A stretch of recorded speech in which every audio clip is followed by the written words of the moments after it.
Hello, everyone. Thank you for tuning in. I'm Helix. Welcome to what I am calling Simian Sunday. I have five primate-related games on the schedule for you all today. Funnily enough, 4 of them have the number 2 in them. That's like kind of on purpose, kind of not on purpose. First off is Super Monkey Ball 2, and then we're going into a custom level pack of Super Monkey Ball 2, which is Monkeyed Ball 2 Witty Subtitle. That is monkeyed, like monkeyed if it were a past tense verb. You'll see when we get to it. That's right after the vanilla Super Monkey Ball 2 run. After that is Ape Escape 2, any percent into Donkey Kong Country 2, 102%. And then finally, we're ending off the day with Donkey Kong Bananza any percent. And let me just say, if you have not seen the Donkey Kong Bananza any percent run yet, and even if you have, you do not want to miss that one. Has become absolutely ridiculous. There are new developments being found all the time. Keep your eyes open for that, but keep your eyes open for all of the runs because they're all cool. And if you like primates and monkeys and simians, then there's a lot of content for you today. I even wore, you can barely see it, I have to stand up to show it off. I even wore a monkey ball shirt. Festively, I suppose. But without further ado, let's get into the first monkey run. This is Super Monkey Ball 2. Des is here to take us through every level in a challenge mode. Des, how are you doing? I'm doing alright, just really nervous, but we got this. It's gonna be a good run. You have not only myself here, who happens to be knowledgeable about Monkey Ball. You didn't think I was going to do this event and not have Monkey Ball, did you? But also Goobs, who is phenomenal at Monkey Ball in his own right. Hello, I'm a Monkey Ball 2 runner. I'm so excited for this run. Like this run is sick, and all the monkey stuff going on.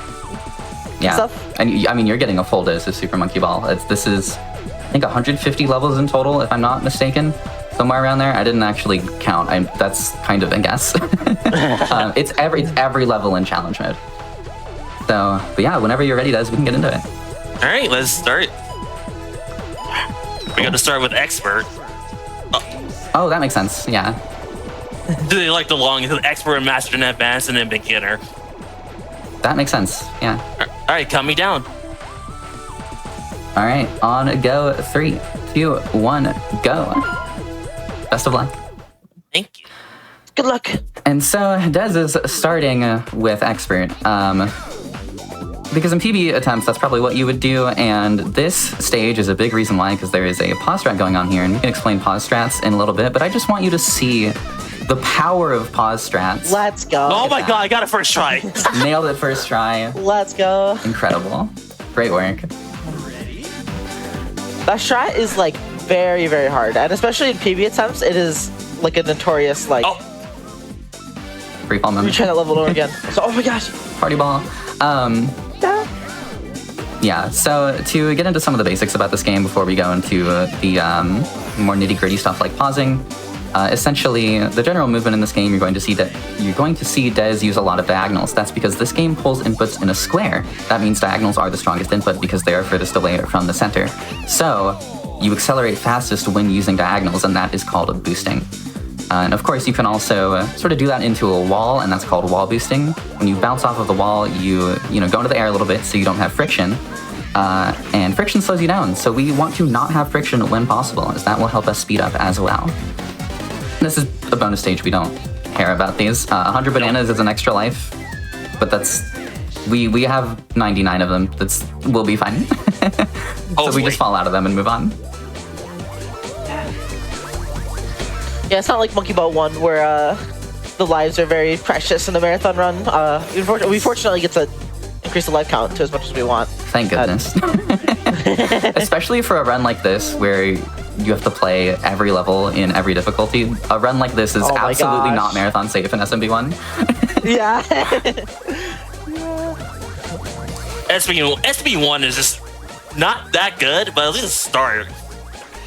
Hey, you can't say that with me on the mic. I love SMB1.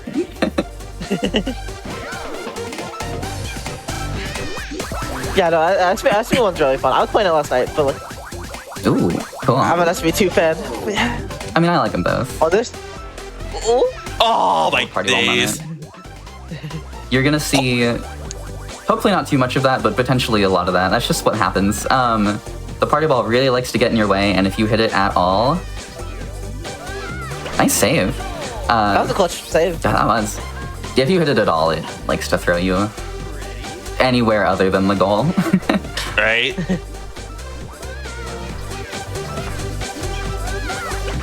Really clean toggle. Collision in this game is not the most consistent thing in the world, so sometimes stages like toggle where you're rolling over a lot of small gaps and things like that, sometimes you will just get stuck on one of those gaps and just pop up in the air. So, good thing that didn't happen. Yeah, it's kind of crazy. You can go, Gibbs. It's kind of crazy because like they either expect you to play that like really slowly, which is like really really hard, or you can kind of just zoom across it. But like either or is like kind of scary in like a casual setting because the collision is like not very good. Exactly. You'll see more collision shenanigans at some point, I'm sure. It happens. So here's another. Alright, this is another pause strat. Yeah. Oh god! Oh what my gosh. in the world? Okay, if you had saved that, I would have popped off.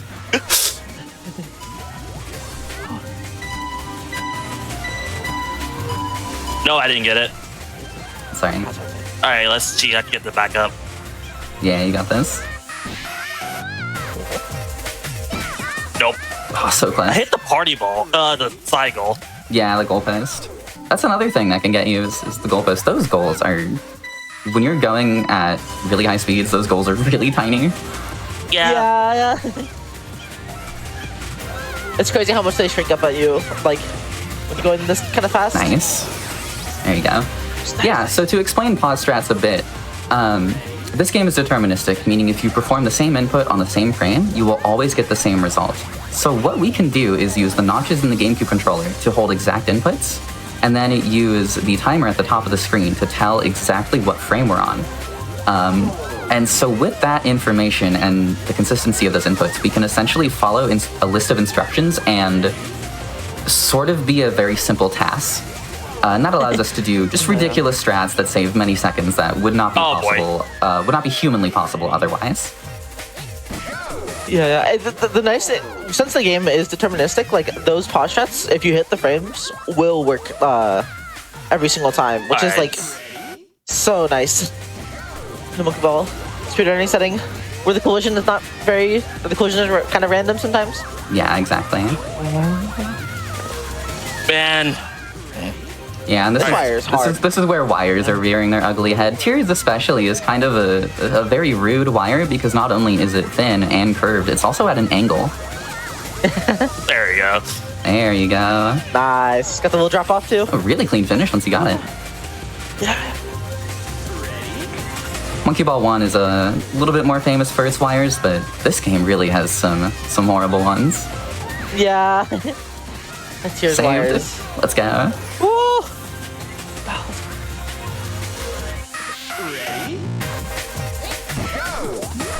And to touch on pause strats a little bit more, oh, that was almost ridiculous. This game is timed in RTA, so time spent paused is technically time lost, but the strats that pausing lets us do are just so good that it doesn't matter. We save more time than we lose by pausing. Yeah. There are rare instances in which a pause strat is used for safety. And so you might see some of that. And that's usually just to guarantee a specific set of collision, because as we were talking about, collision in this game is a mess. There you go. Nice narrow peaks. Yeah, that boost at the start there is tricky. That boost is so small. Yeah. Like, if it was story mode, it would have been a lot easier because it's a little bit bigger, but since it's challenge mode, they just made it smaller.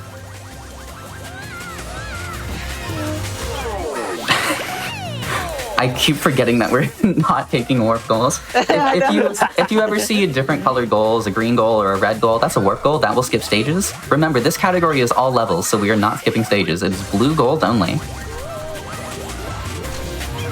Everyone's favorite stage. How do you guys play this for the first time? Search Inferno. How did that go? Hopefully in story mode. Yeah.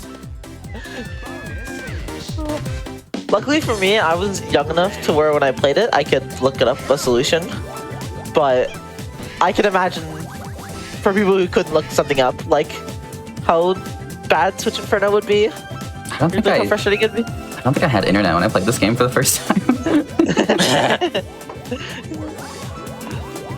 It's pretty good.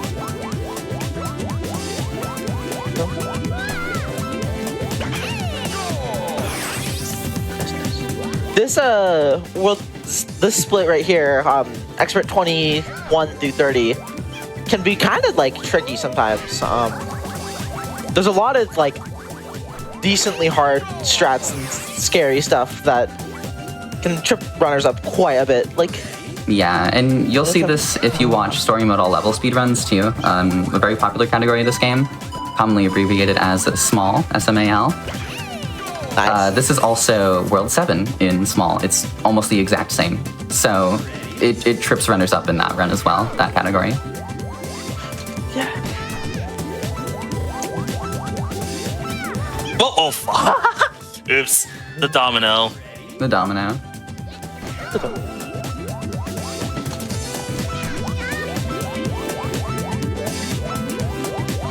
And then there, you do actually have to make kind of a cycle there. As if you don't go fast enough, that domino will fall right on top of your head and squish you down. I think, at least. Kind of scary. Oh, I didn't get the ring. Oh, I could do it normally.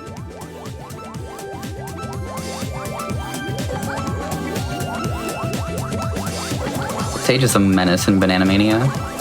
Yeah. I can imagine without... I mean, even Monkey Ball 2, this stage is so scary. Yeah. Banana Mania, for those who don't know, basically the remake of Super Monkey Ball 1 and 2. The controls are a little bit less precise and the collision is more consistent. You would think that would be helpful, but on Civ in particular, the collision being more consistent is a bad thing. Sometimes if the Civ were to hit you, in this game, it'll just kind of fly right by you. The collision like won't activate, but in Banana Mania, it probably will. It'll hit you off. That's crazy. I never do that. I've seen a lot of people get stuck on that stage in Banana Mania. Nicely done on Flock. One of the original pause strats, maybe the original pause strat. I need to brush up on my my Super Monkey Ball 2 speedrun lore. Yeah, I think so. I think it was like discovered in like 2002 or something.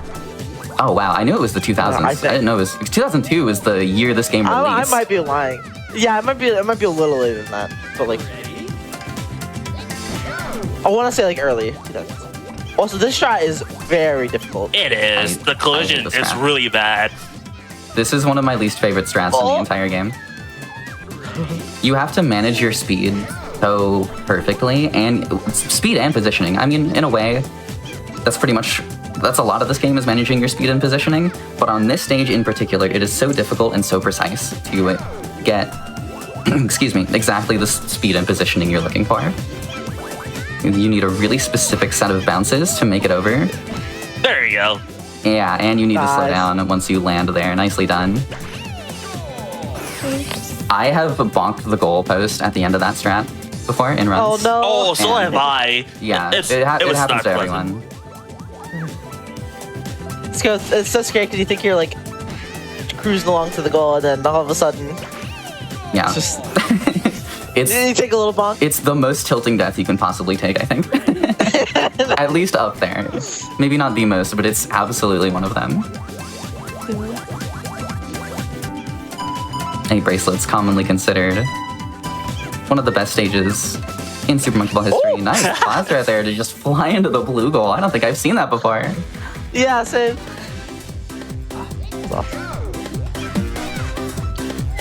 Oh, you're almost done with expert. Woo! Mm-hmm. If we ever refer to a section of levels as a split, by the way, we're generally talking about like the set of 10 levels. So like 31 to 40, as an example, is one split. Oh, I'm not gonna make it. Oh, I did! Yeah, you will. Okay. Nice. I was thinking in my head, like, I think you took that turn fast enough, and you absolutely did. They really messed us up in Banana Mania, unfortunately. Oh, yeah.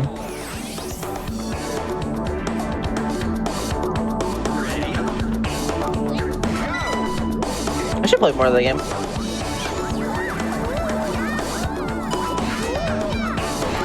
Yeah, this split is also pretty scary. This piston strat, momentum's pretty scary. The entangle path is pretty scary. There's kind of some scary stuff in here. E path is really difficult. There's a pause stat for this one, but it was supposed to be 33 and 31, but I didn't get neither, so I had to do this stage normally, which is the longest level, honestly, if you don't press the fast forward button. Yeah, this one is silly. Very silly.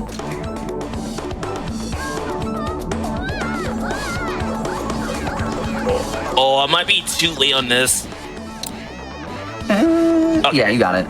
I was gonna say, it'll be close, but I think you might have it, and you did. Nice. Yeah, unfortunately, if you're taking the blue goal on that stage, Entangled Path, if you're not doing the pause strat, which is a very difficult pause strat, by the way, you do just have to sit there for like 30 seconds. It's kind of funny. Yeah. There's not really a better... The fast strat is only for the green goal, unfortunately. Besides the pause strat, of course. But like, that pause strat is like, I want to say 5 frames? Yeah, it's 5 frames. Which is insane. And some of them don't have backups either. Yeah.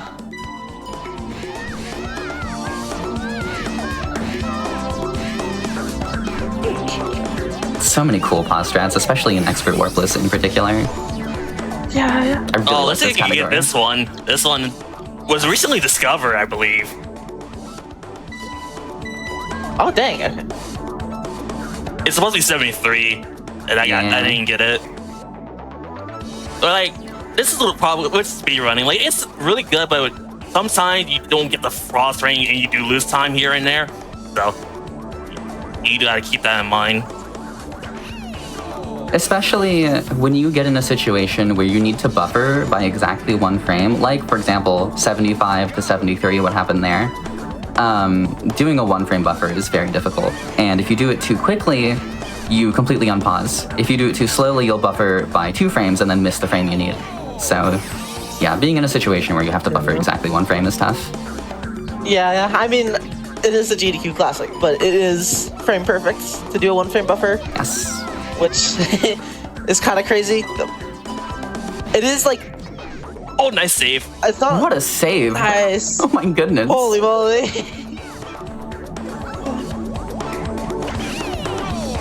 I've never seen that save before. Neither have I. Oh my I'm god. just like sitting here in awe, not knowing what to say. All right, 2 more levels, and we're done with Expert.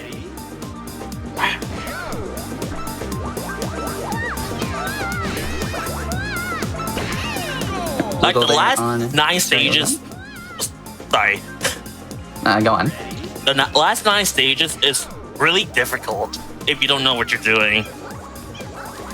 Especially this is the end of the run, you can choke a lot, especially on what's that stage? Guillotine and air hockey. Oh yeah, for sure. Yes. It's funny because in a lot of cases, these stages are generally considered easier than the rest of Expert. However, don't let that lure you into a false sense of security. I have choked many runs to stages that some would think are trivial, like Spinning Saw, for example. Yeah. No, there's definitely like a lot of scary stuff. Like the World 9 variant of this, where it's the same stages. In story mode, yeah. So it can be so scary, and in Expert, I think these levels are like kind of harder almost every time. Like in the challenge mode variant. I would agree with you on that, I think. No, This is just this stage is really difficult. Like it was like Road 9, it's more easier, but it's just shorter. There you go. nice. Cool. Yeah, there are some slight differences between challenge mode and story mode versions of some stages. Like starting platforms will be slightly different, or you'll spawn slightly farther ahead, or vice versa, further back. It's weird. Ah, I didn't get I it. thought you had it. You can see what they're going for here. Oh, I don't know 3 that much. Oops, nah. I'd rather not risk it. Oh, is that sense? Yeah, no harm in playing it casually. I struggled with this as a kid. I didn't understand the timing. This stage is hard. Yeah. Like, this is not an easy level. You have to be very, I was trying. very confident with your timing. You were saying, Gibbs? I was trying to do like a deathless challenge to this game, and guillotine was one of the scariest stages in the whole run. Like, playing it casually is like one of the casual killers.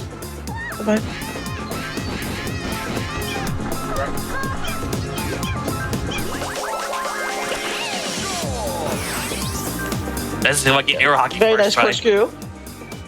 Oh yeah. That's another stage where the story mode variant is a lot easier than the challenge mode variant. It turns into a much smaller frame range to hit the shot.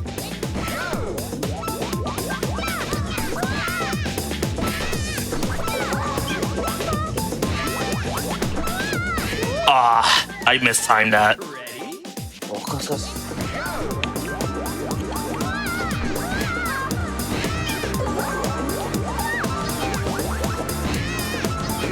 Nice. Alright, last stage of the expert. Oh.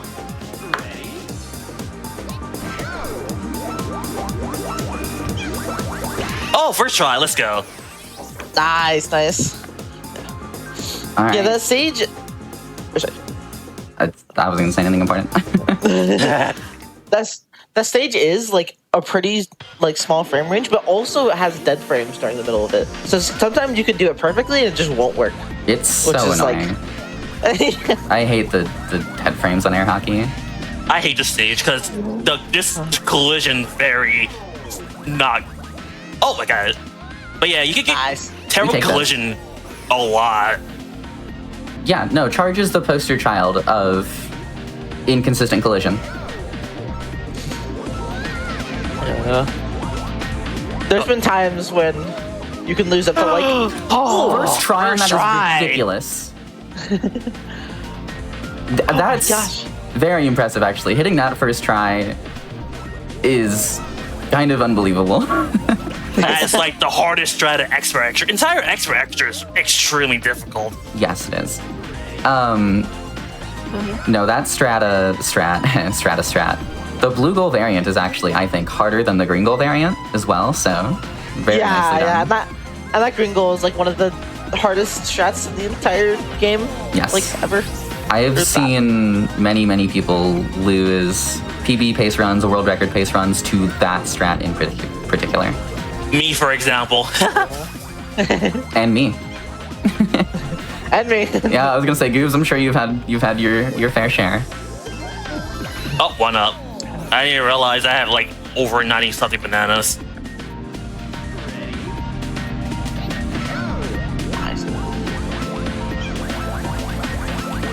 Free throw is a rare instance of a stage where I find going in the blue goal to be maybe sometimes harder than going into one of the warp goals.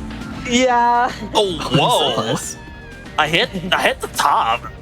That's new. Yeah, this blue goal strat is like pretty tricky. Like the red goal, weirdly enough, you get more height, so it becomes a lot easier to line it up. But the blue goal, you have barely enough height. That makes it a lot tighter.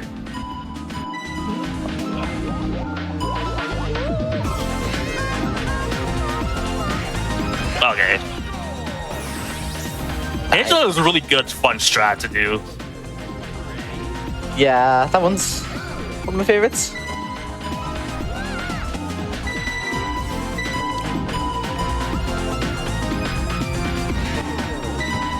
The shot is so sick. There we go. I love that one. Yeah, trying to go for that in like an RTA setting without frames would be like impossible. But the frames can make that like goalpost strip like very consistent, which is nice.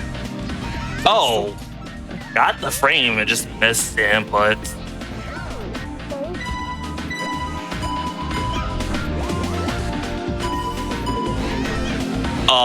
You're supposed to get 60 and you can do it. So we gotta do this level normally. This stage for a long time was how do I want to say this? The bane of a lot of runners' existence just because it was so slow because there wasn't a reliable pause strat for it. And then a few years ago, I sat down and spent some time finding one. And then once I found one, other community members started improving upon it, and now we have a very consistent and very fast pause strat for it. Oh, so you're the original to find that? That's amazing. That's awesome. I think I found the first set that people started using, and then it was improved upon later by others. And that's a great example of how strats are found and then iterated on in this game. Yeah. There's so many times when like someone will post something and be like, "Oh, that's awesome," and then someone will find a small improvement, and then it just slowly gets to like what's considered like a or like the optimal strat, I guess, or whatever. But Yeah. it's crazy at like how many people are like the strat finders in this game are awesome.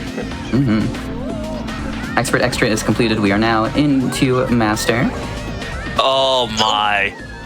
With the problem with the blue goal in Master 2, it's the collision. Like, you can get not that much speed. It's all about speed. If you don't get it, you will die. I think what got you there was a bad wall bounce. I noticed you got kind of a bad wall bounce, and you didn't get as much speed as you normally would have. And that comes down to collision being inconsistent again. Sometimes you get good wall boosts, sometimes you get bad wall boosts, and you're just kind of at the mercy of that. It can be very awesome when you have a ton of speed going into the wall, and then it's like you hit like a brick wall. Yeah. And then nothing. And for those who are just joining and, might not understand what the heck wall boosting is, what we're talking about there, the short explanation is that, this game pulls inputs in squares, so diagonal inputs are faster. So when we're doing diagonal inputs, we're accelerating more quickly. And then we can combine that with rolling into walls to get some airtime. Airtime means no friction, and friction makes us slow down. So no friction equals fast. Yeah. This is one of the hardest stretches in Master, if I can get it. Oh, this is a hard shot. Yes, it is.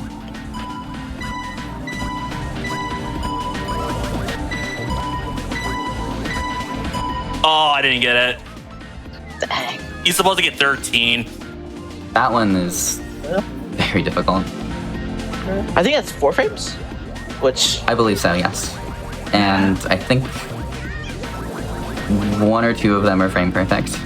No, almost all of it is frame perfect, I think. You might be right. Yeah, that's kind of rough. I remember when I was running Expert Warpless, the same strat was giving me trouble as well. Oh!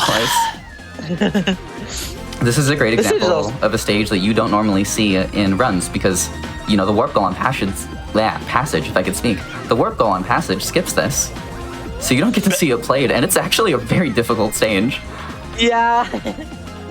Got it. Nice.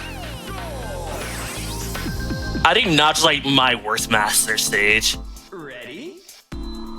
That's very respectable. It's up there for me too. It's definitely one of the like hardest casual stages ever. Like I remember Yes. watching top 10 hardest monkey ball stages when I was young, and that was like one that was commonly listed at the top. You just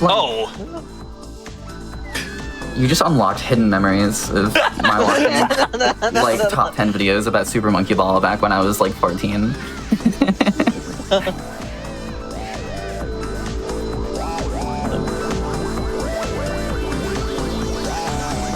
This stage is so scary. Nice. Like with Monkey Ball 2, sorry. No, you're fine. But with Monkey Ball 2, they just do cylinders, which is really not that fun. You ended up in kind of a weird spot there too, where you had to play the entire cylinder. Yeah.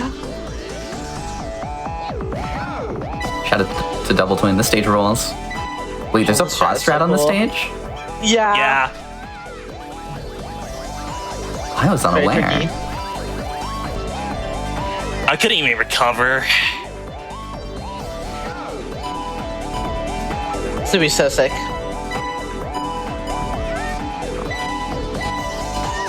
Got it. It gets such a fast time, too. Oh my goodness. I guess that makes sense, but I didn't know there was a pause strat for that. That's really cool. I can't do the new strat that people have been doing, so this is like what I've been doing the most. Oh! Whoop. I do the same thing on clock face. That frame is a very nice like Very safety nice. frame. It's a Very classic. good. Yeah. There you go. Nicely done. Alright, Master is done. Now we're on to Master Extra. Mm-hmm.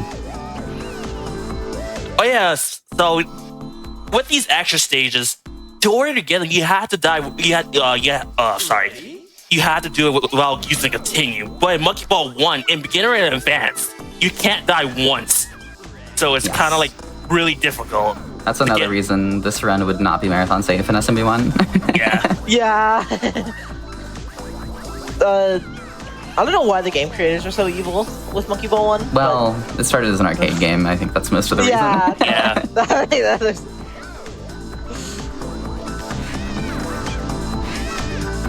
No collision. Whoa! Take that goal. Hey, nice backup there. Nice. Yeah, if you want to do like warp, you have to take the green goal. If you go to the red goal, you go to the sliced cheese, and you can miss planets. Yes. Which they ruined Banana Mania as well. Oh yeah, they kind of did. Yeah, they changed that goal. It's the Banana Mania. Well, English. Banana Mania is the only instance, I believe, in which they changed a red goal to a green goal. Wait, that's insane. Yes, Planets has a red goal in this game, but in Banana Mania, they changed it to a green goal. I have no idea why. That's crazy. Oh?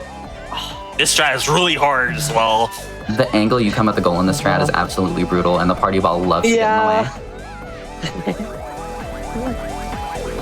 Yeah, weirdly enough in this game, like, instead of controlling the stage or the ball, you weirdly control gravity. Yes. So when you move the stick, you can actually move the party ball at the same time. Like the party ball will move basically kind of with the stick. And so if you're pulling down into this goal, it can make the party ball like go down. And it makes the angle go so much worse, or like compared to other strats and stuff. Yeah, because it pulls the party ball in front of the goal, essentially. Yeah.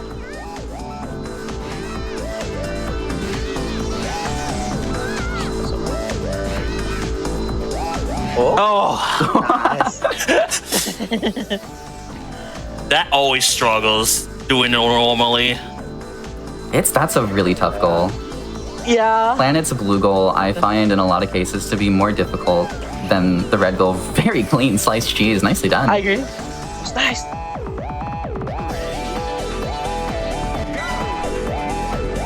Yeah, I personally would agree that I think the blue goal is harder than the red, probably. Love that strat on AC sauce. A strat on the AC says this is so good.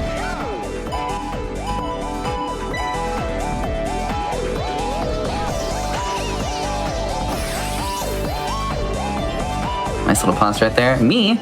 It's me. It is you. Oh, my. Okay.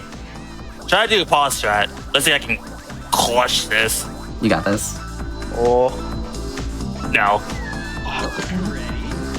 I did it too early. Yeah, doing this without the pause strat is quite difficult.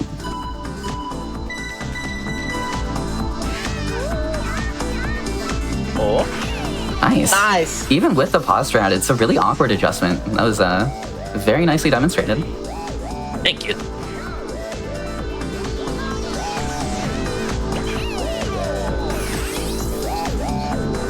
Dizzy system and just Almost being done. dizzy system first try, but usually terrible collision and everything. Yeah, it definitely can. If you're even slightly wrong on your inputs on Dizzy System, you'll just get thrown around. It's a glitch apparently. That's still surprisingly in Mania. Oh yeah, where you just get shot into the sky at like 999 miles per hour. Yeah. I messed up the Nintendo. The stage is brutal. This is a very detailed model of a Nintendo GameCube, if you haven't noticed. And the collision is as detailed as the model is. So it's actually quite difficult. They're kind of evil with it. They and were. also, on this like one side, where you kind of have to go on this outside, like edge here, because if you go on the left side, there's like a hole, and it will just trap you in it, and then you die. And the handle also gets in the way, and sometimes it gets in the way of the camera. It's the stage. It's a very fitting Final stage. Yeah. In Deluxe, they changed it to Destiny, which is understandable because Deluxe is for the Xbox and the PS2. Yes. So Deluxe did not release on GameCube, unfortunately. it should have. And There we're is done a ROM hack. with Expert and Master. Now we're moving on to Advanced. Yep. Yeah. Advance is so fun to watch. It brings nightmares as a category. You're so right, actually. Advanced has some really, really cool strats, but it absolutely brings nightmares. You are not wrong.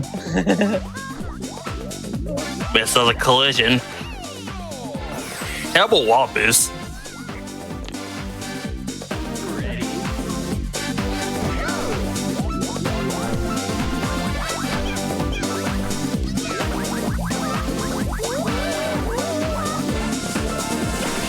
I think this was the first category. Advanced was the first category I ever started with. Oh, that's an interesting one to start with. I think most people Really? start with story mode. Beginner. Yeah, story mode. Or beginner, yeah. Yeah, so basically everything except advanced. Yeah. Advanced is like extremely difficult to speedrun. Yeah. It's Wait. Oh, whoa! that would have Wait. been. Hold on. I saved it. Let's go. Let's go. Incredible save. That going goal is so difficult, by the way. Yes, it is. Yeah, advanced. Just the strats are so precise on a lot of these stages, and again, collision consistencies will rear their ugly head. There's some really precise pause strats in this run. It's a very demanding category, especially for how short it is.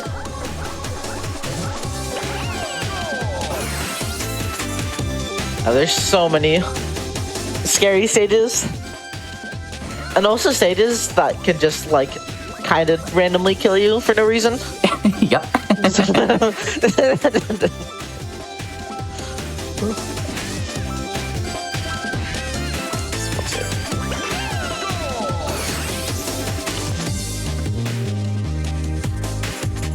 Now, This stage is one of those. sorry. Or I was just saying, this stage is one of the scariest ones. I I agree. didn't know there's pause frames. Wait, pause frames for blue goal? Oh, this is exciting.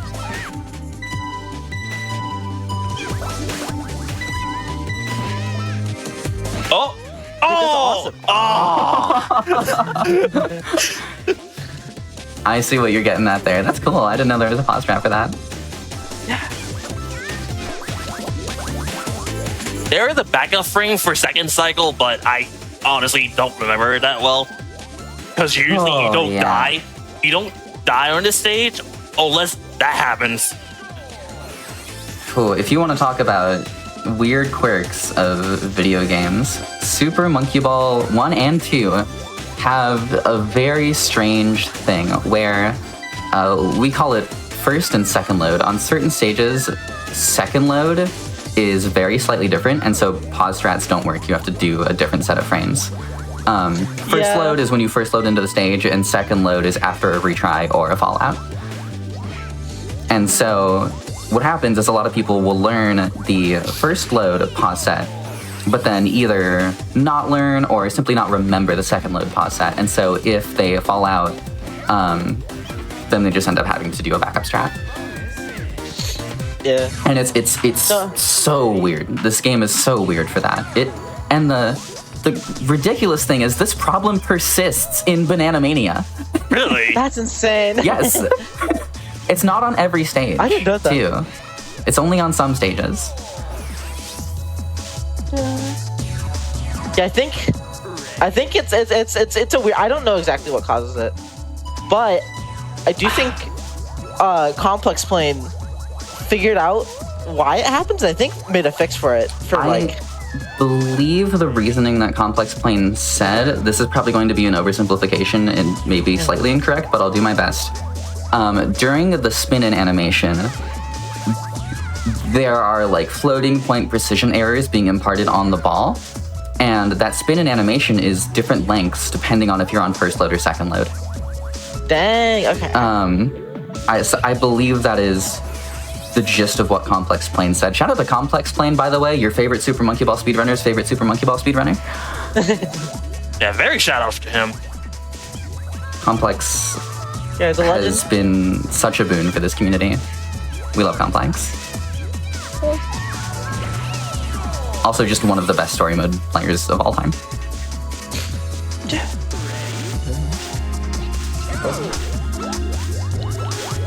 Awesome pause track coming up here. This pause strat is so nice. It's so hard and so scary, but like it's Yeah. I love it. yeah.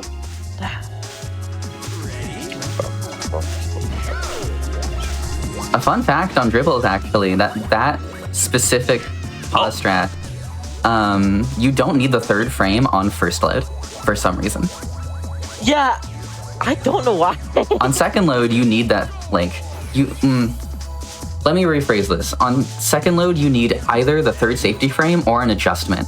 But on first load, you can just do the first two frames and then, like, hold your last direction. I don't remember exactly what the input is, but you don't need to adjust, is what I'm trying to say. Another very subtle difference between first and second load. The game and series is full of weird quirks. Yeah. There's so many weird little things. And we're not even talking about story mode. Story mode has so many. The way cutscenes load and the menuing. Oh my gosh. Yeah. Oh, nice twister. Oh, we're almost done with advance as well. Yeah, you're flying through these. Didn't get no clip, so Yeah, walls were mean. Just did not let you up onto them. Yeah. Hey, nice backup there.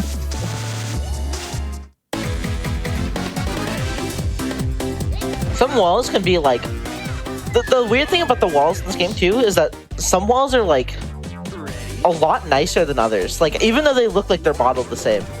Like Yes. I don't know. But some just behave differently. If you play this game long enough, you'll notice that the different starting platforms, because they're different for each world, you'll notice that the different starting platforms, their walls act a little bit differently for some reason. And again, this game was full of weird quirks. I think this stage in and of itself is a weird quirk. Yeah. yeah, there's like The two stage different is like- variations. The timing and movement on this one is so precise to just full send it and not get hit by the cone. Yeah. And in challenge mode especially, it gets a bit weirder. I think Or does anyway. that like challenge mode giant comb? It's just so bad. It's seeing this stage in this background like just feels wrong. I'm so used to this being in World 4. Yeah. So it being in Boiling Pot, which is the World 6 background, it just is weird. It's one of those things where it's like it's just so slightly different than what you're used to that it's like it feels just kind of eerie for some reason. But like, I mean, this stage is like really hard in challenge mode. Whoa.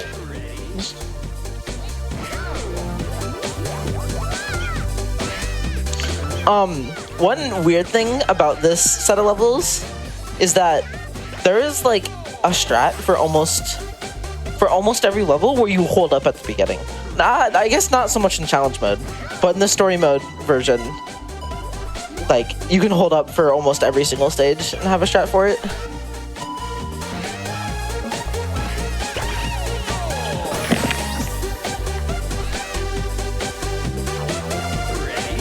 Like this stage, for example, you just hold up, but you had to boost it a little bit to the right to save time. Just a little bit, not that much.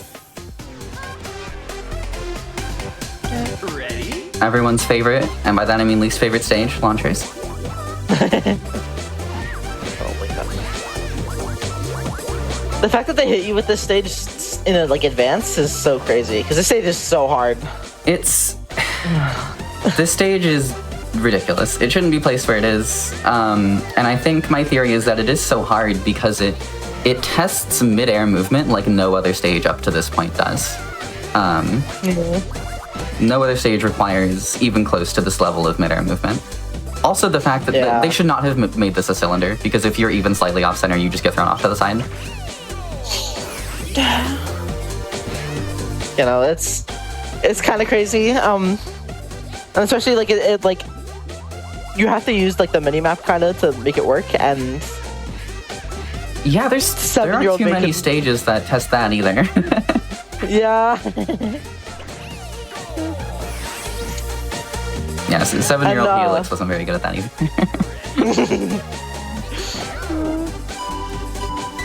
Oh, 30 is out of frame. Uh-oh. I believe. Improv, you got this. Almost. And now we get the coin This slots is- experience. Yeah. Oh, nice. Nice. Oh wow, that is not easy. Yeah. That's actually relatively difficult timing-wise. Nice backup. Yeah, he's supposed to get 36, but I got 38, so that was my miss timing. The farther back you go in that stage, the goals fall down more slowly, so they get easier to time. And that was one of the sooner ones. So that was actually pretty good. I'm not used to seeing people hit that. Yeah. Like, the timing is so precise and so scary. I always get owned when I try to do that backup on coin slots. Yeah. See, I would do the strat that everyone knows, but since I'm not that good at it.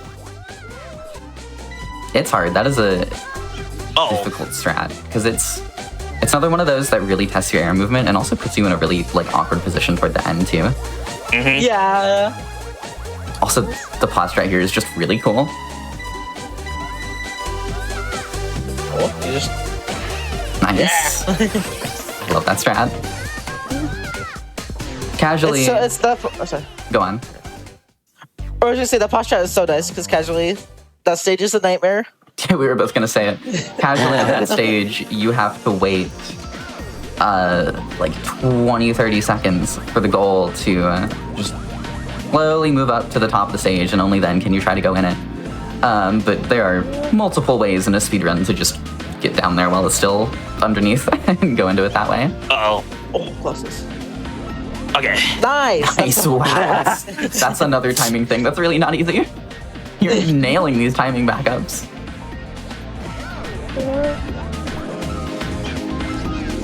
Heavy sphere. Oh, no. Below No there. collision on the Let's go. button. Let's go. You love to see it. The fastest outcome. There's heavy spheres. Such an awkward collision stage. That's another one of those stages that Yeah. can just kill you for no reason. The fact that the game developers made you hit off a button to get the height there, when button collision isn't really that consistent, Yes. is like. It's awful. makes me sad.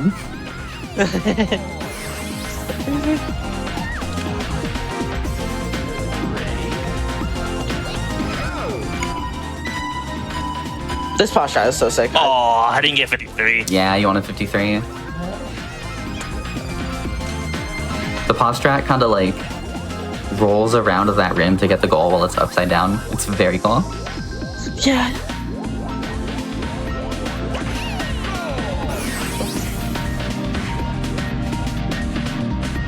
Speaking of cool pause strats, This posture is so sick.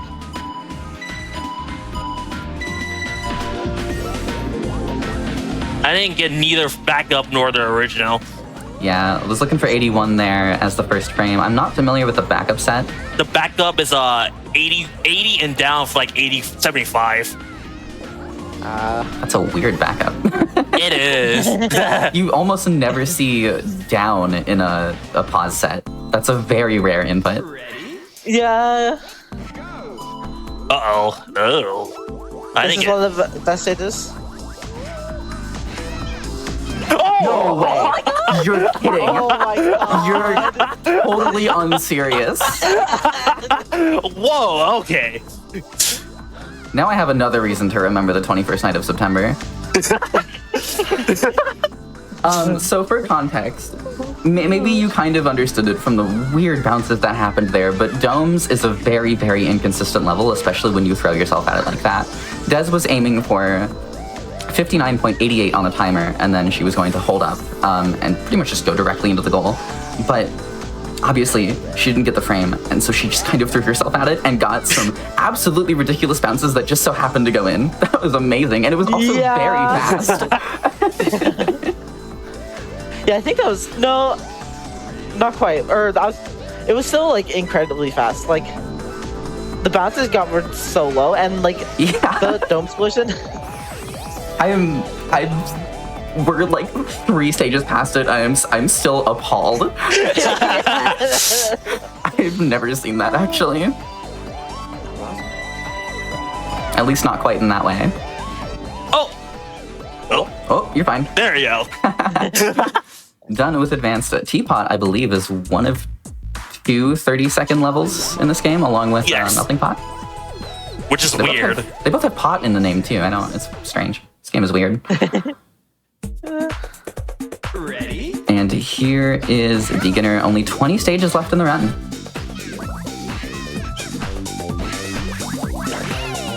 This is a category that also brings back like nightmares to speedrun. It's so short that it has become so optimized. It's so ridiculously optimized.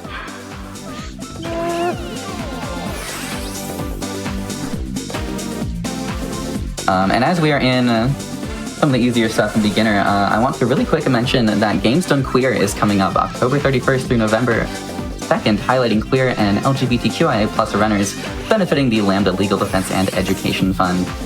And volunteer submissions are live right now until September 22nd. That is tomorrow. So get your volunteer submissions for GD Queer in right now. Seriously, right now. You know, like, keep the stream up, open a new tab, go to gdq.gg/volunteergdqueer, and get your volunteer application in. That sounds like very awesome. You could even do it during the break after this run is over.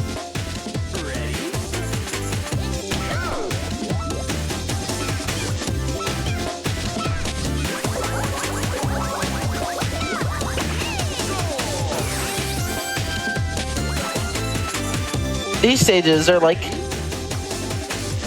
very scary in the beginning. Speedrun like slopes and sliders. Slopes and sliders are like the 2 big pauseless hitters. As far as the first 10 stages of Beginner are concerned. There's a couple pause strats after this that are completely ridiculous. But in terms of pauseless, yeah, you're looking at... Ooh. Still got it. I still saved it. Nice save. Your saves have been incredible this run.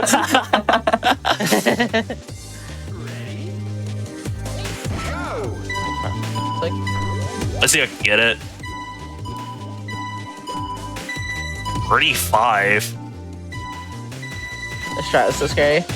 No, I didn't get. Weird collision. I got the right frame. It's just the last part is just really difficult.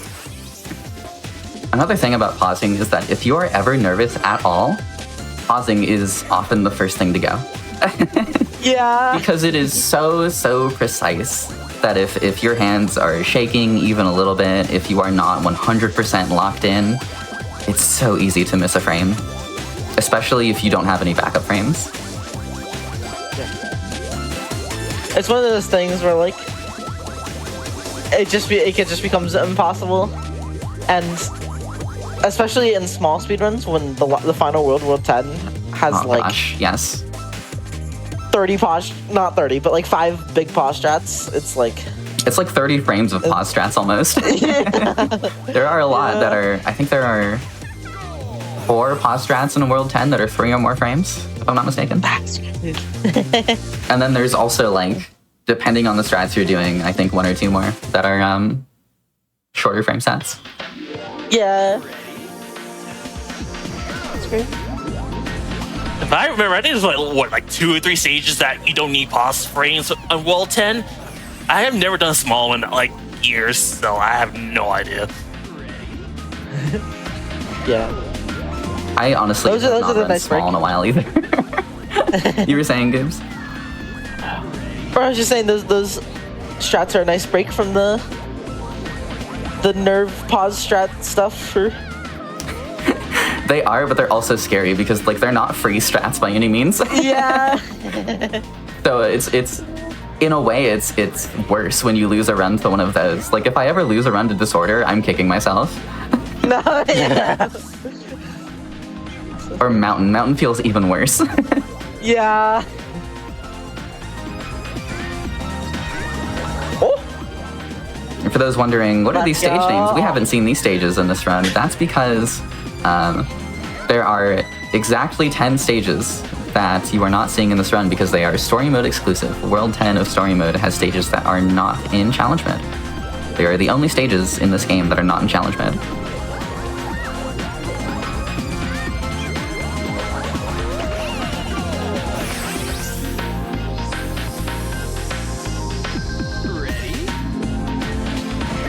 This stage is also like scary and Like that. oh, that wall. The wall just kills man. everything.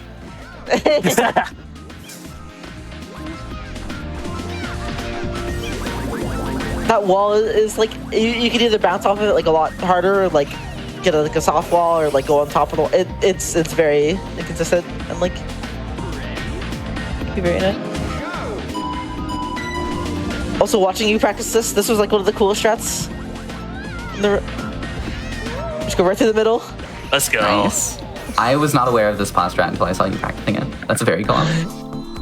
Ready? Only 5 more stages left in the run. Yeah. Oh, nice. Whoop, you're fine. I was like, please don't die, please. You got the hard part.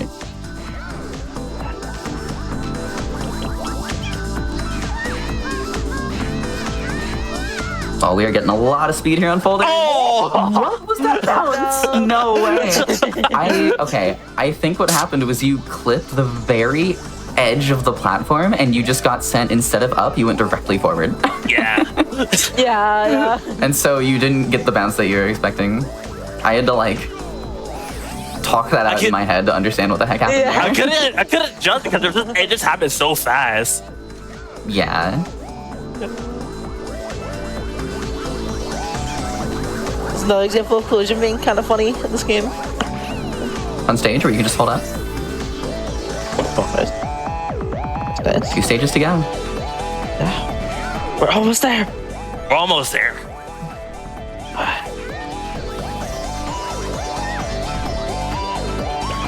Nice. And this final stage is like tricky. Like this final stage is scary. Yes. The hardest strat in beginner, Yes. in my opinion.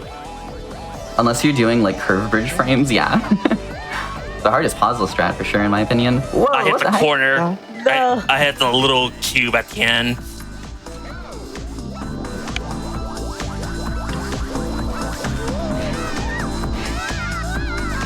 Oh, wait through the middle. Oh, whoa! Time coming up when it does hits the goal tape, by the way.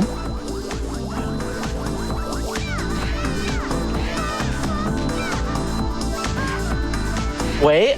No. That makes sense. That makes sense. Yeah. You all saw the skip's vision. So scary. Yeah. And time. Let's go. GG. Let's go. GG. GG's. Congrats on the run, and congrats on some of the most ridiculous saves I have seen in a speed run. Yeah. Yeah, Dome is like surprising. That was crazy. Domes, somebody needs to clip Domes. I need that to be immortalized. That was absurd. I think if you do that, like, again, it probably wouldn't work. It would never happen again. Yeah, You could no. play that level 100 times and you would never see something like that. Let's try that first try. That was also pretty interesting. Yes. Yes. Yeah, That stage is so difficult. you nailed some really hard stuff. Shoutouts from you, Des. Shoutouts, Ooze and Helix. What? like without them, Thank you.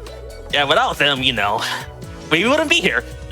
Especially Helix, she offered me to do this. I was hesitant to do. I was like, you know what? I should try for once. So Well, yeah, I mean, this was your first marathon-style event run of any kind, correct? yes, Yeah, and you That's crazy. did excellently. And for that matter, Hotfix is a fantastic place to have your first event speedrun. And if you would like to submit your run to Hotfix, you can go to gamesdonequick.com/hotfix. There should be a link on this page. Yeah, look for the text "Run submissions are open." You should be able to click that link there and go to the run submission form for Hotfix. There you can submit what you got for a particular one of our Hotfix shows or for just Hotfix in general. And if, by the way, you would like to see the roster of shows that are available, that is also on gamesdonequick.com/hotfix. You can also click through to our detailed schedule as well. Take a more in-depth look at what's coming up each week. Anything else from either of you? I mean, that run was awesome. I don't know about to say. That was a lot of That fun. run was like, that was really fun. Yeah. I had fun. Yeah, there were some areas that was just really tricky and difficult. It's like walls, but it's monkey ball. There's no such thing as good walls. Yeah. Where can everyone find you on Twitch, Des? Follow me on Twitch. Twitch.tv/Destroyer104 is DEZTOYER104. I stream Monkey Ball here and there. I also play other games like Tekken and some niche games as well. So if you want to come by, you can.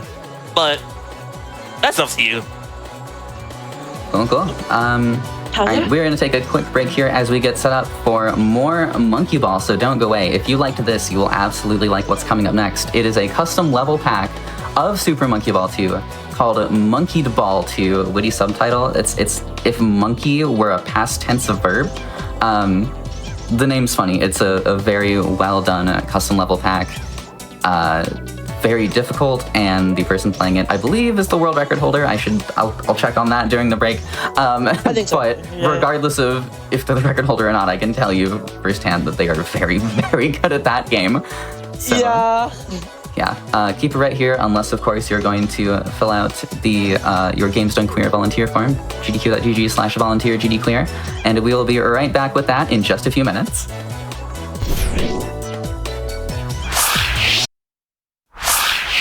Hello, everyone. Thank you for sticking around and for joining me for what I'm calling Simian Sunday on GDQ Hotfix. I am Helix, and we have a Sunday full of primate-related speedruns. You just missed Super Monkey Ball 2, but if you like Monkey Ball, you're in for a treat still, because coming up next is Monkeyed Ball 2 Witty subtitle. It's like if you can see it on the screen there. It's like if monkey were a past tense verb. This is a custom level pack. One of the best custom level packs, and also one of the earlier custom level packs as well. It's in some spots quite difficult, but you, Bacon, is absolutely phenomenal at this game, and I'm very excited for this run. How are you doing, you, Bacon?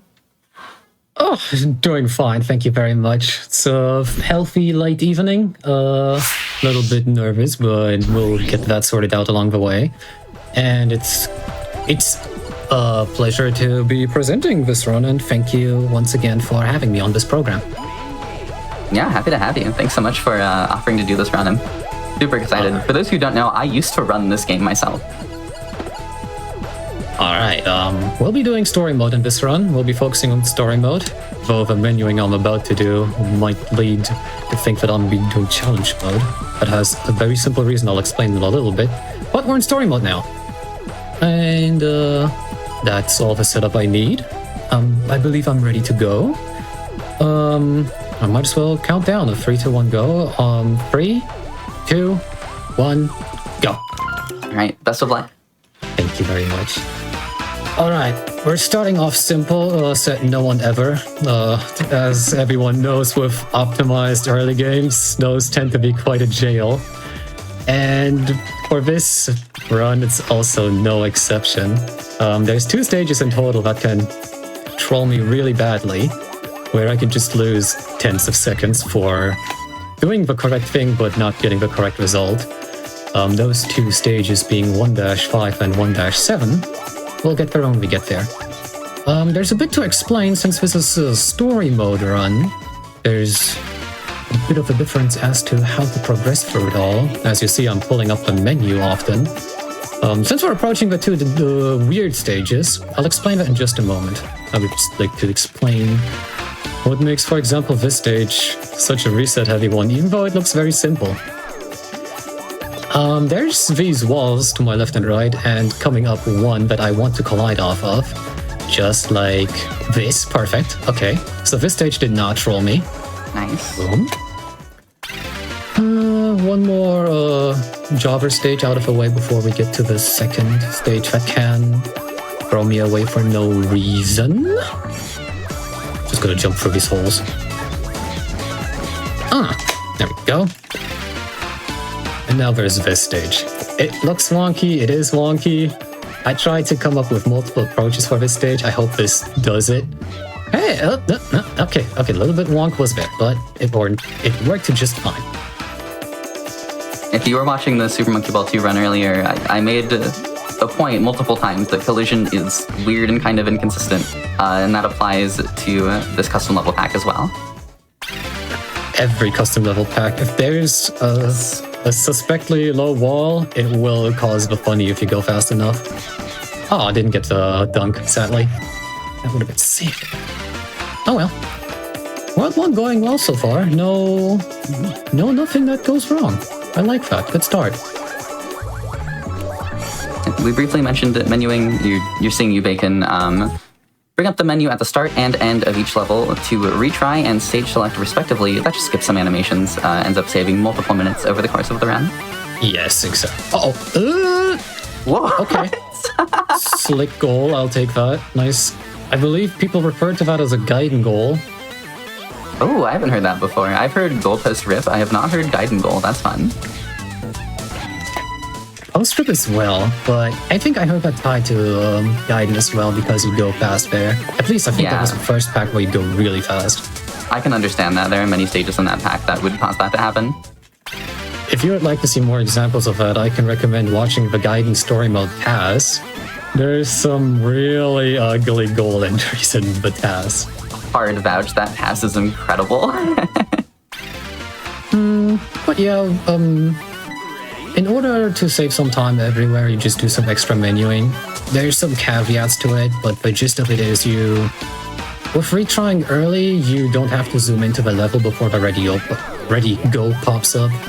And by level selecting, after a level ends, you can just immediately select the next level without having to sit there waiting for the monkey to go, and then waiting for the replay and stuff like that. Oh god. Oh god, I'm gonna reset that. Here's an example of a stage where there is no really difficult trick to be had, but if you are not quite well equipped at the movement there, you can just lose time in a really silly way, even though you're not falling off. There's another stage like that right here where either I clock in at a 52 or at 49. There's no in between, except sometimes. And this ball, I have to pass it. This looks good. Yeah. 52. That was very clean movement. It's one of those stages. It doesn't look like a lot, but if you are good at the movement, it feels so good getting that 52. It's the small here that feel rewarding. Alright. aside from that one mishap on mouse holes, that was pretty good as well. So far, smooth sailing, I will say. But there's a lot more difficult stuff coming up that can change that. In general, there's two ways you can look at this pack. The first way is World 1 to 8, which is relatively calm, but still has some difficult stuff in it, and only gets made more difficult by going for run strats. Or for example, this next strategy, on this level. I'm going to approach it very precisely in order to get something that I want from this interaction. I didn't get it. Let me try that again. That looks better. Yes! Big bump. Thank you. And then there's the second half, as I like to call it, which only consists of World 9 and 10, which are known to be a lot more difficult than the rest of the pack. World 9 in particular having a very disgusting trick that we will get to, and I would love to get it first try, but that's a question for later. For now I have to pass this level. You just blew me away. But I got it. No big deal. You might be noticing as well, well, first of all, shout out to Booksquirm. Oh, I forgot about the strat. That strat rules. You might be noticing as well the same concept from, of course, the Monkey Ball 2 run, given that this is the same engine where diagonals are the strongest input, and therefore you accelerate fastest when using diagonals, except now you have a convenient input display toward the top of the screen. Yes, this is in part thanks to the so-called practice mod that has been developed, a very helpful tool for anyone to learn the game and to research it more with additional tools. Shout out to Complex Plane, Namba, Retrop, and anyone else I might be missing who worked on that practice mod. It's a very, very useful tool. Some unfortunate accidents happening on World 3. Oh well. I played well enough in Worlds 1 and 2. Oh, this corner. I really like this corner. It will never misbehave. Oh. There we go. Seeing these stages always throws me for a loop because I have run a lot of Rolled Out, which is an indie marble roller made by Twilight, the same person who created this custom level pack. And a lot of stages in that game more or less originated in this custom level pack. So it's like I'm seeing really early versions of those stages. It's really funny. Right. Really difficult trick ahead. Let's see if I can get it. I don't think that's it. Nah. Dang. There's a way where you can climb this big slope first try. That is the fast way to clear the level. Not getting that costs roughly 6 seconds or worse. Didn't get the super fast route, but at least the backup went fine. There's a lot of strats in this pack where if you don't get them first try, you will lose a lot of time. And since I unfortunately optimized the record quite a lot, it's pretty much a lot of reasons to reset a run early on. Oh, this looks good. Oh, a 54 on this level is really, really good. I was about to explain for like 12 years why that stage is very inconsistent and sometimes just gets you a 50. It's one of those stages where you can play it the same way every single time, and you will get a different result every single time. Anyways, check out this slope. Boom. Level done. There's some very quick levels. Here's another one. It's Evil Building. There's a vanilla stage called Building and Deluxe, and this is Evil Building. It goes downways. Makes it 100% less charismatic. Still my second favorite stage, though.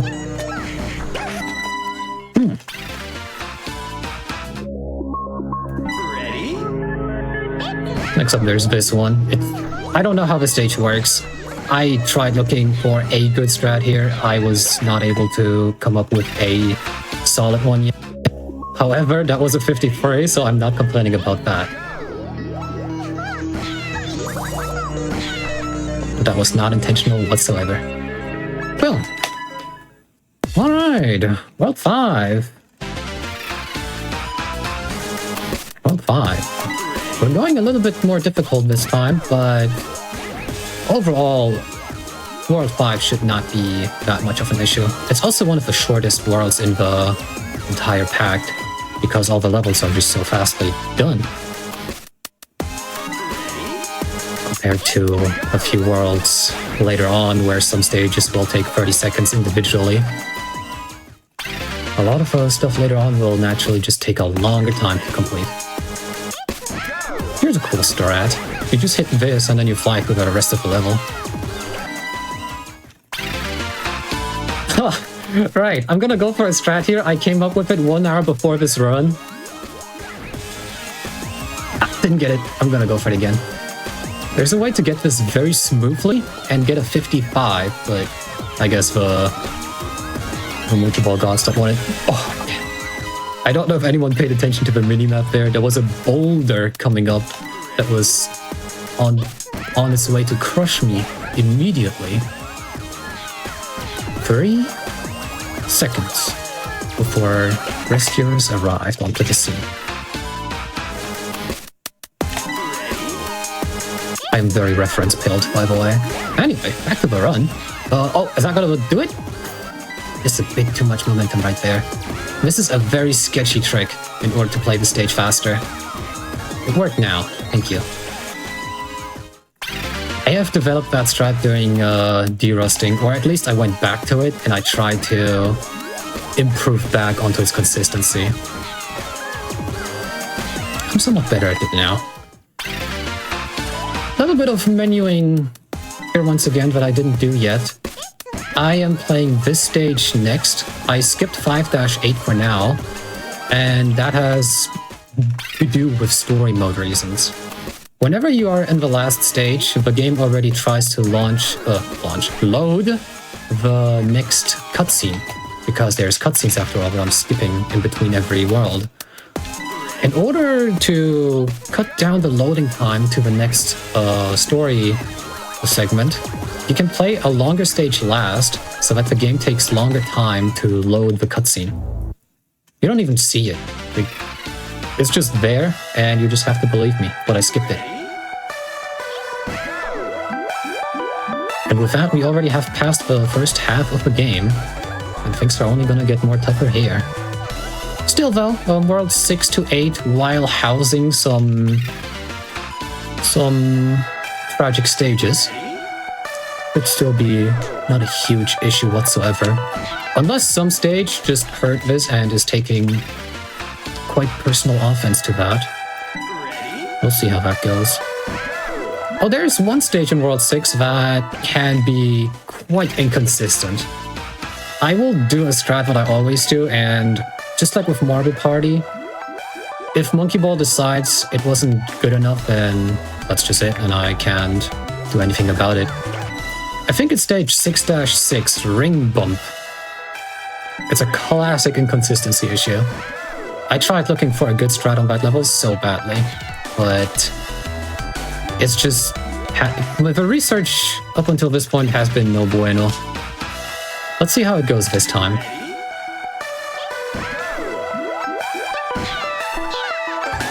Yes! Yes! Thank you! Yeah, I recall that stage giving me fits as well. Yes. I can't give you anything 100% consistent. I tried looking into it, trust me. Well, with Ring Bump taken care of, the rest of this run of this world, oh, there's a lot more stages in later worlds that will be troublesome, alright.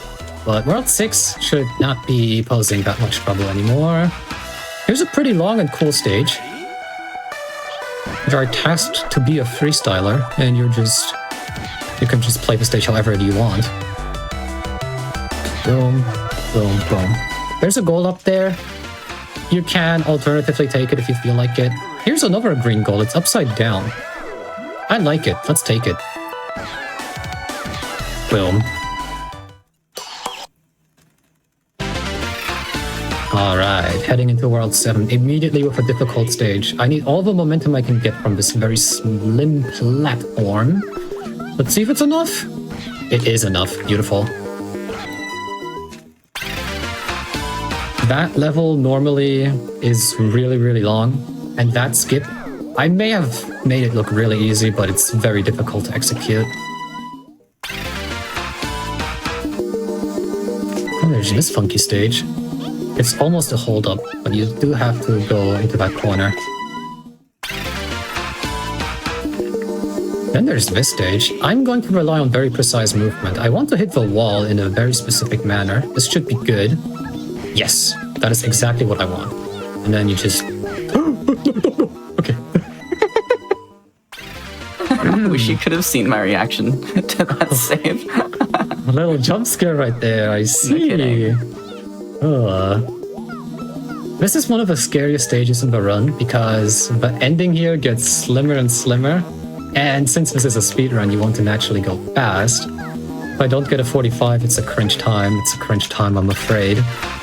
I will make up for it by going for a very praised dunk here. Let's see if I can get it. Ah, not quite. Let's try it again.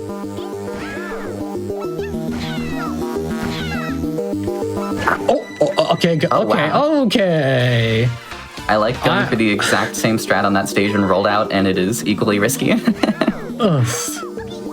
Unfortunately, I didn't get to pick it up soon enough. It is, once again, another strat that I picked up while derusting for this run.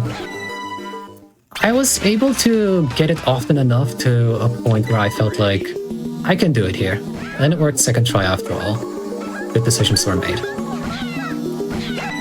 And since it's a fast stage, a death is not going to bite into my overall time that much. There's much worse ways to lose time. Like on this next level coming up. This next level has been bullying me a lot. It involves a jump into a corner. If I get it, cool. If I don't, I'm not sure if I'm gonna try this often. Here we go. Oh, we got it. Sweet. Wow, that was risky. It is. It cost me 50 seconds yesterday. It was brutal to me yesterday. Alright, we're experience running this. I know exactly how risky that was. God,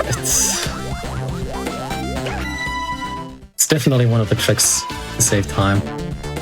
Anyway, so this world, I'm gonna go for this trick once because I don't like it that much.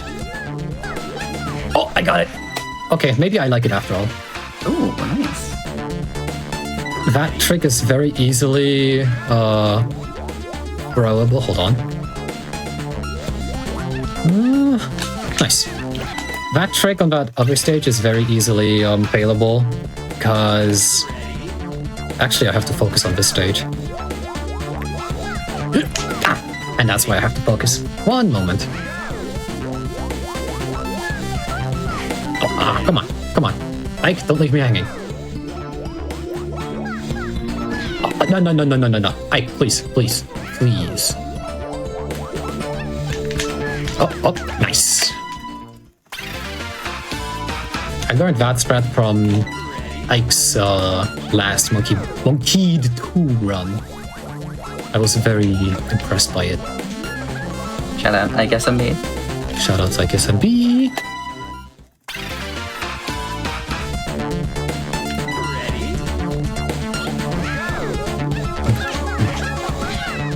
Party ball. Okay.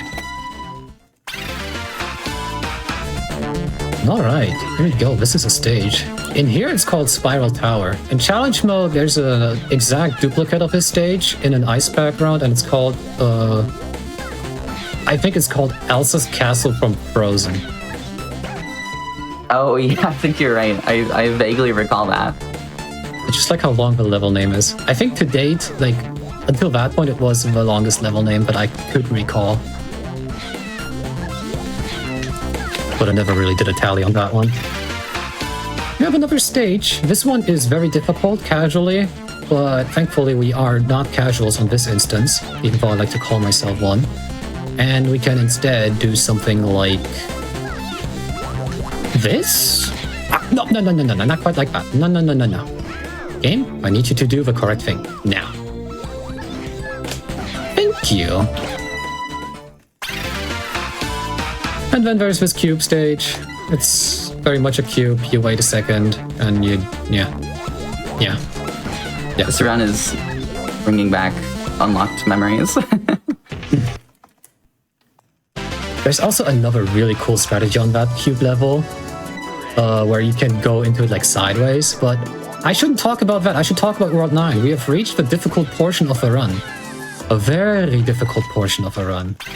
The entire gimmick of this world is, hey, here's this vanilla stage, but in tougher.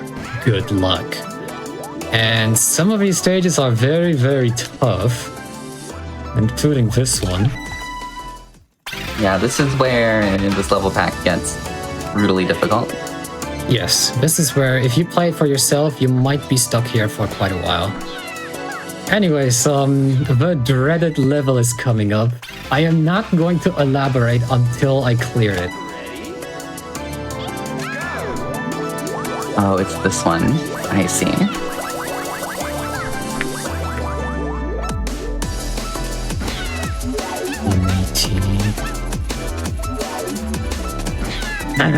Dang it. Let's try that one again. We're putting in more quarters.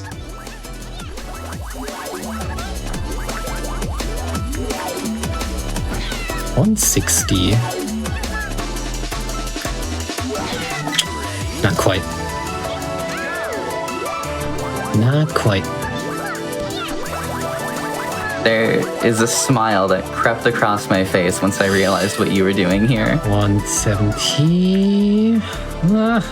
Oh, got it. There we go. Wow. First try. We'll take that.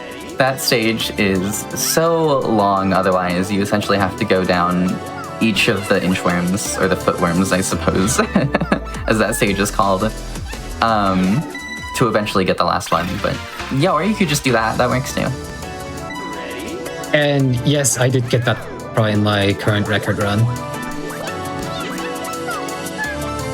It's a very fun strat if it works. Of course, sometimes it just doesn't work and it feels like you're just throwing away your run by chance, but what can I say? Shouldn't have let me optimize this run in the first place. But I did it because I really like this pack, and I still do. Nowadays, a lot of other crazy custom level packs have been released, but this one still takes a special place in my heart. I still like this one as one of the best ones. I agree with you, and this one is, I think, largely considered, I think the original Monkey Ball was largely considered like the first really good custom level pack. And this one at the very least, I haven't played the original in a while, but this one at the very least still holds up. I would recommend this one to any new person still. Especially the first 8 worlds, I agree. I think the level design is just very solid overall without being too ridiculous. Big agree. Of course, then World 9 feels more like a test, and World 10 I really like a lot more than World 9. Unfortunately, I must say that the way the difficulty in some of the stages in World 9 is implemented, it can make for some more unpleasant level moments when you play it for yourself. Like, for example, 9-8 I really didn't like as a filthy little scrub when I started playing custom level packs. Thankfully, as a more seasoned player, I can just do the fast strat and be like, okay, who cares? Next level. Okay, we are approaching the end of the run. We got 10 more stages left, and these are the most difficult ones. We have a lot of skill tests, and in my humble opinion, one of the more beautiful worlds in all of Monkey Ball packs. That, however, does not mean that this is easy. In fact, far from it. And this stage included. There's a very mean part to the ending of the stage. If I lose there, which is kind of likely, it's minus half a minute. Let's see. I'll remember how much of a difficulty increase there was from worlds 8 to 9. That happens again from 9 to 10.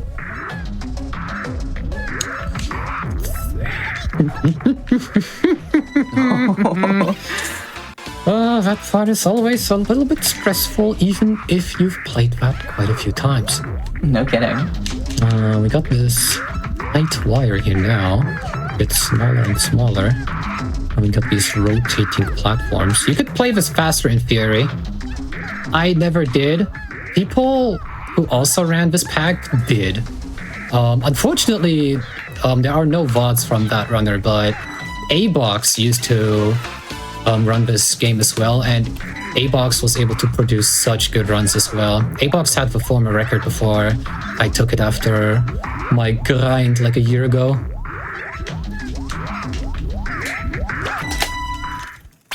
Unfortunately, no VODs of that are available anymore. Which was kind of a pain to me as well, because there were some strats A-Box did, but I would like to look at again. But, oh well. Shoutouts to A-Box, by the way. Hoping A-Box is doing well. We got a crazy jump coming up. Nah. Not like that. Oh. That should be... Oh, too much! Oh, it was like Snow Miser. It was too much. Let's see. Let's try this again. There we go. First try. Another difficult strat, but only because I play it like a moron. Let's see if I can get it.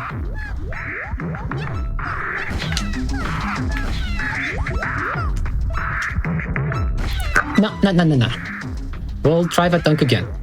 The dunk continues until morale improves.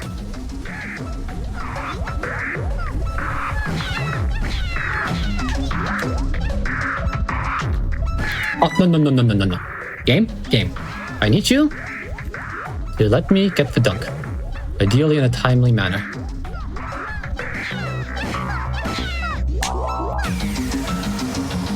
Oh, the party ball. The party ball took me out of that one. Let's try this one more time.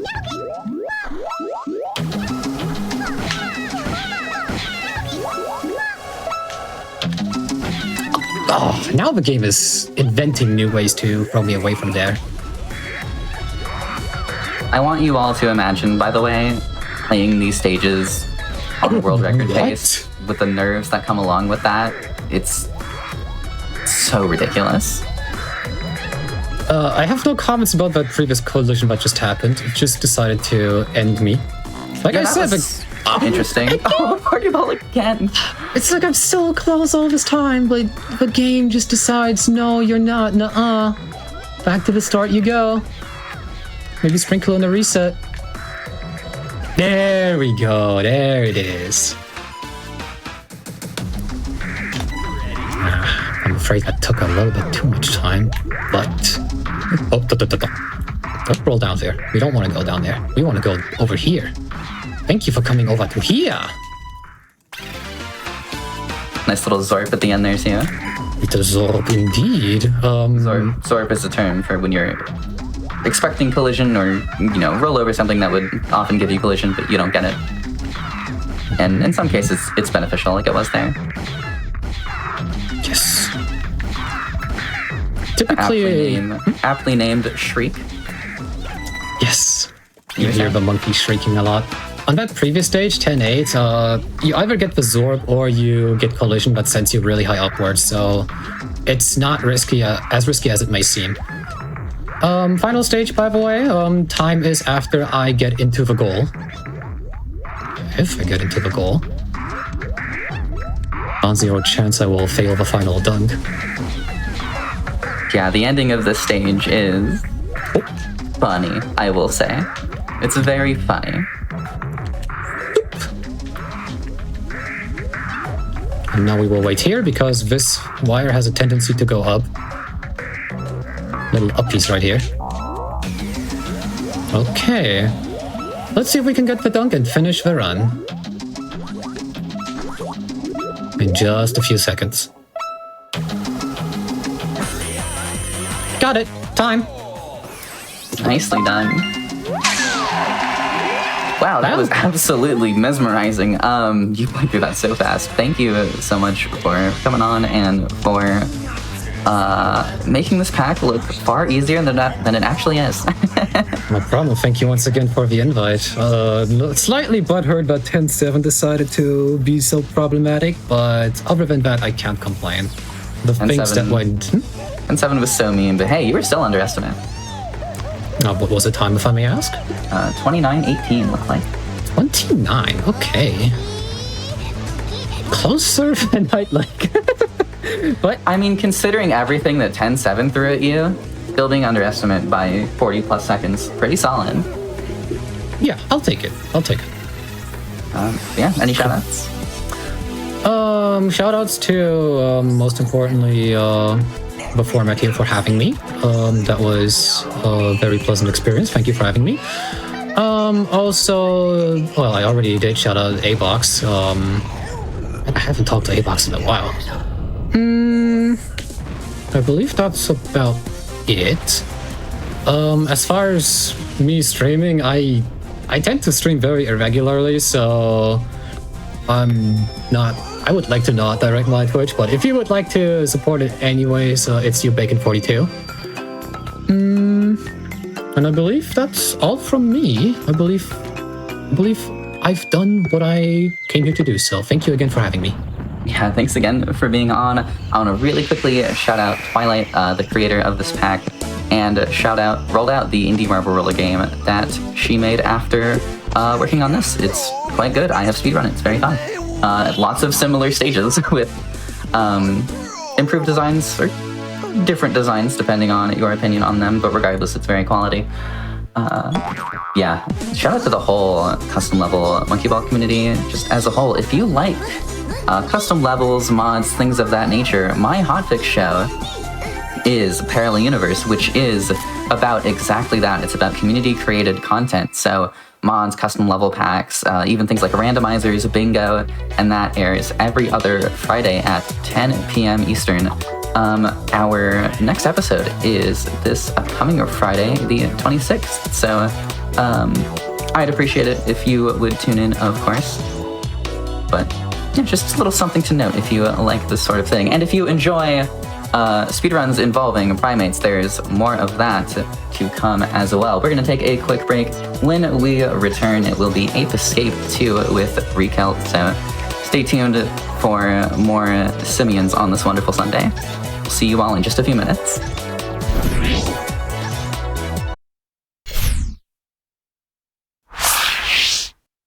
Hello everyone, welcome back to Simian Sunday on GDQ Hotfix. I'm Helix, and I have breaking news that the monkeys are trying to escape our primate-focused showcase, and we can't be having that. So Rekelt is here to put a stop to that. Rekelt, take us through Ape Escape 2. I certainly will. Thank you so much. Hey everyone, I'm Rekelt, and as you can see, the monkeys are escaping. They've been in balls this last hour and 2 hours actually, and later they will be escaping once again. But for now, we have to make sure that everyone is safe and just catching all these monkeys with my trusty net. And I'm not alone here. My trusty companion, Drunk Kami. Hello. That is me. Also an avid Ape Escape 1, 2, and free runner. Mostly 1. For me, Let's say you can throw in Million Monkeys, you can throw in Monkey Mania, you can throw in Pumped and Primed. Not Ape Escape. Almost all of them. Yeah. Alrighty, let's get started in 3, 2, 1. Let's go. Yeah. This should be a fun one. If you guys have ever seen Reek play Ape Escape 2, it is a treat to watch, let me tell you. If you haven't, then you might have been asleep last AGDQ. 6 in the morning on 7 in the morning on a Saturday. That was fun. It was an experience. I had a throat thingy happening, and yeah, wasn't fun. Made a little hard to talk about, I'd imagine. Yeah. What is fun, however, is we're playing as Hikaru. He's I don't know how old he is. 9, maybe. He's about 10 or 11. 10. Small child. Yeah, he accidentally let all the monkeys escape. Let's call him Casito for that. And yeah, that small BSG in joke. Don't worry about it. Yeah, so Ape Escape, you might actually know from the PlayStation 1, is that one game that came pretty late in the lay, but it's pretty unique in that it's the first ever required DualShock. Like, if you did not have a DualShock controller, you could not play the game. Unlike other video games around the time, it actually fully used both the analog sticks on the controller. Whereas, like, you see Reek catching monkeys right now and using his stun club, he's actually using the right stick. He's swinging it himself to swing the gadgets, as opposed to, like, hitting a button that you would normally see in a game. You might think, wait, camera controls, that's usually on the right analog stick. No, it's on the D-pad. And because of that, every now and then I have to go into, like, full-on claw mode. He's got crab hands for this game. Yeah, pretty much. But yes, every stage is generally going to have us just catching all the monkeys. They're going to kick us out of the stage. We'll have a couple bosses. This should be a pretty self-explanatory what we're doing here. And after a couple of stages, Natalie there is actually going to be handing us gadgets that we're going to be getting. That there's going to be some good ones later. Don't worry when we get there. They're going to start us off slow, though. Right now, we're actually learning how to swim with our little water net here, we're using to catch that famous monkey right there. Punto. Good old Italian man. Yeah, that's his name. I don't know all 300 names. I know. You gotta know this one, though. Yeah, Pretty Max. He was like playing Cappuccino, I think. And that's Monkachino. Monkachino, yeah. That's a good one. Catch him right through the bridge.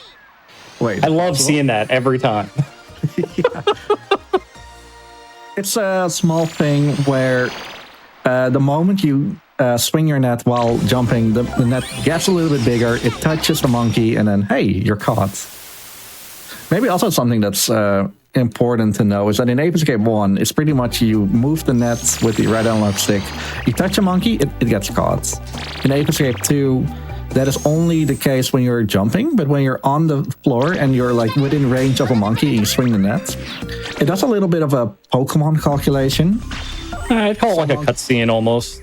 Yeah. Some monkeys have a higher catch rate than others. And the idea is, well, it looks like you caught it, and they can actually evade it. Almost got it. So here we actually get our first gadget for speed. It is the speed gadget. This is our hula hoop, super hoop. This is probably the most important run besides one other gadget because you go fast. I mean, the other one's the net. I was going to say the slingshot, but we haven't gotten there. I'm aware. Enrique's also doing some, what are they called? Boost jumps in this one? A boost jump, yeah. Yeah, the boost jumps to gain some like extra vertical height you're not supposed to be able to get. On top of that, unlike Ape 1, we actually have a little monkey on our head named Pippochi.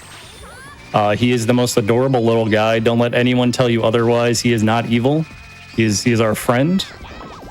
And he can help sometimes in the game. We kind of don't want him to because it's a little slow. But if you like miss a ledge or something, or let's say you die, he can give you cookies. He actually makes the game a little easier for a lot of people. He is. He's a really good friend. He might help us with the jump later in Beta Z when we get there. Don't worry. We'll see. This is cool. Yeah. So right here, we actually have our first boss. This is a blue monkey. Unlike Ape Escape 1, they actually added in like special boss monkeys. So we have Uki Blue right here. He is a nerd and I love him. Not that kind of nerd, but yes. Nah, he's kind of a nerd. In a fun way, you know? In a fun way, yeah. Let's go with that. We don't have his, I believe, Reek should be playing on the Japanese version, I believe. I can't hear myself, but I love his English line that he says here, where he says, "Go home to your mama," every time you hit him. Just wait until the next boss. He has some really fun sound bites in the PAL version. In the PAL version. I don't know the PAL version, boys. You're going to have to regale me with those. I will when we're there. When we get there. Yeah. Yeah, so he's a pretty basic boss. Generally, Reek was just moving in a way to control his movement that he would pretty much come to Reek. Yeah, They just hit him.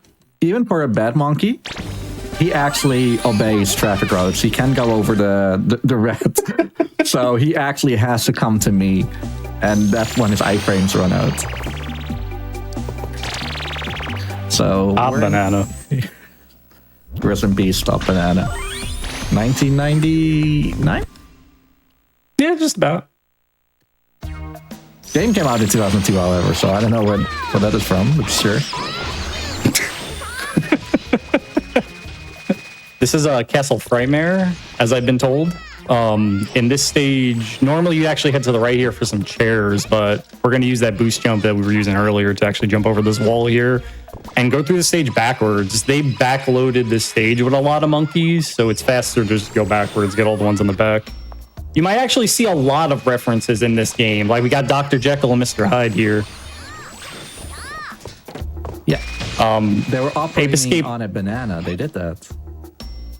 Ape Escape kind of prides itself in the later games from like 2 onward and like parodying things a lot. So right here we have a Calmuncula.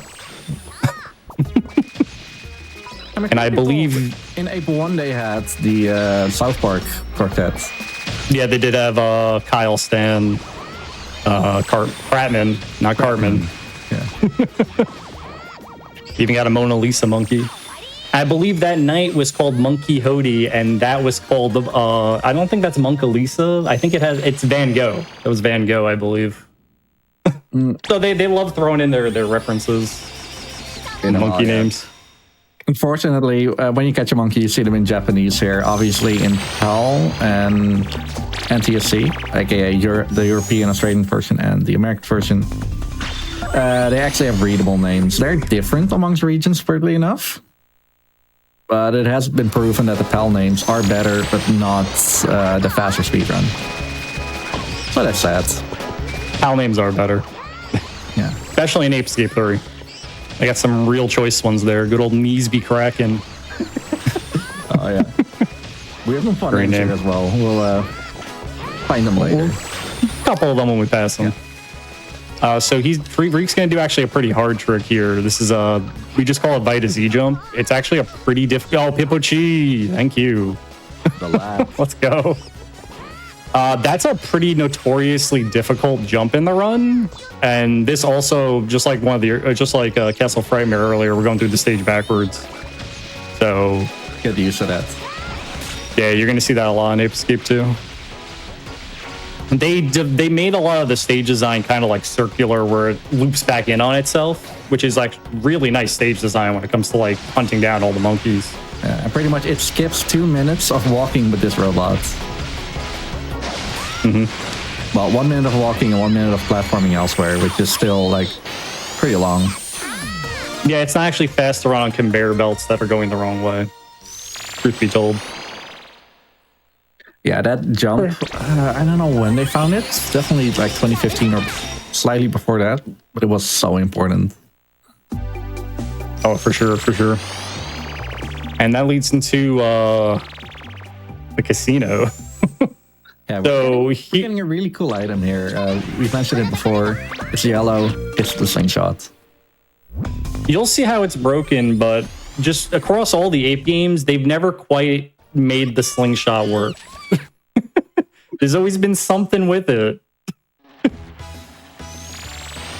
And Ape 2 is no different. So, actually going to pick up some ammo here for later in the run. And catch a couple boys. This stage is okay. Right? This Really fun. There's some Michael Jackson monkeys here. Oh yeah, there's the Michael Jackson monkey. Oh yeah, because they put the afros on him for this game. Yeah. And there's a Clint Apewood. Clint Apewood. Seagull. There's a Samuel Jackson monkey, if I remember correctly. I believe it's the next monkey you're gonna, not this one, but the one after him. Yeah, that's him. Oh, I believe that. Pick up a little bit more ammo, and I'm gonna be excited to see how well your slingshot skills go, Reek. Oh, first try. Oh, I was Love thinking that. of the speed you were going to judge. That was pretty medium. No, I'm not gonna Which judge. is good. Good to see. I'm getting Oh no, oh no. go for now. Yeah, we'll get him later. The slingshot, as you've now seen twice, we call it like an air crawl. Yeah. By confusing the game a bit, we are crouching in midair, and depending on how fast you do it, you can either go up like super fast, or if you do it a little bit slow, which I will actually do later, to just like be pretty neutral in how high up you go. Yeah, every game the slingshot's been broken. Ape Escape 1, there's an infinite jump trick with it. Ape Escape 2, you have your air crawls here. You can gain infinite height with. Ape Escape 3, there's the hip drop storage, which does the same thing as an air crawl. It's just a little more complex. Pretty much. Before that, we had net floats. Yeah, which was kind of the same concept, but it was a lot more button inputs. It's so weird how the hip drop storage is the same buttons as air crawls in this game. Like absolutely the same, but like 2 more. Yeah, so you're seeing Rick do it there to go over that wall because he's skipping like a cutscene with that monkey. And you see him doing it in quite a lot of places, honestly. It definitely breaks the run. That's for sure. Yeah. Pretty much, this is like the trick that new runners will actually learn, which is super useful. I tried to do a a no air call run like 2 weeks ago. My hands still hurt from it. I can't imagine that. Which even is like a harder trick. The sky flyer net boost. So all of these monkeys on this stage specifically, if you hit them, they actually go in this anime, oh no, I'm caught, help me phase, which makes them super easy. Yeah, they do a little kabuki pose. It really Yeah, what was nice about this game is that this is when they started adding like the little costumes to the monkeys. So we were actually catching ninja monkeys. We got our boy here with the little bald hat on.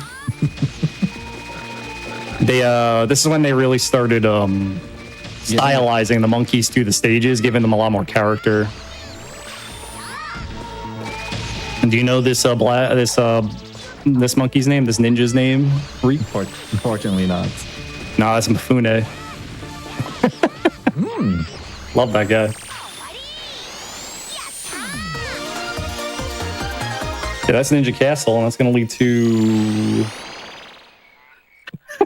That monkey. I love the knowledge that the US version of this boss is voiced by Steve Bloom. This will be...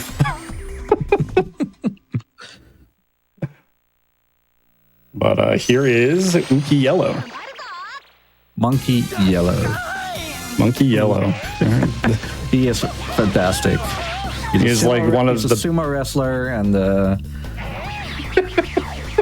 just a wonderful being. Yeah, Just a wonderful creature. The explosives that we picked up are actually for him. Because in this game, like, we have a stun club that does like X amount of damage. I don't know the number, but the explosives do more than that. And instead of hitting them 5 times, we can throw it down to 4. That's pretty much. So I promise you something about his voice lines. Whenever he's like knocking on those poles, he will say, "Come and get me, come and get me, come and get me."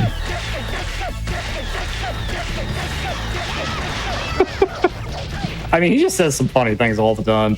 Yeah. Like when he shoot, like in 3, when he shoots the ninja stars. The really funny monkey. We're not gonna catch him here though. He's gonna escape. He's actually too powerful for us. Yeah, kind of seduced us and then just jumped away.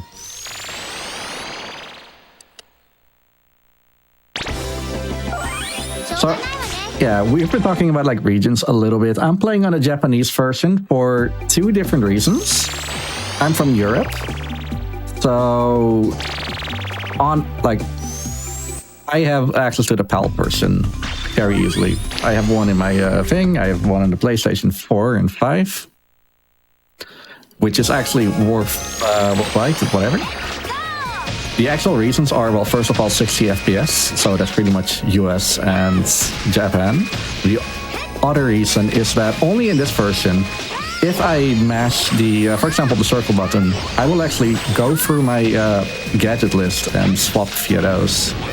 For whatever reason, they did not put that in the international releases. Japan only. Yeah, it's very weird, especially since after this in Ape Escape 3, it's just in all versions of Ape Escape 3. Yeah. So what's happening here is there's a mountain. I need 5 of these monkeys. There are 6 here just falling down, and I'm using my monkey management to catch this monkey first. And I see that 3 of them are here. Didn't even need to like do most of that. It was not a bad snowball. Very, very much not. And all monkeys, which is category I like it a little bit more. I actually have to catch all 6 of them. So that's where monkey management is like really important. Yeah, in Ape Escape, there's kind of a thing with like monkey RNG we deal with. Almost every monkey has their own, I'd say every monkey has their own stat block they kind of work with, and variants in like how they act when you get near them or when they see you. It can be very difficult to manage, but if you come at them a lot, you really start to learn exactly how they work, and you learn that every monkey has like a uniqueness to them, which makes catching them quite fun. Like this one here, catching him off guard before he runs away and starts throwing fists at you. Because after like some of them start getting away from you, they'll give you like a lot of different attacks, different things they can do that can be quite hard to deal with. There's gonna be a couple of them like that in this stage. These punching monkeys with the little gloves. Yeah, they are a hazard sometimes. So this is the Skyflyer net boost that I was talking about. I used it a few times because it does give a little bit more height than normal, like Skyflyer or just a boost jump or whatever. But I don't want to. I don't want to use an air crawl for it. Yeah, there's a lot of places where not using air crawls, where you would normally use them, can be faster. Just because like how fast you can have Jimmy here accelerate with the other tricks. Especially when you need like a specific amount of height. And I wonder if you don't. I don't think you do this at the end of the stage when you knock this. Oh, you do knock him down. That's nice. Do, yeah. I've only ever learned to do that with the club. If you end the stage in the air, it's actually a lot longer to finish the stage because you kind of have to wait for Jimmy to fall down a little bit before it actually ends the stage. So you have to kind of like knock that guy down, catch him all on the ground, finishes it up faster. You actually knock him down with a ground pound where you like make a few flips, then he will fall down, and then you'll fall down, switch over to the net, and then catch him in the in the same animation, which is pretty cool to see. But I'm one of the few runners who actually uses the Skyflyer. A little faster, I'd imagine. It looks a little faster. Yeah, the only thing is that you catch him in the air, and therefore the end animation is a little bit slower. High space can. Bye space can. By Space Can. Space Can's from another game that was, I don't think Terada did not do the music for this game, right? No, he didn't. He did not, but he did the music for another game called Space Fisherman, which Space Can there is from. And I believe there's an enemy later that we're not going to see in the run, right? Nope. Like a torpedo shark of some kind.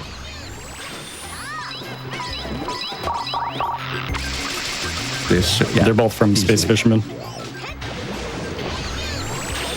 But for this stage with the gadget we got was that little banana that you're seeing Reek use to get them out of their little banana huts. There's actually another means to get them out of the banana huts, but it's very slow. And I'd be remiss if I didn't mention ghosting at some point. Yeah.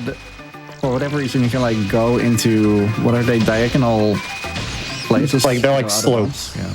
They're like weird. It's like a diagonal wall of some kind. Yeah, you can get into those little huts. However, you get stuck if you. You cannot get back out. Yeah. I think it's something that we've been experimenting with using in a later stage to skip an elevator. Yeah. Unfortunately, without too much success. And here we're going to escape the ape that's in us. This is Pink Ookie Pink, the simian superstar. It's self-proclaimed, I guess. It wouldn't be complete without a monkey pop idol, I'm telling you. But this stage is also another reason kind of why we play the Japanese version, this boss. There's an attack she'll do in the second phase. She can do it in JP, but in the US version, she does it way more often. It's very slow. But you barely ever see it in this version. For whatever reason, if you're standing in like the two front corners, or where I'm at now, which is like front enough, she won't do it. I've never seen it without standing, forgetting to go. You gotta stand pretty far away. Yeah. Actually make her trigger it. So she can just give us a random attack. Like this, we got jacks. We start with some dolphins or fish, whatever you want to call them. She can throw balls, or she can do our enemy spam, which we're hoping not to see. Oh, you didn't get any. Yeah, this is some really good luck. That's some really good. That's some really good luck. And then the attack we're skipping is actually the slowest attack, so I'm happy. This gave me a gold split. I'm happy. Actually, because of the Iron Monkey runs, I learned how to do the first phase faster. That's funny, actually. There's another little piece of tech that we didn't mention, but I might as well mention. Sometimes you'll see Jimmy kind of like lunge forward like a rocket. This is the only game where they gave him something called a rocket jump, which is where he just like flings himself full force forward onto his face. I cannot explain it. It's such a fascinating like movement option. If you actually look at the model for Hikaru, he has a little band-aid on his nose. I think we know why. Probably from rocket jumping a little too much. Yeah. For sure. Ooh. Yeah, this is Enter the Monkey. That's probably one of the best tracks in the game. But also, where is Monkey Management? I think he jumped across the river. Yeah, then we'll come back. Yeah, like we said, this is also like the first stage where normally we have to like catch 9 monkeys at most. Now we have to catch 17. And to make it more intimidating, 7 of them are in your front of your nose. There's a lot of different colored pants of monkeys. Or clothes, I guess. This one is dark blue, meaning he's also a speedrunner, just like us. And that's there's also the colors say a little bit about them. Like red is super aggressive, like this guy. Yeah, they're more offense oriented. But like even the sad ones, the relatively harmless ones, are dangerous in this stage. Yeah, they've been practicing their kung fu pretty well.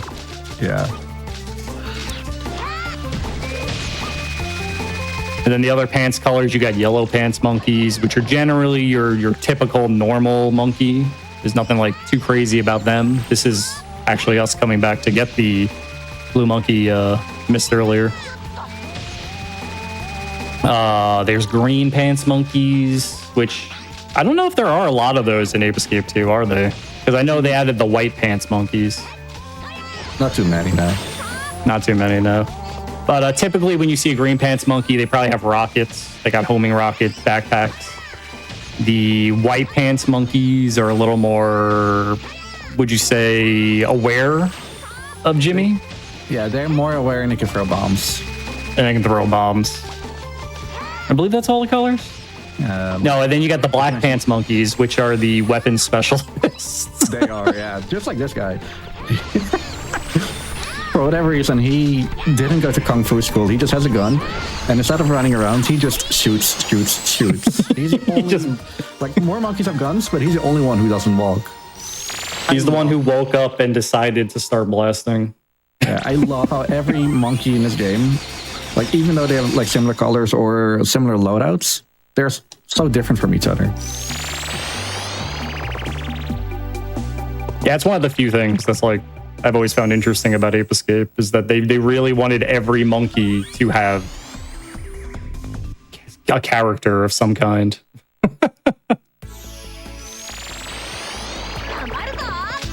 really nice. Oh, another thing you might want to mention about the regional differences is how far monkeys can see you, right? Yeah. For whatever reason, the US got the short end of the stick. All monkeys see you from like twice as far away. It's just hard mode. Just hard mode. Yeah. Actually, because of the 50 frames per second, the long jump in Fighter Z is actually easier on that version, but boost jumps are more difficult. That is. I did not know that. I remember learning the game on the PAL version because I didn't have the Japanese version at that point. And I was wondering, why is it so difficult? Fortunately, Ion came in with the answer. Ion, Fairy Old Runner. You might, if you know anything about Ape Escape 2 and GDQ, he opened up the 2018 GDQ, I believe. Or the 17, I forgot. It was a party. So what I just did actually was very hazardly jumping over all the stars, which is well, I won't say relatively difficult because the Skyflyer makes it somewhat trivial, but it saves you about like 3-4 seconds if you do it well. Saves you half a cycle of those stars. Yeah, and Reek's also going to use an air curl here to skip I don't know if you want to call it a mini boss. It's a monkey inside a bowl. But doing that, it's kind of slow to fight, so we're just going over here to pretend he doesn't exist. As opposed to a monkey inside a ball that we saw earlier this stream. Exactly. Exactly, yeah. I don't think Ape has any monkeys in balls that I can think of off the top of my head. No, only monkeys kicking balls in monkeys kicking balls in the monkey soccer minigame. Close enough. Hey, monkey soccer is in Monkey Ball too. There's a connection. Really? Yeah, there's a mini game of monkey soccer. Fascinating, honestly. If I had a nickel for every game that included monkey soccer. Who would have guessed monkeys and soccer go together? You'd have to. That's not much, but it's a miracle. And Both games have 2 in their title as well. We're onto something here. It has a connection there somewhere. I do need to make a correction really quick, by the way. Earlier, I stated that volunteer submissions for Games Unclear close on September 21st. I had incorrect information. Or sorry, I stated September 22nd. I had incorrect information. It is actually September 21st, which is today. So, this is to say, Games Done Clear volunteer applications close tonight. So you need to get your application in today, and you can visit gdq.gg/volunteergdclear to do so. Get speedrunning.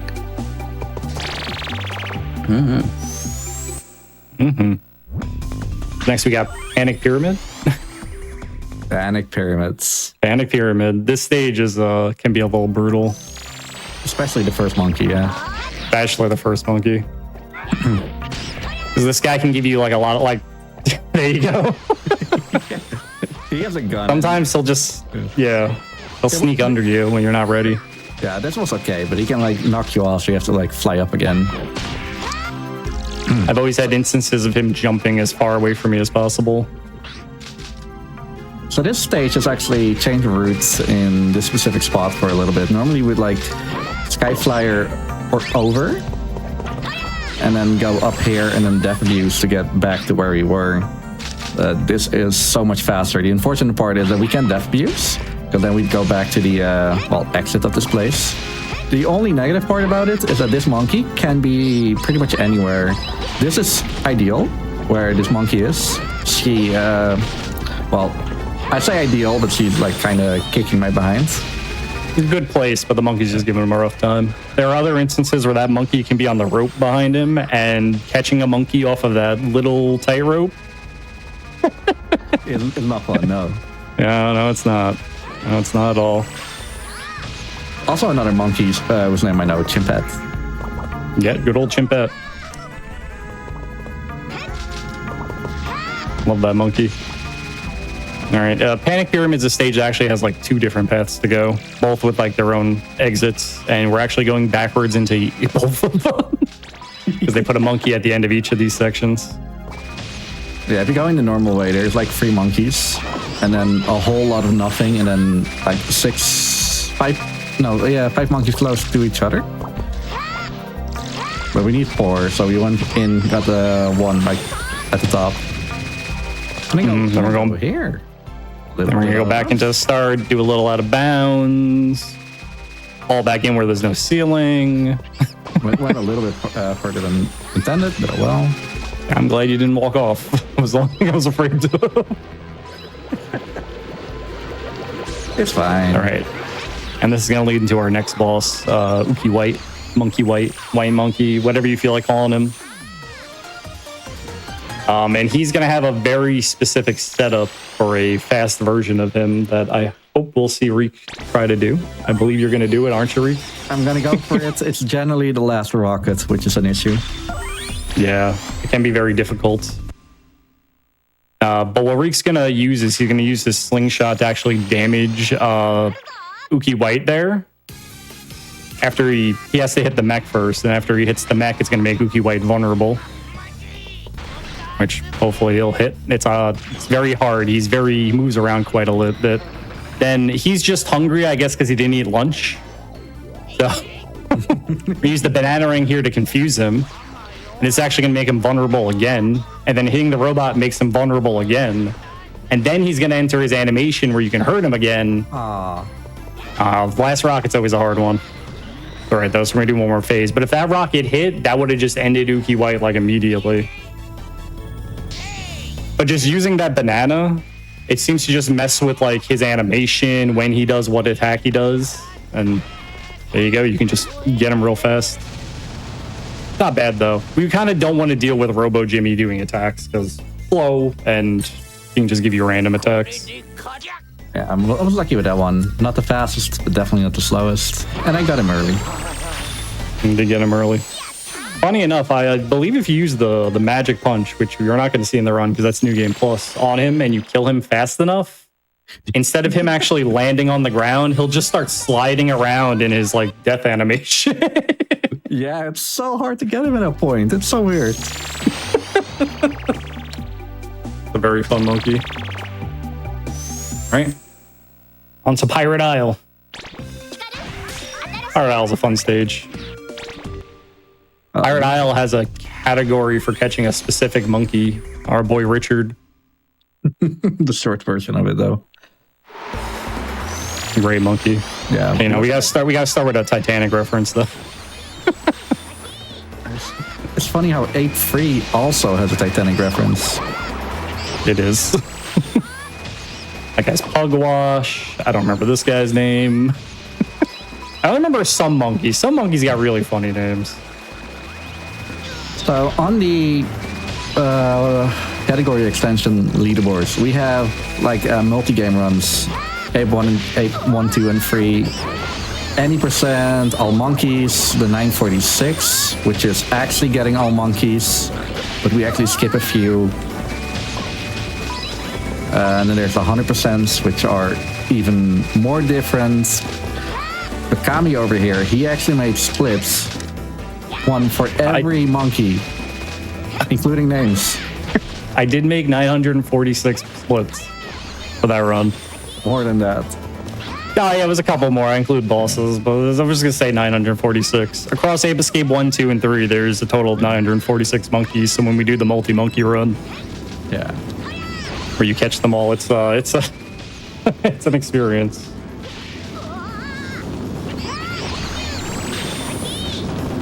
Can I go for the one bounce? Ooh. It's hard to get the one bounce. I got it. Oh, that's extremely tight.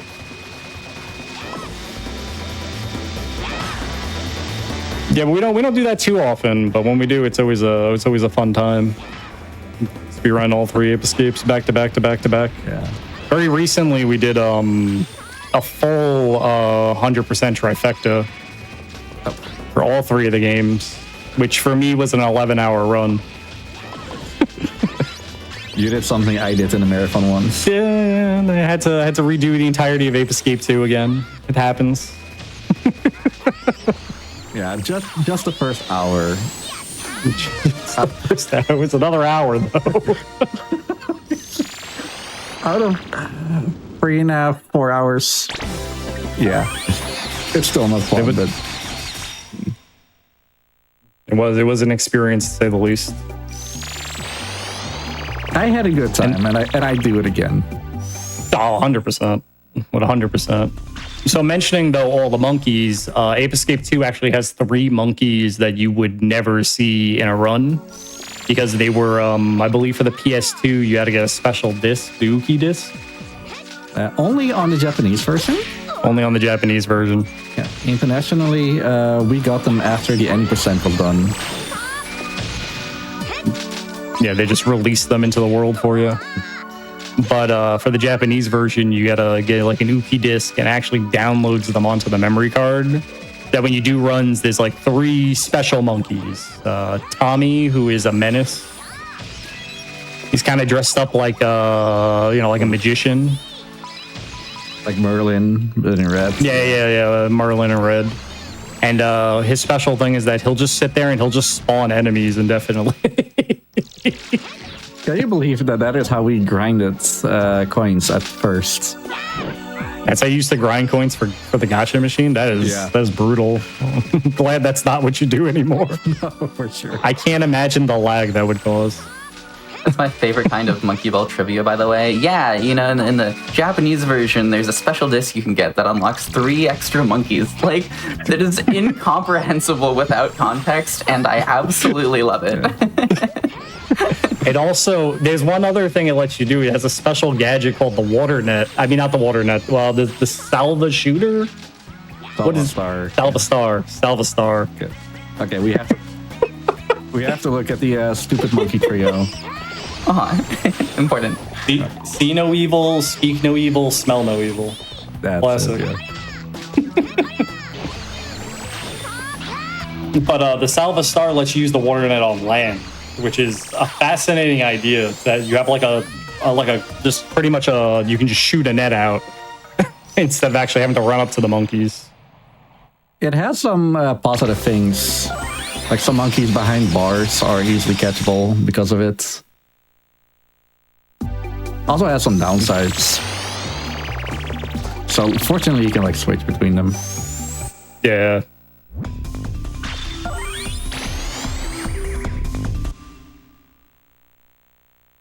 Good thing. Next we got the dinosaurs. As Jake would say, boy, I can't wait to go see those dinosaurs.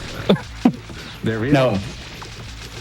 I can't wait to check out the dinosaurs. That's what it was. I gotta think his voice in my head. It's the only way to remember the line. I see a comment in chat, smell no evil is not real. No, it is real in this game. We just don't speak no evil. That one is fake. Yeah, they got joke names. Yeah, up here. Then I think this is I don't think it's like Swiss Family Robinson. I always forget or Robinson Crusoe. I forget what these monkeys reference, but they've spent so long in this woods. Oh, that guy can be rude. Fire breathing boy. They spent so long in these woods that they've actually started to carve furniture out of this tree to live in. Yeah, there's a table and 2 couches. They even got coffee mugs somehow. And a working shower. The guy doing the same animation. I mean, they had to use it. Yeah. Love it. And then this guy here is watching Discovery Channel. Sorry, I had to catch him. Had to catch him. You gotta interrupt his shows. Cookie. Yeah, you need those cookies. Yeah. We got 3 more monkeys coming up here all together. These monkeys, I only know the yellow pants one because his name is Lunch, because there's a T-Rex. Yeah, the ideal scenario here is I knock into Blue and incapacitate him. The Reds wants to punch me, but then accidentally punches Lunch, the yellow one. I jump over all 2 of them and catch Reds. And then the other two are on the floor. But unfortunately, not today. Piranhas can be a menace. Yeah, that was Prince Jr. by the way. He loves jumping around. Yeah. If you're trying to like swim up to him, sometimes he'll just keep jumping from pole to pole to pole, and there's nothing you can do. You just gotta deal with it. Monkey Polo. Unless this one's Monkey Polo. All the Explorer ones are kind of samey for me. It's one of the two. Oh no, this one's no, this one's Terry. That's Terry. That's what it is. Good old Terry. That's gonna lead to I think this is my favorite boss in all of Ape Escape. Monkey Red, yeah. Yeah, Ookie Red. If you weren't wowed by anything before, I bet you're about to see something you've never seen before in a game. Here is a wrestling ring with a Sentai monkey surrounded by T-Rexes. I love video games. It gets better. How do you think he attacks? That's right. He's going to jump out of the ring. He's going to grab a T-Rex and he's going to suplex it back into the ring. I love video games. Poor T-Rex. Yeah, have you ever been so mad? This is not even the best thing. Like, this is what he does after he gets an attack. But if you're not fast enough, he has like main method of attacking are farts. You'll see one. Well, hopefully. If I'm unlucky. Hopefully not. If you're unlucky. But besides that, if you actually let him go, he actually has like a bunch of different wrestling moves he'll do. Like he'll do a double lariat. He'll do like a butt slam from the top rope. Like he's full on wrestler. It's wonderful. I think he does a flying clothesline off the rope too. Love that guy. Oh, now. Yeah, he's a wonderful monkey. If you ever play Saru Daisakuzen, the PSP Ape Escape, or Big Mission we call it sometimes, he's actually driving a giant robotic elephant. That's probably his worst appearance.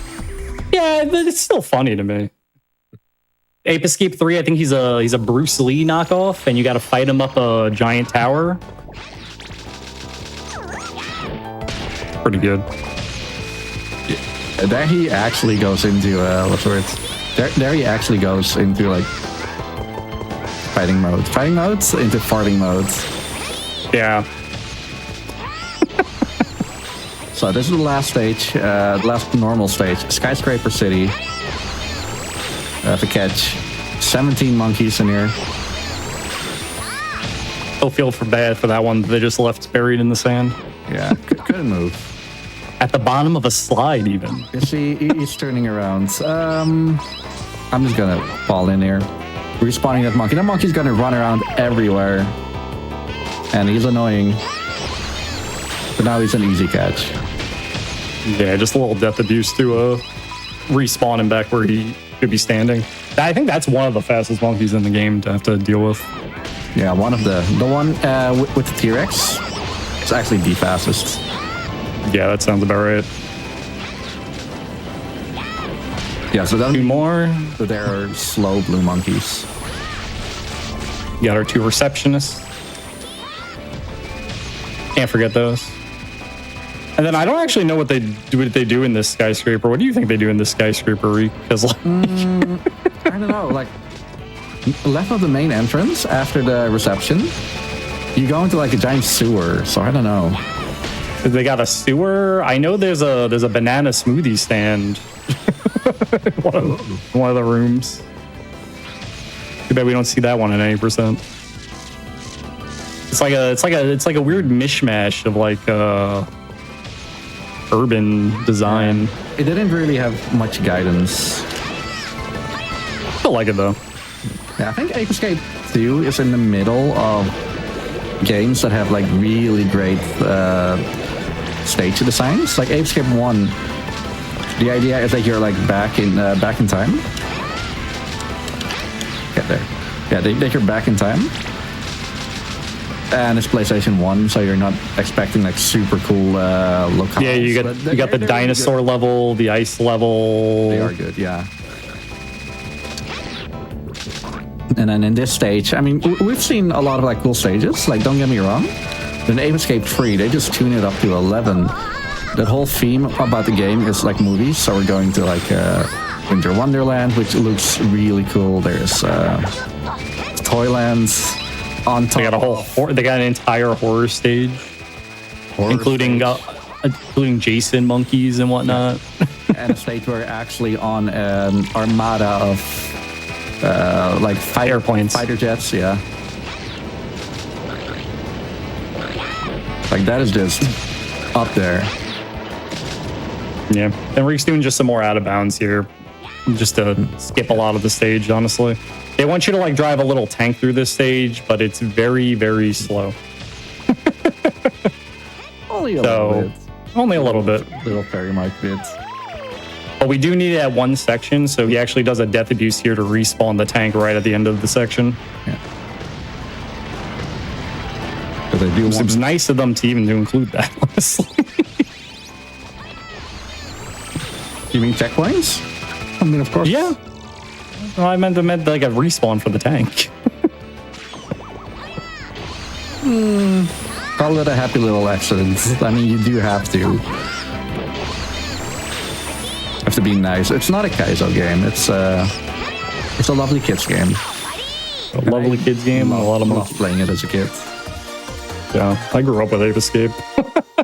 Yes, I mean, same. All three of them.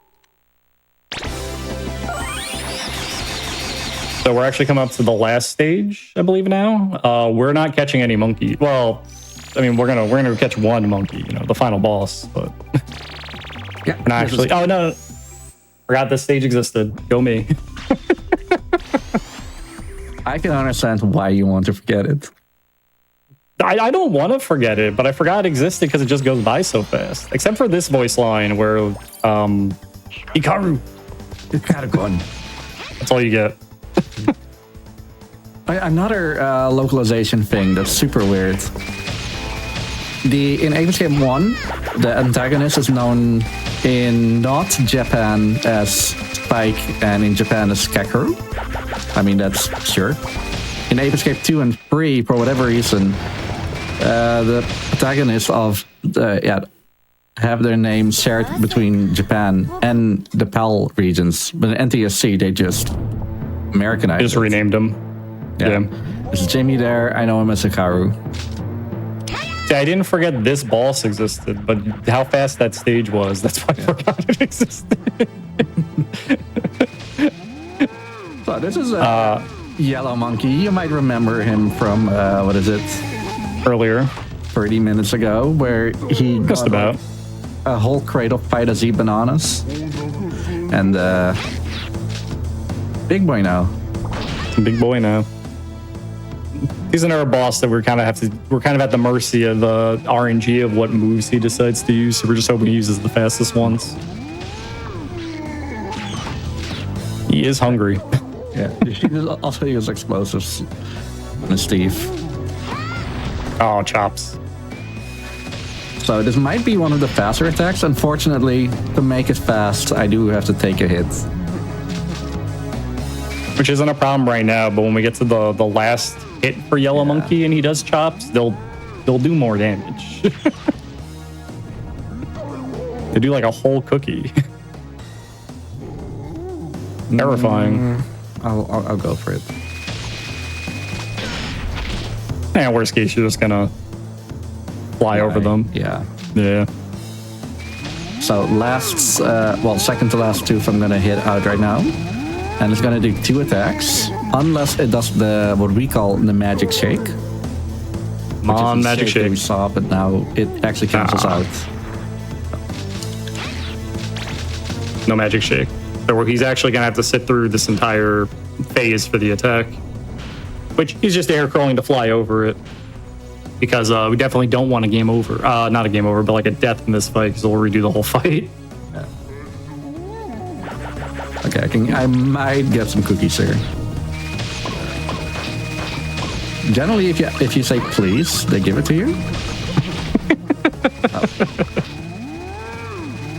Generally, not all the time. That's for sure. Yeah, it's yellow though. Not too bad. Now we're actually catching him. Now he's also really tiny. Yeah, not even higher than your waist. Now for the stage I thought we were doing earlier, but aren't, and now we're doing. Yeah, now we're on the moon. Oh yeah, after all that, now we're gonna travel to the moon, catch Spectre on his moon base. Yeah. The story is not too important here. I mean, it's more about the gameplay, I guess. But Spectre, the final boss, wants to fire a lethargy laser on the Earth so that everyone is so lazy that they don't want to fight back against the monkey invasion. We can't have that. Honestly, a pretty solid secondary plan after time travel didn't work out for him. Yeah.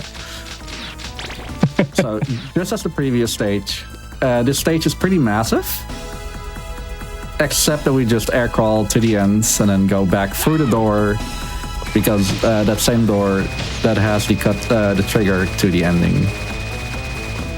And you saw Reek do it a couple of times, but he's going to use the flyer here to actually reset his position back to the ground, so that he actually hits the trigger to go through the load zone to start the final fight.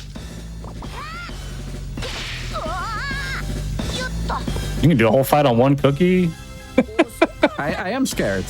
I'll be honest. I am a little scared.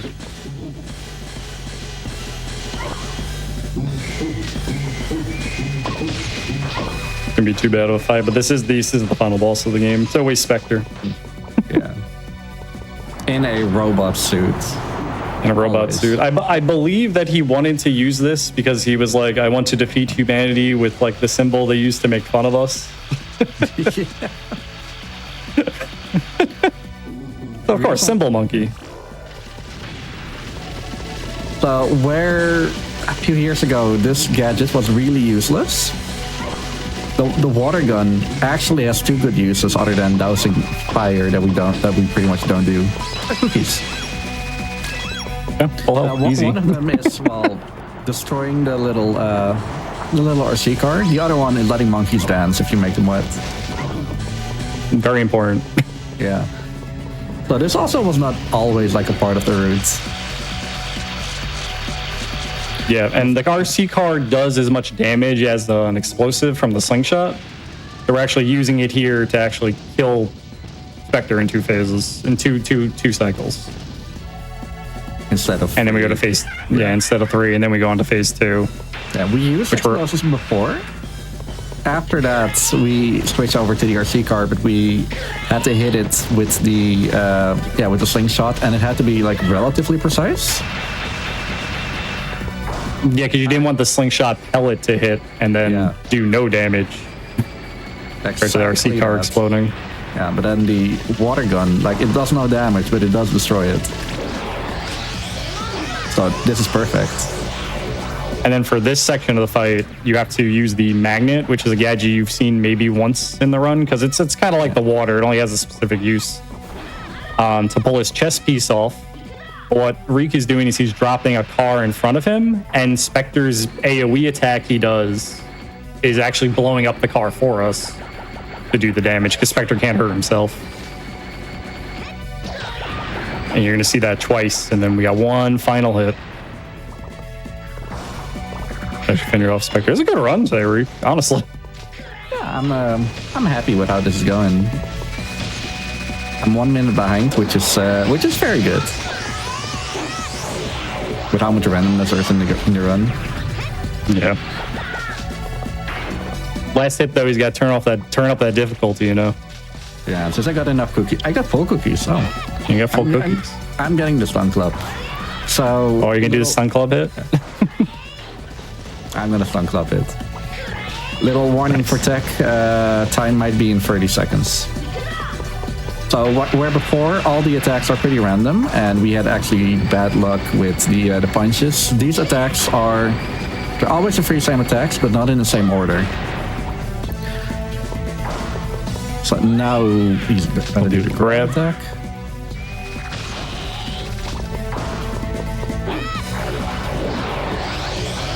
And then I'm actually gonna get a hit, which is the fastest way. But time! If I actually die because of this attack, then I have to do the fight over and it doesn't count.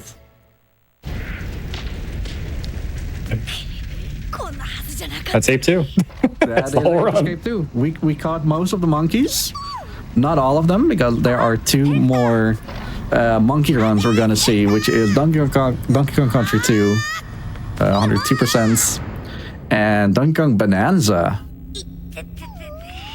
Yes, thank you so much for being here, for catching those monkeys, for playing the second game that features monkey soccer of the day, I suppose.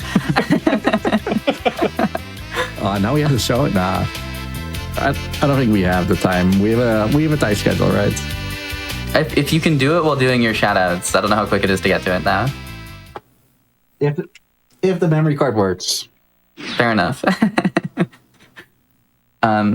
of shoutouts, you got me? Let's do some. We first of all, of course, Kami, who in his free time wanted to sit here with me. I can never miss an opportunity to watch re-catch monkeys. That is some good stuff. Other than that, the whole Ape Escape community, there are too many people. I don't want to name specific people because we're all so wonderful. We're also gonna do a little community race in a little bit. Ape Escape 1 without the infinite height glitch. And other than that, thank you all for watching. I've been rebuilt, like I said. I speedrun a lot of Ape Escape, San Andreas. What else do I do? Xenoblade. I also ran a little bit of Bananza and DKC 2, but it didn't fit. But now I'm playing monkey soccer, or monkey football, as we call it in Europe. And I did not... Yeah, this is Right. fantastic. Full-fledged soccer game. Crazy Yes. it's even in there. Incredible, actually. This looks a lot more in-depth than Monkey Ball 2's Monkey Soccer. Although Monkey Ball 2's Monkey Soccer is very fun. But the football now, what do you call it? It's a spike ball. Yeah. You can slide. Yeah, there's like you get random different balls. What's fascinating about it actually is that the monkeys you catch are the monkeys you use in this. Oh, that's neat. I like that. And they all have different stats, so you can customize your team.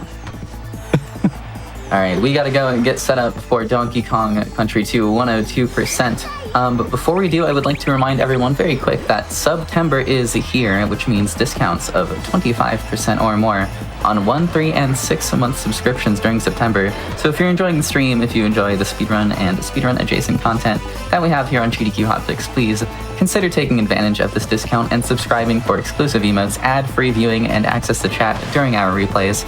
But of course, you can also always support the stream for free by sharing the Games Done Quick channel with your friends. We always appreciate any form of support you are able to give. But with that, we'll be back here in just a few minutes with a whole lot of Donkey Kong Country 2. 102% of it, in fact.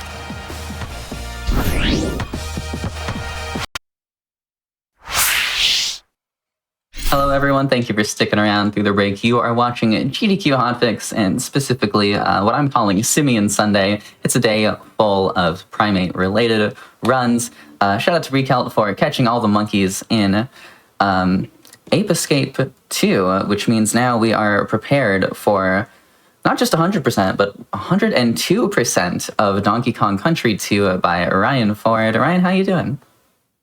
Yo, I'm not bad. Big chilling as usual. Little tired because didn't sleep as much as I wanted, but Oh, me either. should be fun. I understand that. Yeah, I heard behind the scenes when you were mentioned. So, I'm going through it, but hey, I'm dedicated to primate content right? as a Monkey Ball speedrunner. Yeah, exactly. Which, yeah, Monkey Ball 2 run was pretty heat earlier. All the runs have been phenomenal, and you can catch them if you missed them on our YouTube channel, youtube.com/GamesDoneQuick. So make sure you're subscribed. Yep. So joined with pretty goated commentator as well. If you want to introduce yourself. Oh, well, thank you very much. I appreciate it. Hello, I'm A10CJ. I run Donkey Kong Country 2 almost exclusively. And you're playing my favorite category, 102. So, I appreciate you inviting me here. It's always good to be back. Yep. Yeah, what was I going to say? All right, yeah, we have the timer started in a moment, but... Well, yeah, I guess you recently ran for a Hotfix show with DKC2 as well, so... All Swankies, yeah. Yep. I guess that was a couple months ago. Yeah. Yeah, that was a good time. That was pretty goated. And graceful shutdown in the chat there. Yep. All right, so you want to count me down? All right, sure, yeah. 5, 4, 3, 2, 1. Go. All right, let's do it. All right, good luck. Okay. All right. 102%. This is the completion category for this game, and the longest speed category, and that means doing all the bonuses. And we're just gonna go through them all as we go. One thing to note also, this is the first bonus right here, and this is not the fastest one in the game, but it's pretty fast. 19, very nice. Yes, sir. And all right. That could be a tricky jump right there on that crocodile. Yeah, that's the one that was mentioned on Thursday where I died to that guy. So. It's surprisingly easy. All right, this is the bonus with the cursed pixel. Hopefully you don't get it. Hey. No, didn't get it. All right. Nice 16. So so that's already all the bonuses for this level, but we also have to get the DK coins in every level, which we got right there. Now, you might think that DK coins add to the percentage at the end of the game on your file, but they actually don't. But we all got to get them anyway because everyone just kind of agrees that they're within the spirit of the category, and I agree with that. Yeah, it feels weird. Already on the second honestly. level. All right, nice rope climbing. So yeah, you'll see it a lot in this game, climbing those ropes like that. Instead of just climbing up them like normal, you want to jump a little faster, just like that. And what do you think about main brace? Because everyone kind of thinks this is the hardest level in World 1. I was about to say that this level's impossible. So. It sure is. I actually like playing it though. Like the movement and like weird strats are pretty nice overall, I feel. Yeah. Compared to the first game, there's a lot of vertical levels, this being one of them. All right, try for a 2-1 jump there. Hopefully we'll see that more often throughout the run. Yeah, hopefully I'll get one. But yeah, this is the impossible bonus right here. A little early. Yeah. Yeah, I mean, pretty good though. Yeah, it's still solid. All right. Yeah, pretty solid. Yeah, probably lost like and a second. DK coin. All right, good level. Now, the first bonus of this level here, Gangplank Galley, is you get the DK coin first. Okay. So some people like to get it after the bonus, but doesn't really change much. Yeah. But this bonus right here is one of the few instances of RNG in this game. And all right, third chest. The coin could appear in any one of those 4 chests. So obviously you want the first one. Yeah. Yeah, we break it in that order because it's just kind of like faster to go through that order. Yeah. And kind of hope that you get it right away, basically. Yeah. So this level, you'll see the first instance of using a warp barrel to warp right to the end and then backtrack a little bit to get this second bonus. If you didn't know, every level in the first 2 worlds has a hidden warp barrel. Very useful in any percent. But we don't use all of them in the other categories. Yep. But saves like 12 seconds or so to backtrack like that. And here we're visiting Wrinkly. Hi, Wrinkly. Hug your grandma. Yeah. Every single Kong, Wrinkly, Cranky, Swanky, Funky, you have to actually visit them to get 102% because they all give a percentage point on your save file when you visit them for the first time. So gotta do it. Yep. And yep, another warp barrel use right there to get the DK coin. And now there's only one bonus in this level. And you're going to see the first instance of a start select once we get to the bonus, the fish. Yep. I think it was taken from Super Mario World. It's like the first game I could think of that had start select after completing a level. Oh, really? Yeah, I could be wrong on that though. Huh. All right, nice 32. And star select as soon as you grab the coin, saves on the animation. Hi, Swanky, at Graceful Shutdown. All right. All the swanky category lovers. Yeah, the Swanky committee just making up new categories. All right, so, yep, nice goal swap right there. Instead of jumping on the goal, you can do a swap to get your Kong order correct. Save a little bit of time, assuming conditions are right, of course. But yeah, now we're taking the warp barrel again in this level, and then we're going to fall all the way down. Well, we're going to fall to that bonus, and then we're going to fall all the way down. No, very random question, but have you ever gone on the goal a second time? Like as like, oh, I'm sure I have it. I'm sure I have. It can be mindless sometimes. Yeah, I feel like that's got to be one of those like rite of passage type things where you like make a funny mistake in a run. I've definitely done it a couple Have you ever times. died on that fall right there to the bonus? Yeah, twice ever. Yeah, that can happen. All right. Oh, nice movement there with Dixie. That was slick. Hey, thank you. And we're visiting Funky, and now we're on the first boss. Another instance of RNG, a pretty notorious one in this game. The first two eggs that throw crows at you are going to be real, so we can hit them with them, no problem. But then the last two, well, oh my gosh, he could give you any number of fake eggs. Oh well, there's a real one, so that's good. all right, pretty lucky so far. Oh, You just had to say something. I know, right? Yeah, my last like 4 runs in a row had 0 fakes, which is crazy. Also, whoops. Yeah, well, that's very good. That was a good roll one. 3 fakes. Still probably a sub 7, though I can't see the timer right now. Yeah, I'm pretty confident. It must have been like decently under 7 minutes. Yeah. And do you have 18 fakes as your PB? Nah, 14. For fakes? Oh, 14. Okay. Yeah, I have 17. Oh my gosh. Yeah. Yeah. Well, all right. We're already most of the way into level 2 here, or world 2 level 1. Yeah. And we already got the first bonus.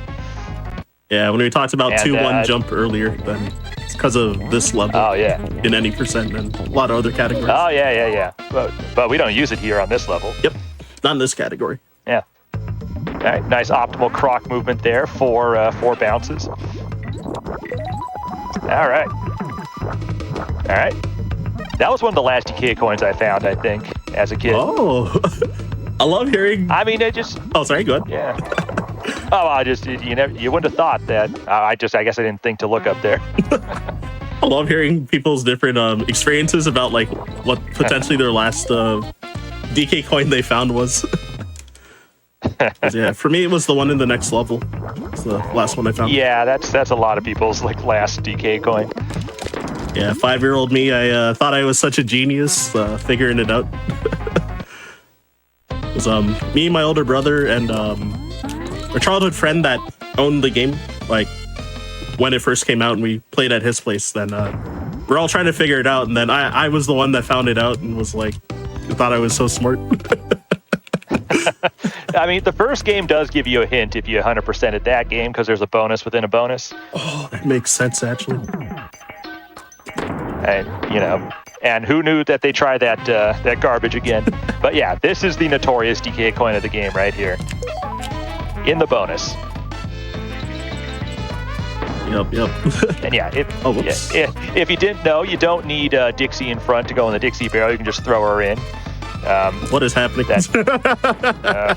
right. Oh my gosh. All right, we got it though. I think I lost like 4 seconds almost there. All right. Oh, and is this? Oh, this isn't the first big boy. We saw one in the first world, but yeah, that's a cool trick right there. I think. What we call a big boy. You can get a double jump off of a team throw. Yeah, the frequently asked question for new runners when they start running this game. It's like how to do that big boy in this level. No, it's surprisingly not too bad. You just the window to repress the jump button is very generous. Yep. And in this category, we do it twice, which is even more nice. And and now we're gonna fall. On these vertical levels, it's often quite beneficial to quick travel up to the top and then fall all the way down. Yep. I like the stage a lot. Warpless, like going up, but yeah, warpless is fun on this stage. Yeah, but pretty much warpless is the only category where you know don't just take the warp. So yeah, all Kong letters too if you're true. If you want to get obscure. But yeah, this is a pretty straightforward bonus right here.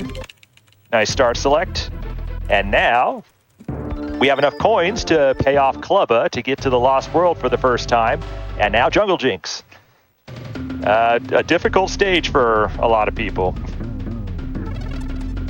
Yeah, I definitely struggled with my last run, actually. Oh my gosh. Definitely difficult casually.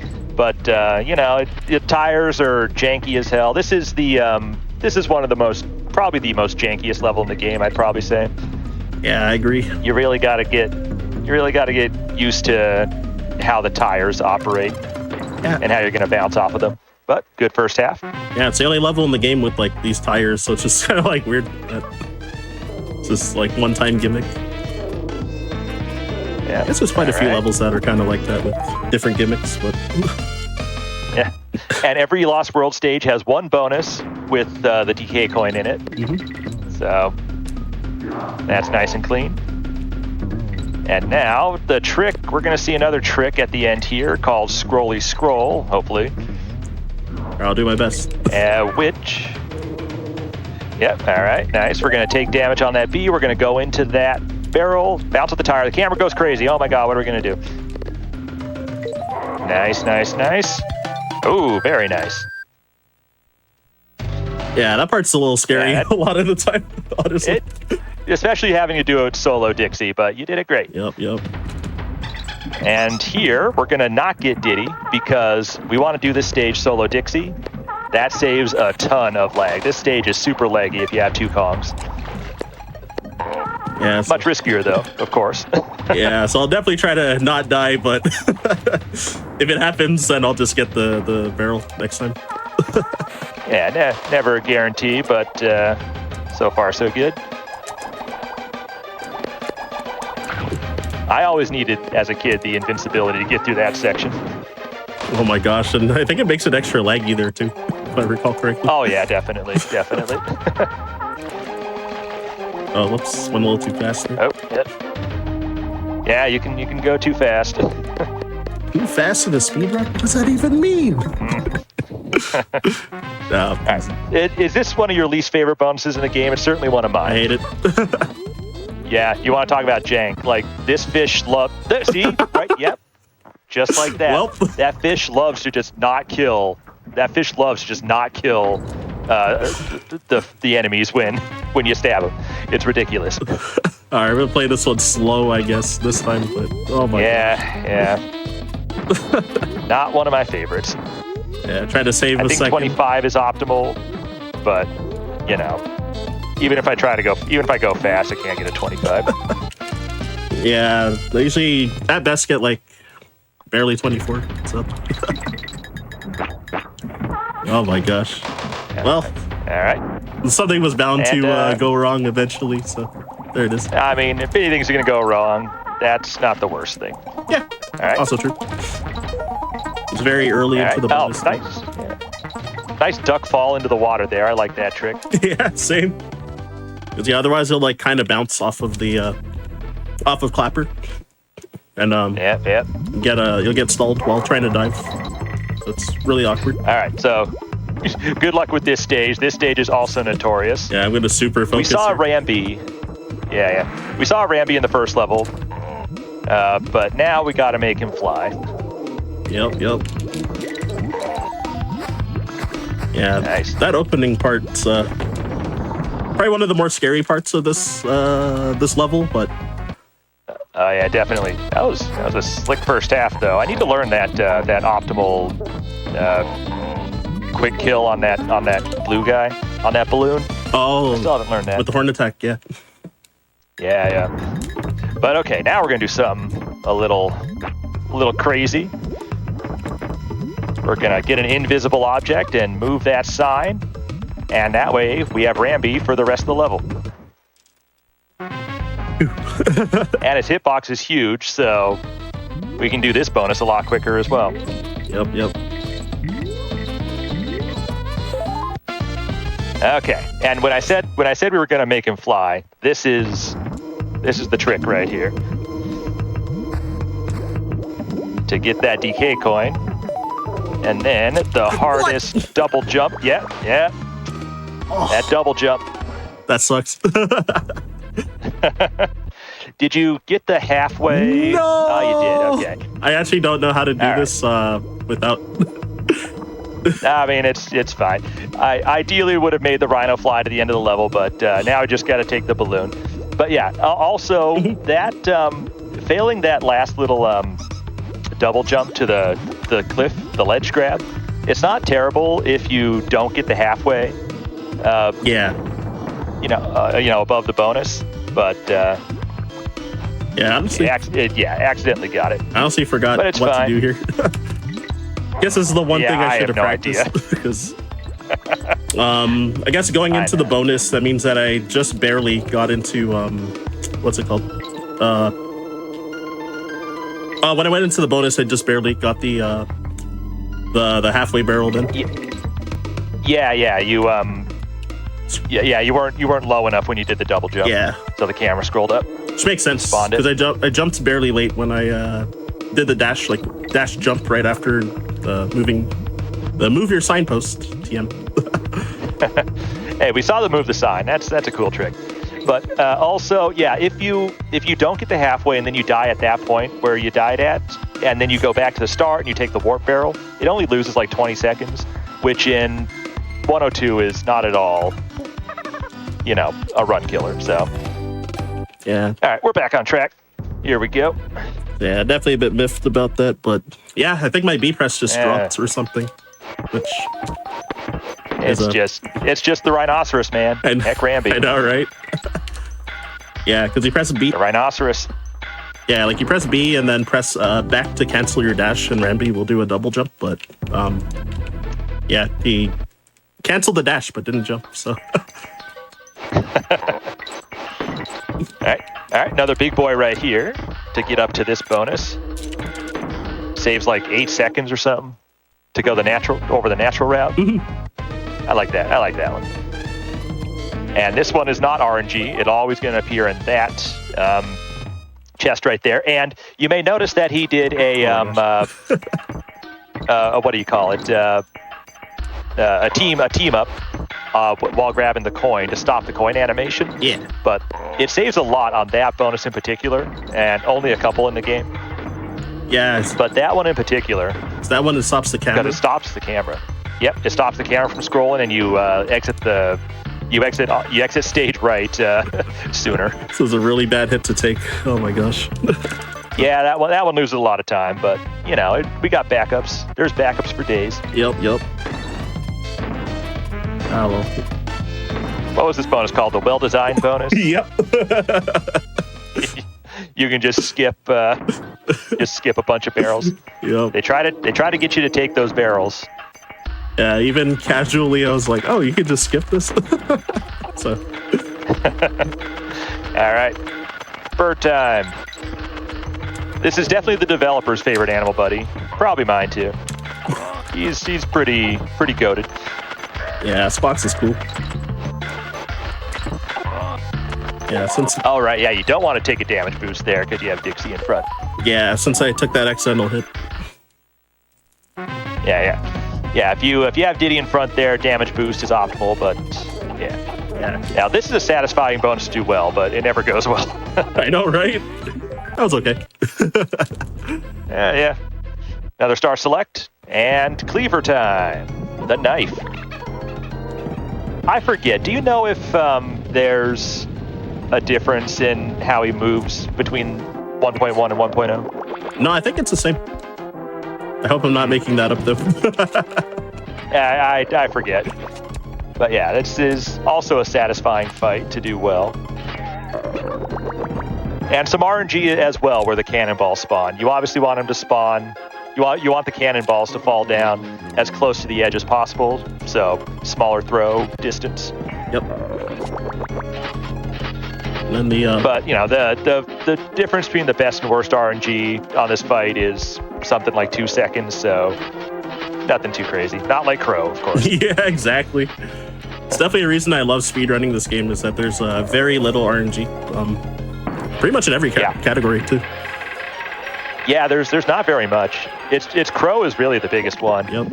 And it's early. It's like the first boss of the game, so not a terrible reset point. Yeah, exactly. All right. Yeah, we're already through the first 2 worlds. I love it. Yep. All right, Barrel Bayou. The swamp. Oh, forgot to mention about the we beat bosses with Dixie because her guitar solo is faster. Oh. That's right. If you ever have to have a fanfare in this game, Dixie's is more optimal. Saves like 3 seconds. Yep. You know, the rap looks cool. Diddy raps. The rap is fantastic. Shout out to all raps, the category, but Yep. not fast. All right. At least Rambi turns into money there, which is nice. He does something good. Only useful thing you did today.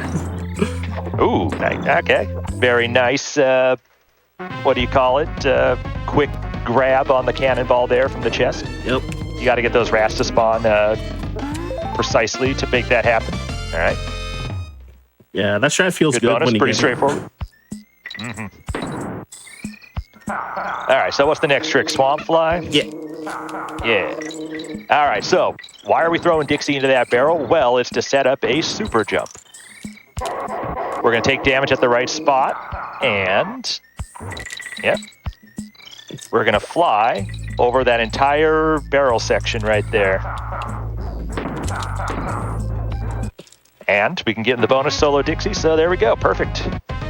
All this Rambi slander. Oh, Ananka's not happy, but yeah. DKC2 runners are not thrilled with the Rhinoceros, especially in the longer categories. Yep. Yeah, fortunately it's not DKC1, so it's not as bad, but still. Yeah, they like literally added like input delay to make him like feel heavier in that game. Oh my god. My accidental strategy of getting a bunch of games with 2 in the title that kind of turned on purpose pays off. Right? Yeah, true. With the schedule, like yeah, Monkey Ball 2, Ape Escape 2, Donkey Kong Country 2, even the Monkey Ball custom level pack was the sequel. Oh my to the gosh. original custom level pack of the same title. That's pretty funny. I'm assuming that was all a coincidence. It started off as a coincidence, yes, and then when I got to Donkey Kong Country, I was like, well, I know Ryan Ford runs Donkey Kong Country 2. I have to, right? That's so good. Yeah, when he messaged me, I was on the way home from a event called No Reset in Montreal, which actually I just met CJ there in person for the first time ever. That was a great time, yeah. Yeah, we had like a 12-person Donkey Kong Country trilogy race. So it's like 12 of us split up into four teams of 3 each.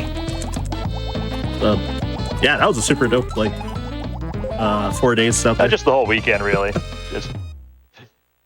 Just partying with all the gamers. Partying responsibly. Yeah. Of course. Yeah, to me, it kind of felt like a mini like GDQ like type of vibe. So it was cool. Hey, speaking of events and communities that are really cool, I want to take a moment quick to shout out Black in a Flash. They are a community that uplifts and connects Black speedrunners of all levels, hosting special events throughout the year to raise money for charity and celebrate Black voices in the speedrunning scene. You can learn more or apply to get involved at gdq.gg/BAF and follow at blackinaflash.bsky.social on Blue Sky for the latest updates. And Ryan, I know you've had some fantastic runs for Black in a Flash's events in the past. Hey. Yeah, I'll be submitting again for sure. Whatever the limit is for submitting games, it's usually like four or five. So I'll probably send my like laundry list of speedruns as usual. Yeah, you run a lot of stuff. Yep, currently at about, I think it's 16 games. I'd have to like recount, but counting is hard. But yeah, what was I gonna say? The most recent game I learned was, Mario Tennis for Game Boy Color during the flight to SGDQ. Wait, you learned the run during the flight? Yeah, because That's awesome. yeah, since it's the Game Boy Color version, then I just had my Game Boy Advance SP with me to to practice the game, and I downloaded the VOD of the world record and just like, watched it and watched it and practiced. So, hey, it's a good way to make use of time for learning games, honestly. Yeah, good for you for being productive on a flight. I could never. Right? Yeah, if the flight's like way too early in the morning, then like usually I wouldn't be able to because like, it's hard to focus when tired. But yeah, since I had a like early afternoon flight, then yeah, it was pretty easy to focus. All right, good stuff. This is my favorite level right here in the run. I love the platform, even though it's very difficult. Yeah, and those crocs are very slippery. I like this warpless as well. Like I did the ending a bit safe there, which probably lost like a second or like half a second, but yeah, not too much. It's very easy to die doing the most optimal strat and like clipping through the croc head and stuff. So. Oh yeah. Yeah, 1.0 especially. Yep. I suppose we should mention that we're playing on the 1.0 version of this game. This is the most optimal for this category.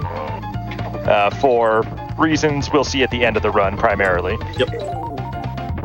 Yeah, because when you do all those wrong warps in any percent, it's they're almost all exclusively done on 1.1. But yeah, 1.1 allows you to do wrong warps, but wrong warps aren't useful in this category.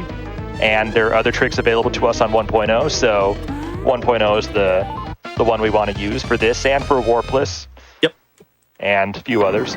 Yeah, actually, I'm using the cart that you traded me at No Reset a couple weeks ago. So. Oh, nice. Yeah. Yeah, because I traded you a 1.1 for your 1.0 cart. So. Oh, I'm very glad. Yeah. Playing on a real cartridge is it's always so much nicer. Yeah. Right. Yeah. And we're all right. We're cruising through Rattle Battle. Some say this is the best level. A lot of people liked it for the music and the snake and such. It's a bop. But yeah, this bonus right here. I think optimal's 33. It's over. It can be tricky because this snake's hitbox is unusual. Yeah, pretty much. And like we have a community meme called like Snake or Guy where. Oh God, yeah. We post screenshots like just before the snake interacts with like enemies, and then people will guess like who wins the interaction, the snake or the guy. So. Yeah, just like the snake and the kaboings facing off with each other, and you can never tell what's going to happen because their hitboxes compress and expand like at weird times. Yep. So it's a really funny meme. All right, I finally got it. 2-1 jump right there. Yeah. Lost time going for 2-1 jump. I mean, but we got to show it off, which is nice. But yeah, 2-1 jump gives you an extra big jump, while teaming up. If you do like a not quite a double frame perfect thing, but yeah, 2-frame window, 1-frame window, 2-1. Yep. All right, second Lost World level, Black Ice Battle. This is a vertical level, but we're going all the way down. And you gotta know where to. Oh, nice. I like that moving right there. Yeah. Getting the roll. I've died there before because of the camera when hitting that too. Yes. Yeah. Yeah. I think I got a clip of me dying there as well. On 1.0, the camera it's not quite there. They fixed it on 1.1, but you can die just by falling too fast and going below the death plane because the camera doesn't scroll down fast enough. Yep. All right, run killer bonus right here. You gotta avoid these bees. All right, good stuff. Oh, 16 too. My last marathon run, I actually failed that bonus, so I'm glad I didn't this time. Yeah.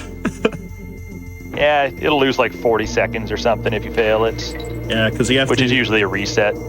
Yeah, exactly, because you have to retry the level or like take a death and start from the midway.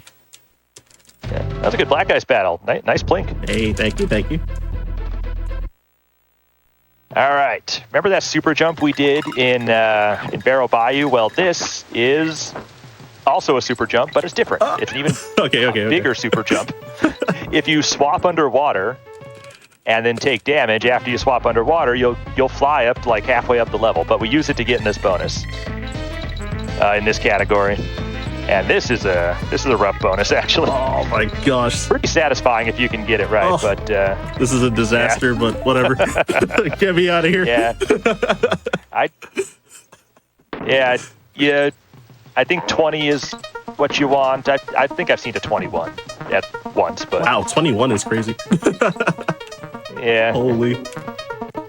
Yeah, and runs on average will get like 18, 17 a lot. As long as you survive, that's fine. You may notice we did another swap underwater there to get another super jump like this. Whee! Now we can get in a second bonus. All right, nice moonwalk. Well, it didn't make it over the guy, but ideally you would. Yeah. Since I noticed I wasn't going to make it over him, so I just didn't want the cannonball to fall off, so I just slowed down. So, got to make sure to know your backups, right? Yeah, always know the back. I mean, for a category this long, you got to know all the backups. Yep. All right, I like this trick right here. Swapping and then jumping over the fish. Ooh, barely making it. That was close. Very nice. That's a fun trick, but yeah, it's a little risky. Oh my gosh! And if you get hit and like end up out of the water, you also get like that floaty property because of the underwater swapping. Oh yeah, the unintentional super jump. Yep. All right. Okay. Childhood. Remember something about childhood? Yeah. This song reminds me of my childhood. Yeah. Getting lazy with the memes, but yeah. Press 1 if you had a childhood. All right. But yeah, nice damage boost to get into this first bonus right here. This maze. All right, nice 29. Yeah, it's faster to do that bonus with Dixie, although not faster for the rest of the level. Oh, because you can hover over the first, like... You can skip the first barrel, by hovering. There's this, like, impossible, like, roll and jump you can do to skip over it with Diddy, but it's like... Oh, really? Yeah, it's, not worth it. Oh, man. I can make a clip for you later if you want. It's like... Oh, yeah, that'd be interesting to look at. All right, vine clip. Yo, we clipped the vine. Hey. You only get one shot at that trick right there. Impossible trick. And yeah, you need to throw Dixie into the clamp on, and then get a double jump, a big boy into the vine, and then you can, at the right moment, you clip through the vine. Yep. Cool trick to show off. If you fail it, ain't the worst thing, I guess, but yeah, as long as you don't take damage, it's not too bad. You don't take damage, you avoid the maze of shame. Yep. Because yeah, there's another easier clip that you can do called Dave clip, so you can lose about 8 seconds and do that one instead. All right, hey, good Bramble Blast. Cruising. Thank you. But yeah, there's not a lot to talk about for this boss. Yeah. Donations or what? This is the most boring boss of the game. Oh my god. There's a little bit of tech to talk about though, the quick hits. Yeah. But just do repeat 6 times. Yeah. So got any more plugs for upcoming events? Yeah. If there's anything, Helix, by all means. If not, I can probably yap for a minute too. There is another event coming up actually quite soon because September 27th and 28th is our 4th annual Latin American Heritage Month celebration. Of course, featuring showcases and speedruns with Latin American and Hispanic runners presented by Latinas and Hispanics in speedrunning. You can type !LHS in chat to join the community or !LATAM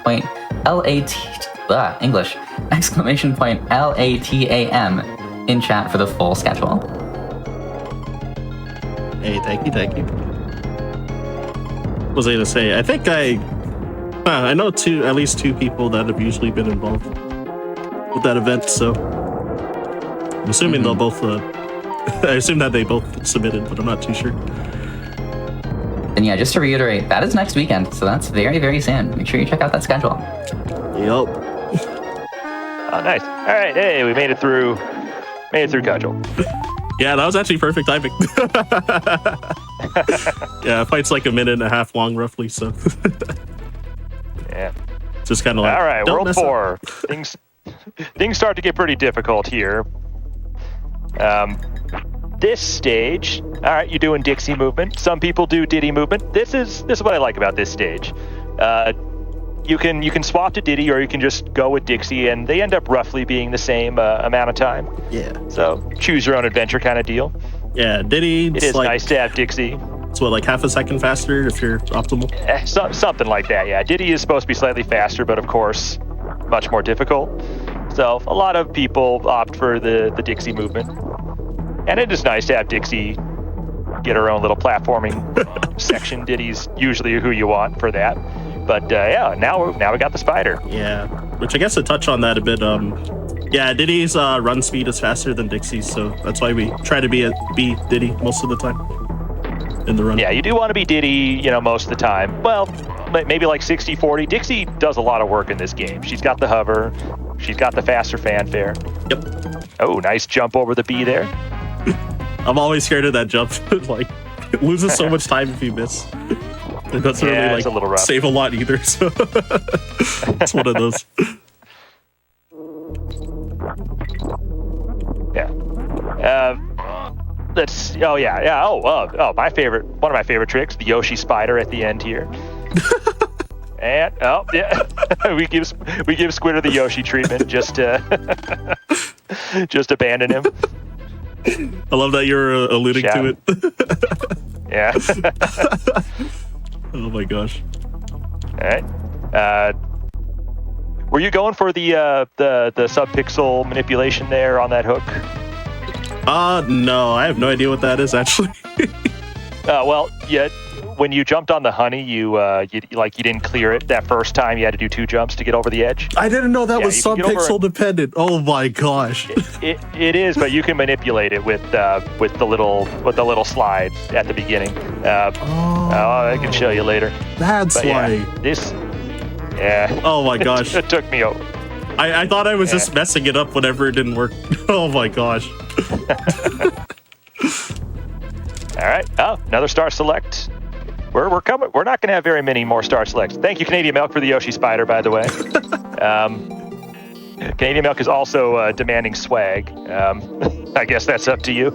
Dang, there's no donation goal for this event either. we usually only take bribes to go for swag balloon. Well, what you can do is subscribe to Games Done Quick. It is September, by the way, so subs are discounted. True. Yeah, there you go. Oh yeah, usually. But we got a little. My bad.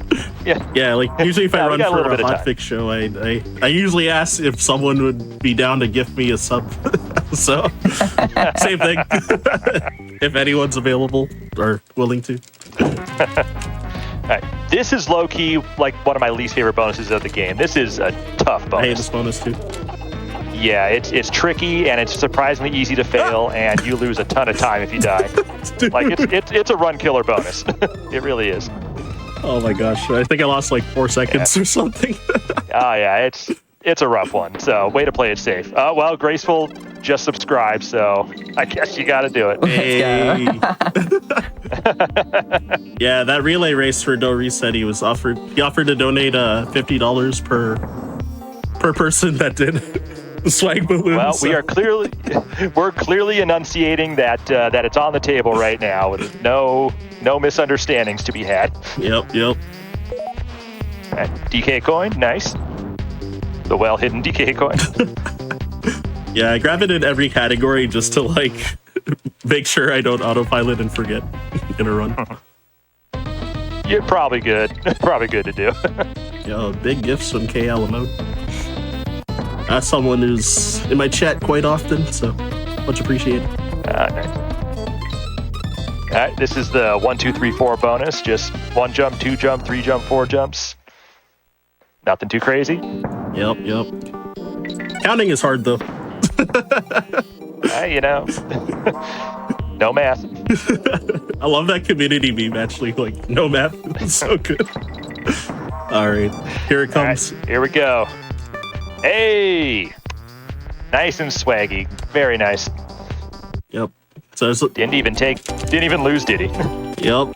So there's the risk reward there. If you hit that X barrel, it'll close the door on you, and then you lose your Kong. So yeah, like a 5-second loss. Yep. Usually worth it to go for swag purposes. All right. Big boy to grab that invincibility, and we are going into this bonus. A very difficult bonus, although I like this one. Yeah. But it's difficult. This one's tough for sure. Have you gotten a 27? Never. Well, been so if you're really close, good, but... 28. If you're really, really good, you can get a 29. Wow, I didn't know I've never got a 29 was a thing. Oh my gosh. I'm pretty sure I saw some Japanese runners get it. That's crazy. Times. Yeah, I've had it like just barely like tick down to 26. It's like the best I've had. Yeah, it's tough. I'm like, but yeah, this is a notoriously difficult level. But navigating that part right there very nicely. Yep. Oh, that was a lot of lag there. Yeah, that's one of the laggier parts of the game. Those are like my least favorite Bs to deal with. Yeah, it can be scary. Right, this one here. Oh, yeah. Hey, we skipped the sign. Very nice. Oh, I missed the mid barrel. Oh, no, halfway. Uh-oh. Well, just don't die, I guess. Just don't die. I'm gonna grab this due to that happening. That works. But yeah, you can skip that sign and take the bird through the spider section. So sorry, Squitter. Yep. And you're on the Japanese version now, so there's less bees on this last section. Oh yeah. So also very nice. Yeah, right here. So. Just all that real estate. Look at that. And one less bird too. Yeah, you can just kind of go to the nice bottom row. Squeeze under the bee. Yeah, and there's half as many cloaks nice. there too. In Japanese. Hey, and a goal swap at the end. Good bramble scramble. Thank you. Yeah, surviving's like probably the most important thing in that level. It's so easy. You should learn the auto jump for this opening here on this level. That'll save. It only saves like a second. But yeah, you can do the auto jump at the start of that to just auto jumps the whole thing. We don't have to get into it. But no, but you're right. Yeah, especially if I'm on like a pretty good pace, then I think you should have the auto jump state at that point. Yeah. This should be active like on a pace like this.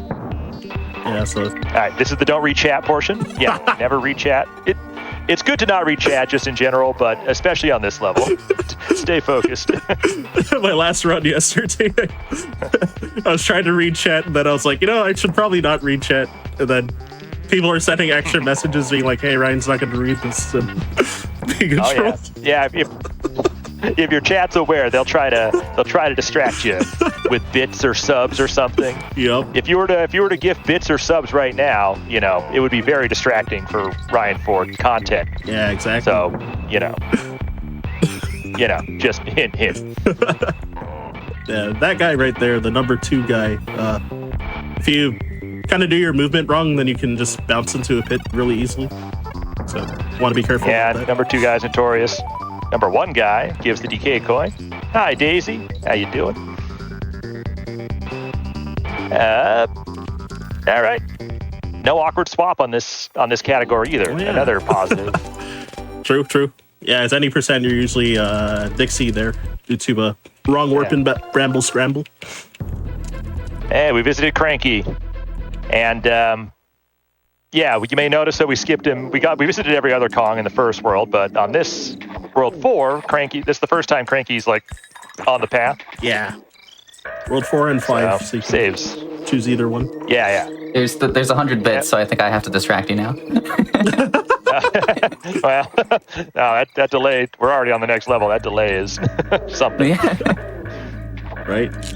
Ah! That 2-1. Yeah, trying for a 2-1 jump there. It's so risky. Have to do it every time. Nice platforming on the first half there. I like this bonus right here. It's cool. It's a double throw your girlfriend strat. Yep. You'd be surprised how much utility you get out of just throwing Dixie in this game. The wording, but it's true. Quite a lot. Oh my gosh. Oh, I messed this up, so gonna be careful. Oh no, you can still. Oh, you could have still done the moonwalk. True. But yeah, that's all right. We're gonna take this cannonball and go into that bonus, and 14 is optimal on this bonus. 14. Oh my gosh, seeing a lot of familiar names in chat. It's dope. Yeah. We love seeing the Donkey community come out to support the gamers. Nice 14. And yeah, I love this stage warpless. I like this last third of the level right here. Yeah, same. 'Cause, yeah, normally you'd wrong warp in like most categories. On that last bonus that I took. Yep. I love that moonwalk there on the croc. All right. Oh, and here we're going to see, swapping while the goal is spawned in so that the keeps cycling through, and that times us being able to get the DK coin. Yep. The first instance of the DK coin on the goal. Yep. So you have to take a fanfare there, which is why we want Dixie. Exactly. Oh my gosh, the furthest run I got yesterday, I rolled into the barrel and took damage, so I like missed the cycle. And I was like, all right, I'm not going to continue this run. So I didn't want to play. I don't even know how to save it after that. Yeah. All right. A lot of people hate this stage, Clobber Carnage. These guys are I like it though. It's definitely one of my favorites, but it's also janky. But we get to see the best tricks in the game right here. Very true.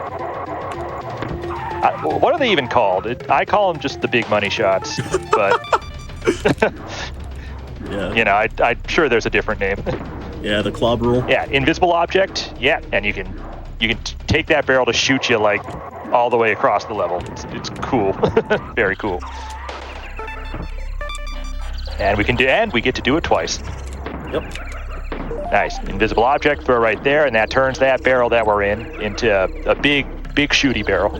My that run for complete-a-thon on Thursday, I missed both, so glad I hit it. Well, we got him here, so well done. Yeah, 'cause it saves like something like 40 seconds or something like that. So I really don't know. It's just you always got to do it though. yeah, exactly. They're very big tricks. just because it looks cool. Yeah, right? Clobbers just want to cuddle. Oh my lord. Uh-oh. That's really bad. I think you might be in trouble. Yep. Okay, I'm gonna display it safe next time. Yeah, you were going for swag there. Yeah, with the one invincibility barrel, but yeah, once I ended up bouncing, then it was over. Oh my gosh. You still should be okay. Yeah. Yep. There we go.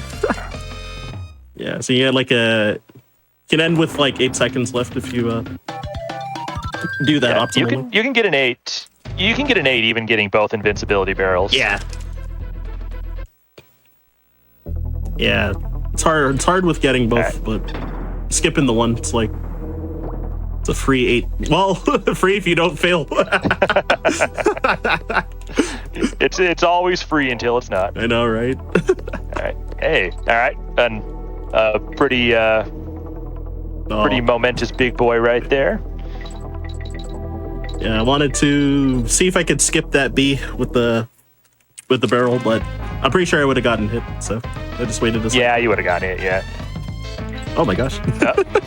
Honey climbing. Honey's impossible. Honey climbing is it's rough, of course.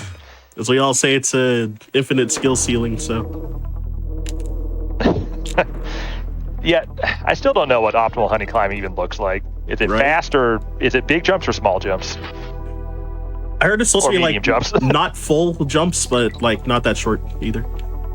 It's like close to full jumps, but not quite. That's what I heard from. I just do my best. All right. Rhinoceros time. Nice double jump. Yeah, I unintentionally skipped the mid barrel, so I'm a little worried, but we'll see. Hey, all right, death jump. That's a scary trick right there. Saves like a second. You got to get really close to that death plane, and then do a double jump. But and nicely executed. I can't do that. I can't do that trick anymore. Yeah, I've forgotten it. As a wrong warper. Yeah, yes. I can't do the wrong warp either. So. Oh my gosh. I mean, that's hard. Like the new Ramby Rumble. It's rough, yeah. Yeah, so we'll be close to taking a break after the boss fight coming up. Oh yeah. This is the World 4 boss right here, King Zing. So after this fight, when the coin hits the ground, I guess we're taking a break. Yep. Oh. Yeah. Oh, okay. This particular stage, or this particular boss on 1.0 version, which we're on, is so much slower than on 1.1. I did the movement so wrong. Yeah, the movement's all different if you're used to any percent or another 1.1 category. So, yeah, I do that. It takes a while to get it back. I do that same mistake like almost every run because I only like practice this in 1.1. Yeah. Oh my gosh. All right. Oh gosh. Well, the beat. All right. Ooh. Oh my gosh. Well. Okay. All right. Okay.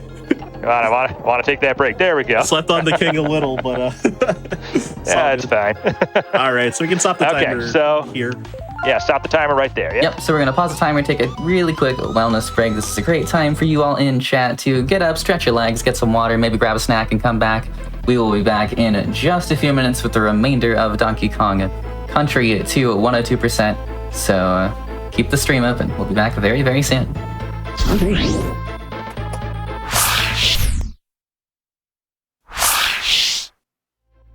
All right, we're back. Thank you all for waiting through that break. Welcome back to Simian Sunday on GDQ Hotfix, where we are in the middle of a Donkey Kong Country 2 102% run. You all waited long enough during that break. Let's get right back into it. Ryan Ford, the floor is yours. All right, so welcome back, y'all. I guess I'll let CJ count down again. All right, let's count down again. All right, 5, 4, 3, 2, 1, go. All right. Man, I forgot where we left off.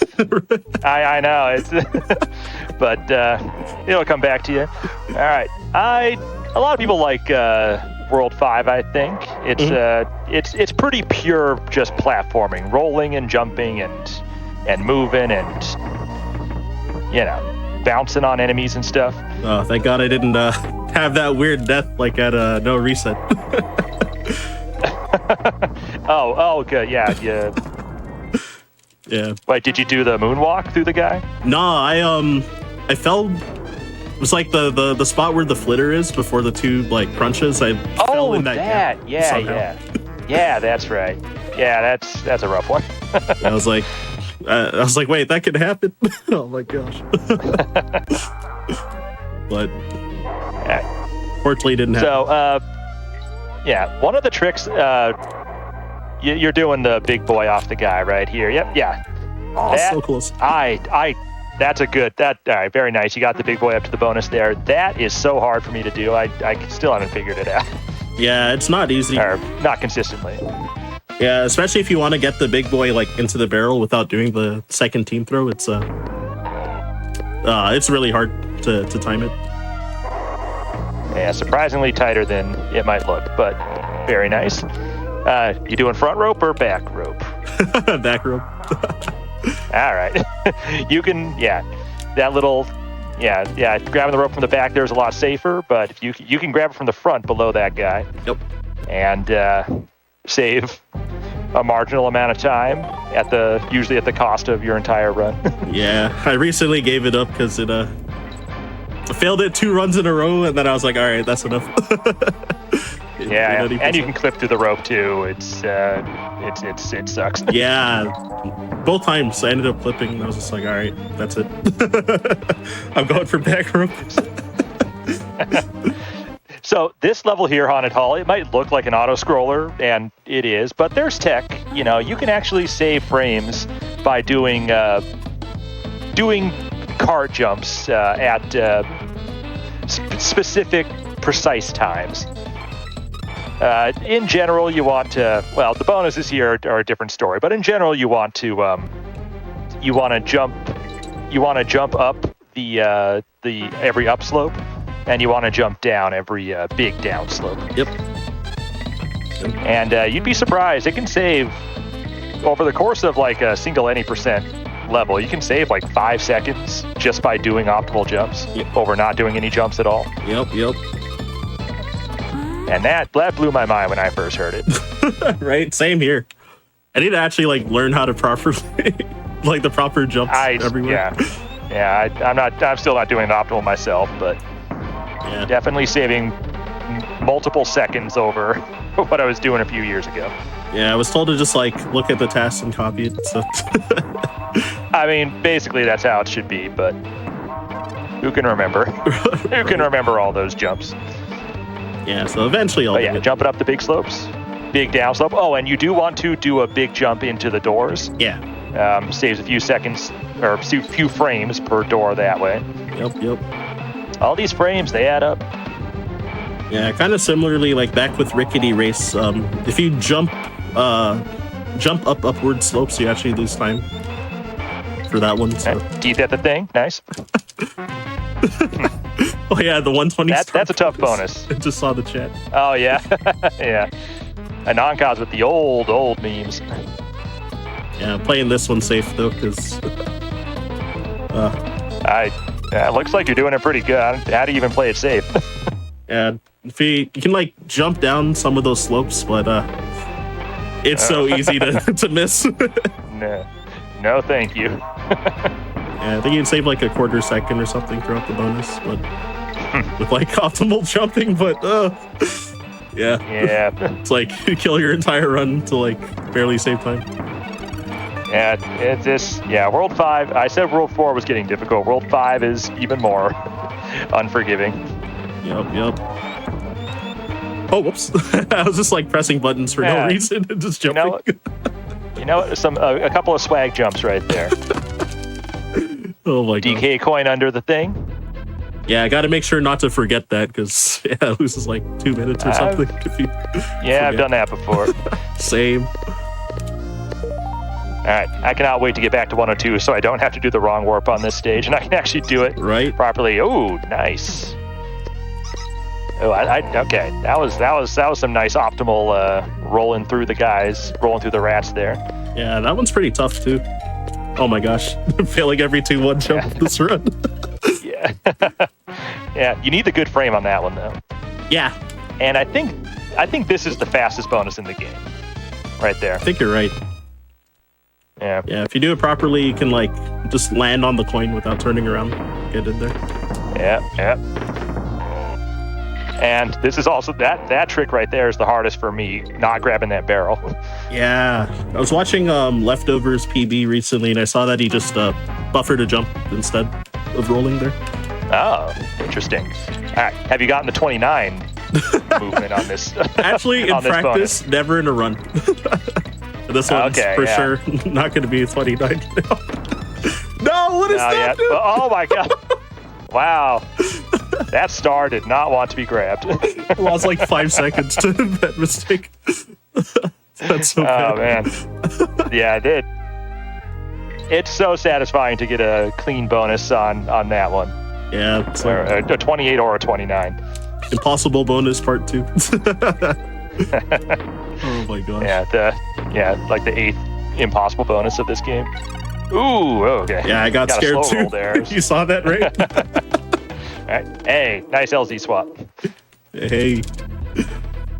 Oh my gosh, clipping right. that corner. And are those two? All right. So DK coin at the end of at the beginning of the level here. Are those the 2 DK coins that are closest to each other on this in this run? Pretty sure, yeah. Feel like that's probably the case. Yeah, because they're like right in the way. Yeah. And I think it's very slightly like faster than Haunted Halls, right? Oh yeah. Yeah. Have you ever gotten a 10 on this bonus? I didn't even know that you can. Yeah, you can get a 10. Oh. But it's pretty much got to be perfect. Yeah, probably gotta have some really clean corner cuts there when flying. Mm-hmm. Yeah, I gotta try that Nice head bonk. Oh, when'd you start doing the head bonk instead of the roll off out. at the halfway there?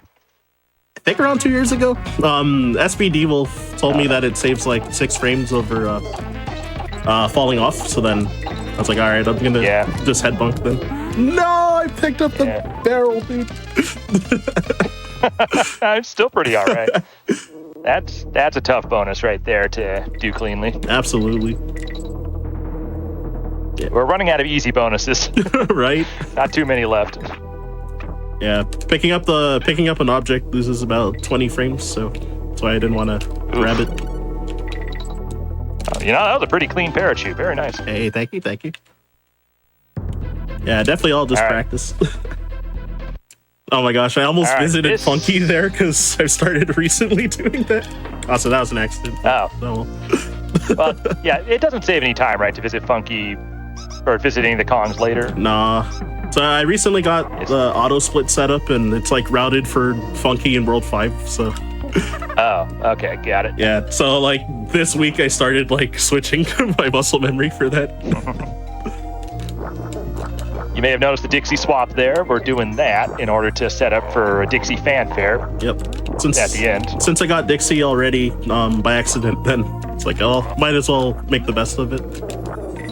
Oh, true, yeah. Normally you'd have solo Diddy at this point. Yeah, as I try to roll past the barrel, but I picked it up. No, up in 2? Oh, man. Yeah, kind of had a bad approach that time, but I think if I had a good setup, I think I would have gone for it, though. That time. But. Yeah, what I really want to see, though, are you going to do the fast cannonball? Are you kidding me? Oh, good. Oh, well, I guess not. Tried it. Didn't make that jump. Yeah. This is probably the hardest part of the entire run right here. This stage and that one particular part, trying to set up. You got to kill all those birds like while you're flying through the air, and you got to precisely place those webs so that you can get back while the fast cannonball is shooting toward that bonus. Yep. Because normally you want to they expect you to take the slow cannonball. Oh, I didn't get a down press. That sucks. Well, I don't even. Yeah, no. Oh man. Yeah. Yeah. Don't be surprised if it takes a couple tries here. This is I think the hardest part of the run. It's certainly a run killer. Yeah, I agree. But I am very pleased. I am very pleased that you want to show off like the good stuff. Right? Yeah, I'll try it one more time, and if I can't get it, I'll just play it safe. Yeah. Thank you for the Yoshi spider. Again, it happened. What the? Ah, man. Yeah, I keep just not getting a down press a lot. There. Hey, all right. There you go. Yeah, at least I got it. Hopefully, don't fail the bonus. Yeah.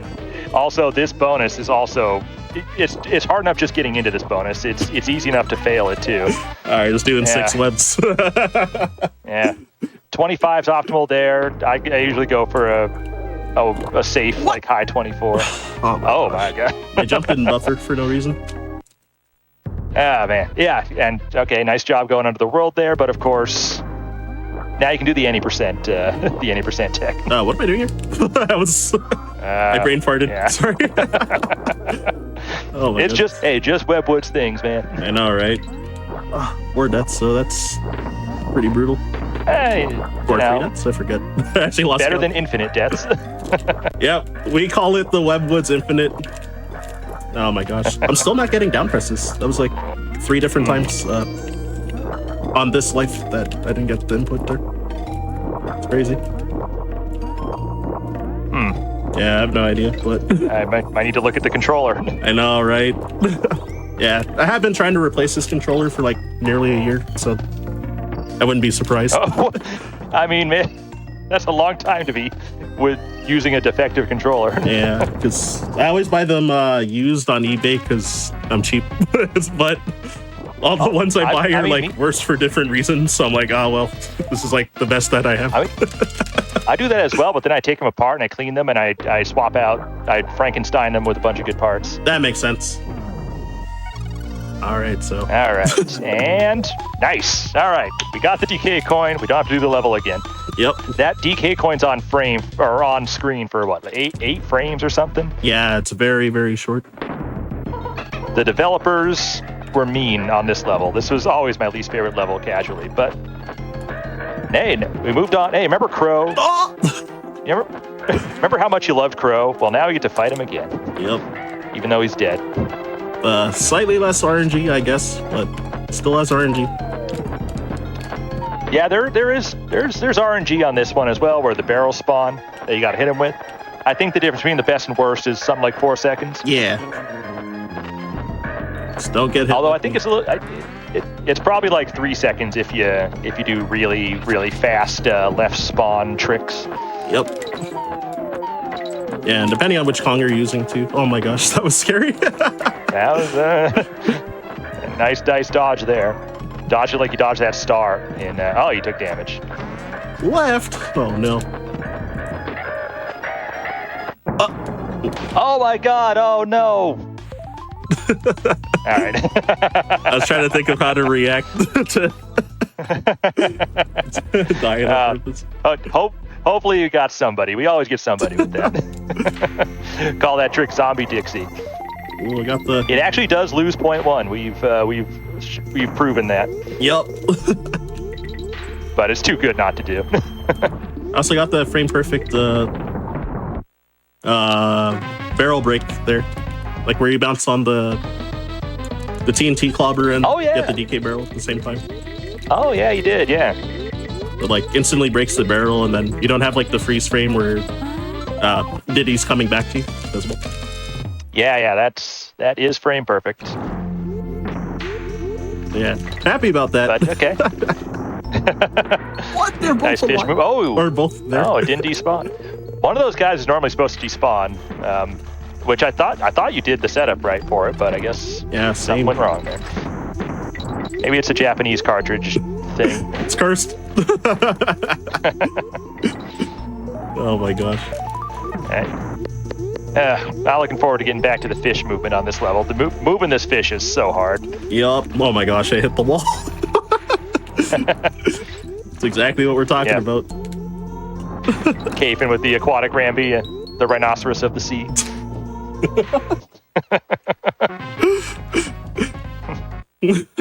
Don't say Eduardo. I just saw that. Yeah, Eduardo.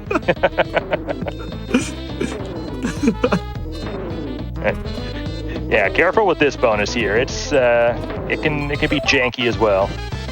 Yeah, sometimes trading hits on that last B is like it's one of the most aggravating things, honestly, when that happens. Hey, you're going to Animal Antics. Yeah. With Dixie in front? Normally you do a swap there before the end. Oh, really? I should have done it. Yeah, while the water's falling, you can swap. That makes sense, actually. I should have done that. I'm gonna work on that when I get back to attempts on this category. You are grinding for the 129, right? Are you trying to get it for this grind? Yeah. I want to see you get it. 129 is a special time in this category for sure. Yep. About half a minute away from the goal, so Here's hoping. Well, you can certainly do it. Yeah, I believe too. Honestly, Gonna be great.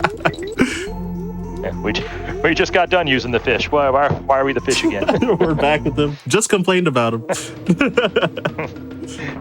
All right, animal. Yeah, okay. Now the hard part of animal antics begins. The spider section is likely to kill you. The squawk section is likely to kill you. Ooh. I was- got the camera thing there, so I got to slow down here. Oh man, so tense all the time. Right? In animal antics. Yeah. All right, got into the bonus though. Very nice. I forget what's optimal on this. Is it 26? I actually have no clue. You can like skip that squawk barrel, right? Oh yeah, you can. Oh my God, nice. You. That was a nice squeeze over the barrel there. Thank you. That saved a whole 2 seconds. That's risky. I don't have the stones to go for that in a run. Yeah, it's scary. There is a setup that saves like 1 second instead of 2, but yeah, where you like land. You just right. Yeah. You land and do like a little flap over. You just YOLO'd it though. You went for it. Been born and raised to do it like that. All right, so yeah, clean movement on this squawk section is so imperative. You have to, you want to get the wind cycle just right so that it blows you through optimally, and you did it perfectly there, and you didn't even take damage on those bees. Yeah, I did it a little safe to. Whoops! To ideally not take a hit. So nice snake double jumping. Is that the first time you do snake double jumps? Try to do a double jump there, but for double jumps, I did it in Rattle Battle. You did? Okay, yeah. Nice animal antics. That's another potentially infinite level. Right? Oh my gosh. Yeah, the whole like latter half of that level, it's like just so easy to die to anything. All right. Yeah, I'm not too familiar with Windy Well Dixie strats. Well, okay, no, I'm familiar with that one. That's an old school strat right there, hovering just below where the wind catches you to get over that bee. I like that strat. Yeah, so I guess you go for Diddy Windy normally for the opener. Yeah. Okay, that makes sense. Yeah, that'd be optimal, but is Dixie better for... I think Dixie's better for this bonus in particular, though. I think so. Oh my gosh. All right, hey, nice. That bonus right there is also a run killer. Yeah, you can pretty easily get hit by by them when they're oscillating. Hitboxes are janky, and if you fail it, you can't retry it. It's literally, it's a reset if you fail it. Yep. How do I pick this up? But you did great. Okay, so this that right there, that trick right there is one of the reasons. That damage boost to skip like a big chunk of the level off to the right is one of the big reasons we do this on Japanese version instead of the US version. Yep. On US 1.0, you cannot do that damage boost. The camera locks and you soft lock. Yep. But on Japanese, the camera works. Yeah. Or that damage boost works. The camera follows you. So yeah, in both 1.1 versions it works works as well, but yeah. On 1.1 it works as well, so you can still do it in any percent, but in 102, and I guess Warpless if you do that on 1.0, you want to use the Japanese 1.0 cartridge. Nice moonwalk. You don't want that clobber to spawn. It'd like knock you up onto the goal there, and then you have to replay the whole level again to get this bonus. So it's scary. All right. Nice 10. That was a good bonus. Thank you. The least creative bonus in the game. I know, right? It's just stars in a square. Developers ran out of ideas at that point. That was always my guess, honestly. Oh, I actually have like a perfect amount of bananas, so I'm not collecting any. Oh yeah. Yeah. All right, this is the longest level of the game. Yeah, and yeah. We want to take this barrel up to I don't know, about a third of the way through the level, and then we'll do a trick to try to end the level, and then then we'll have to go back into it for another 3 minutes. This might be a good time for another, plug or donation or whatever we're doing here. Well, we were talking about the Latin American Heritage Month celebration, and I was looking at the schedule. And what do I see on that schedule? But a run of Donkey Kong 64. So, yet another reason to tune into that if you like Donkey Kong. That will be run, it's any % 3 Kong run by Ad129 at roughly 6 p.m. Eastern Time on September 27th. Nice. And remember, our Latin American Heritage Month celebration is next weekend, September 27th and 28th, starting at 1 o'clock p.m. Eastern Time both days. Make sure you check it out. And of course, you can also type !LATAM for the full schedule and !LHS in chat to join the community. Oh, very nice. All right. I think this is one of the coolest tricks in the game. If you break the barrel and you take damage and go upwards just the right time, the goal just appears in front of you. It's we call that trick goal summon. I do not know all the particulars of that trick, but that is a good way to end the level really quickly. Right. Abandoned warpless. It's counted as it is technically there's all kinds of technical particulars about it. I don't really get it, but it is banned and warpless. Even though it looks like the goal is coming to you, you're actually going to it. Yeah. Because they're going instantaneously instead of like at a really fast speed, then they consider it a warp instead of a zip. It's kind of the gist of what I know about it, but there was a whole community thing about it when it was discovered. Yep. But you're doing clappers first and then going back to Castle Crush afterwards. Yeah, there's that fish again. Oh, there's a recent run where I forgot this bonus. Oh yeah. That was only a few days ago. Yep. Good thing it was a dead run at least. So. but hey, nice fast bonus there. There is there's some tech in that bonus, although it might not look like it. Yep. It's like what's it called? When you let go of your super dash, like right as you touch the water, then On Guard will be going downwards. Yep. So then you can pretty much just like let go of the controller and you'll go straight into the coin. Also, nice job throwing your girlfriend there. I knew knew that red guy was gonna get you. Same. I had a feeling. Nice job. But yeah, remember I was saying how Dixie, throwing Dixie had a lot of utility? That's the main spot that it's used there. You can get that invincibility just to the end of the stage. Yep. All right, so we basically did a fast warp ending of this level the first time we were here. Now we got to get all the bonuses. Mm-hmm. And doing a third of the level and then ending the level, then going back into it and getting all the bonuses, still like 30 seconds faster than doing the whole level like just normally. Yeah. So, this is definitely the longest one. Yeah, if you're cracked, you can do one visit with the auto jump state that was mentioned. Yeah. This is the one where auto jump also would help. Yeah, which is another. I think it's 1.0 specific for the auto jump part. Yeah.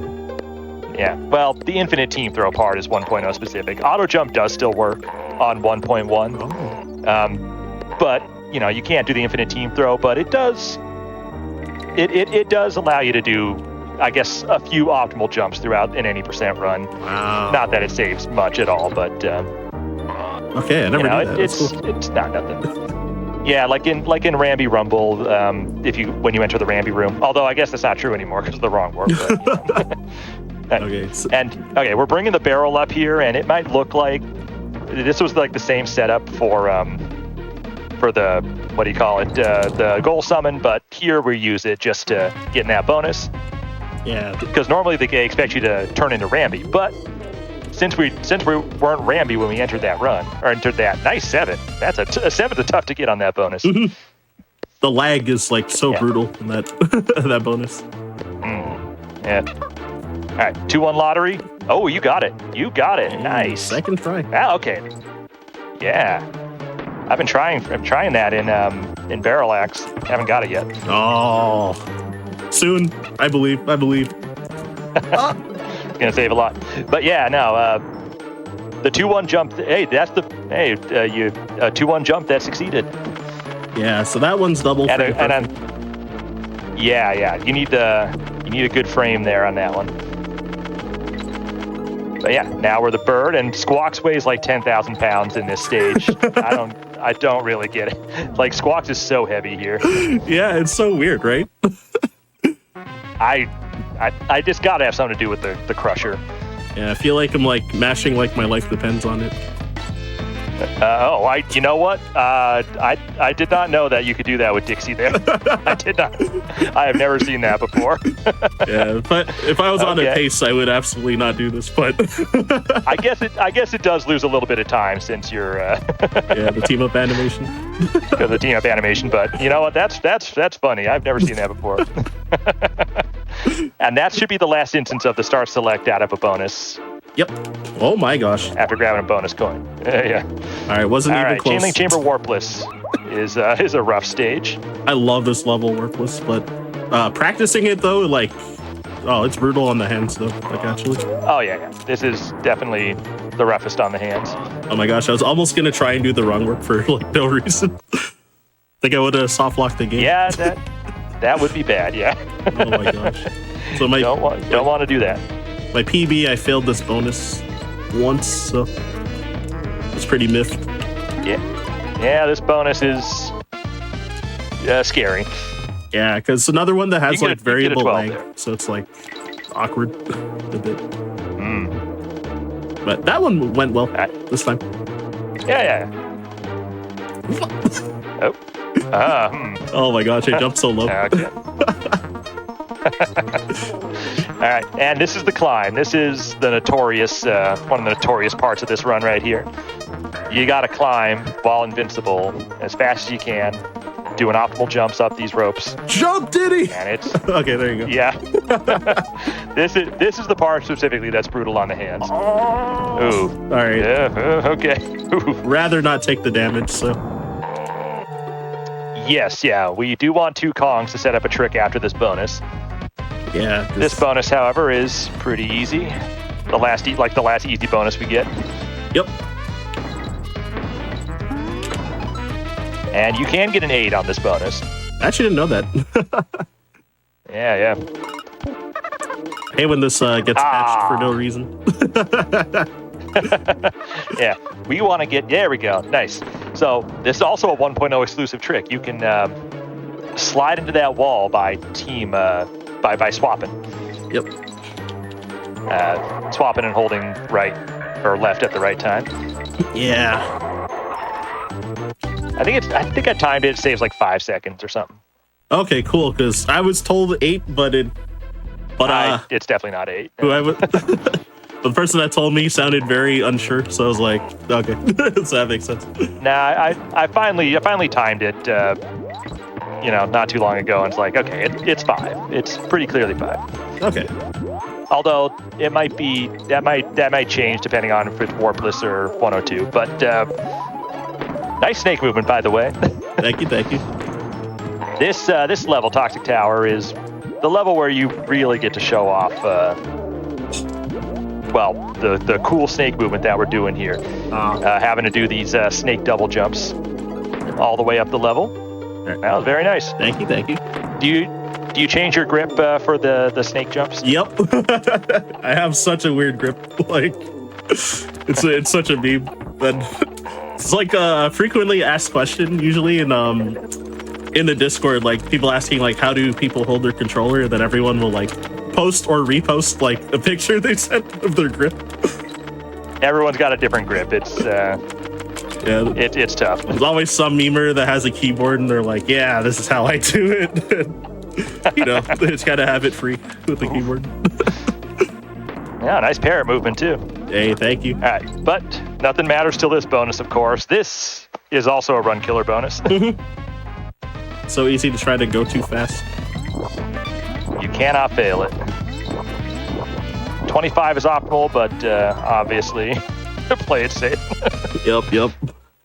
Because you cannot retry it, and basically a reset if you die. Hey, nice roll under the chain there. That's always scary. Every Yeah, time. kinda. Did you take a picture of that grip? I pointed my webcam around my crotch area. Well, yeah, too hot for Twitch. Oh my god. Oh my gosh, I just yeah, I just realized what that could like imply. Whoops. Alright. But yeah, since I only took the picture once, then I usually just like quote my post from a couple years ago of like how I grip the controller there. Yeah, I might have the weirdest grip potentially, but not too sure.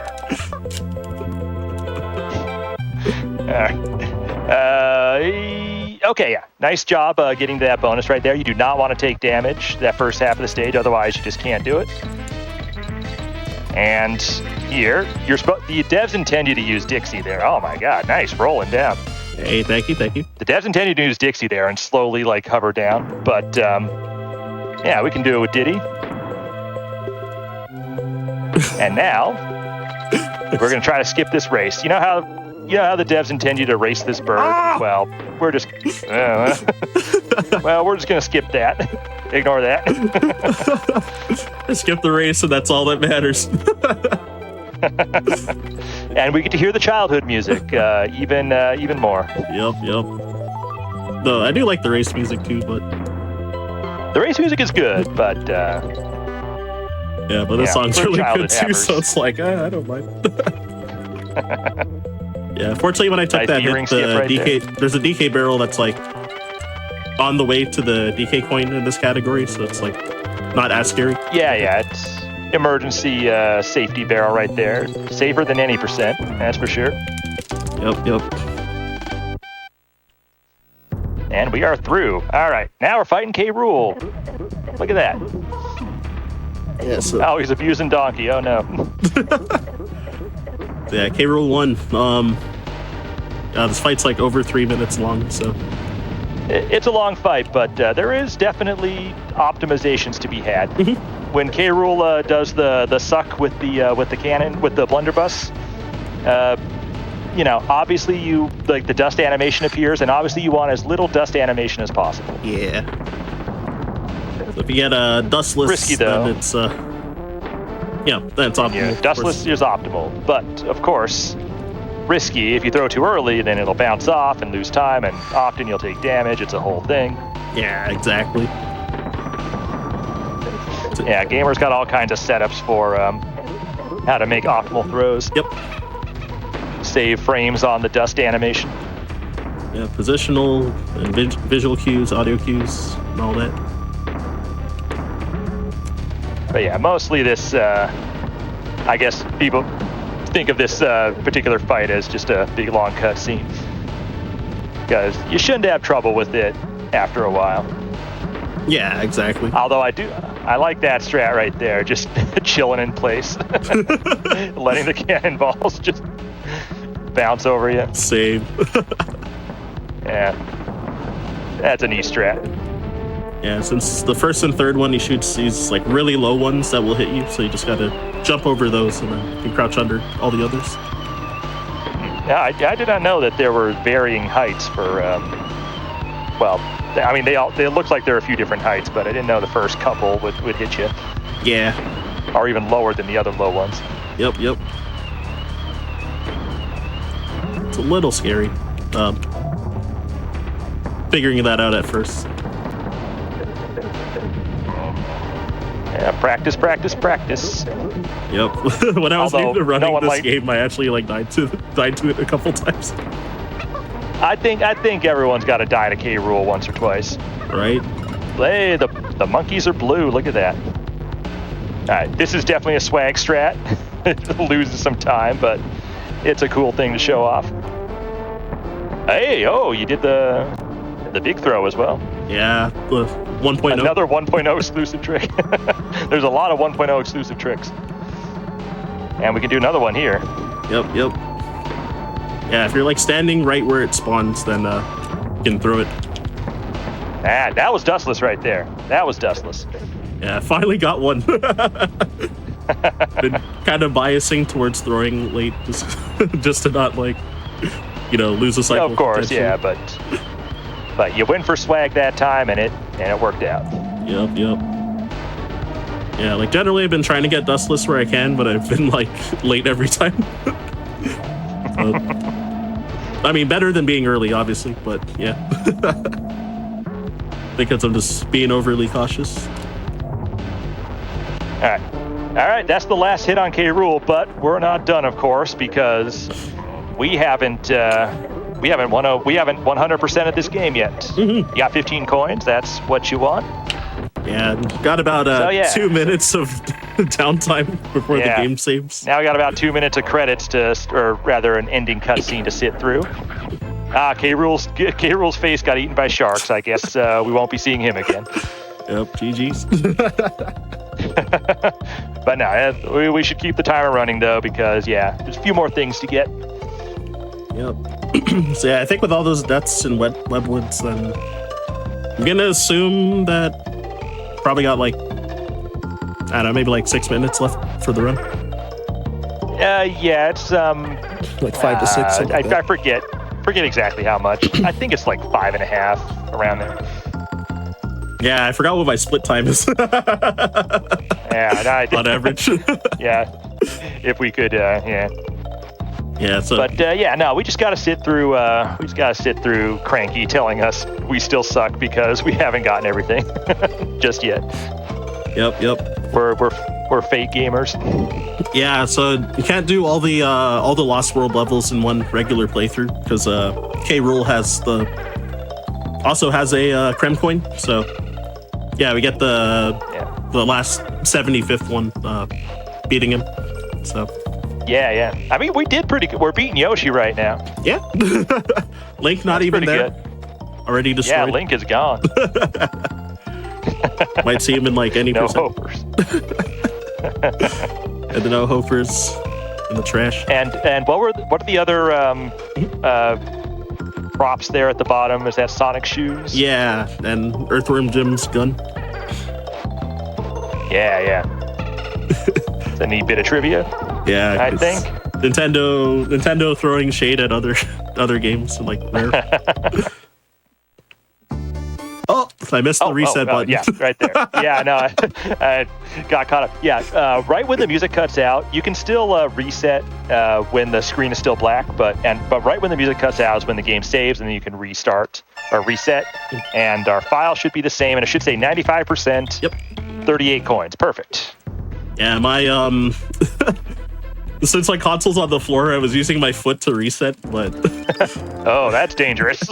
my socks are slightly slippery and I like missed the button. Oh no. All right.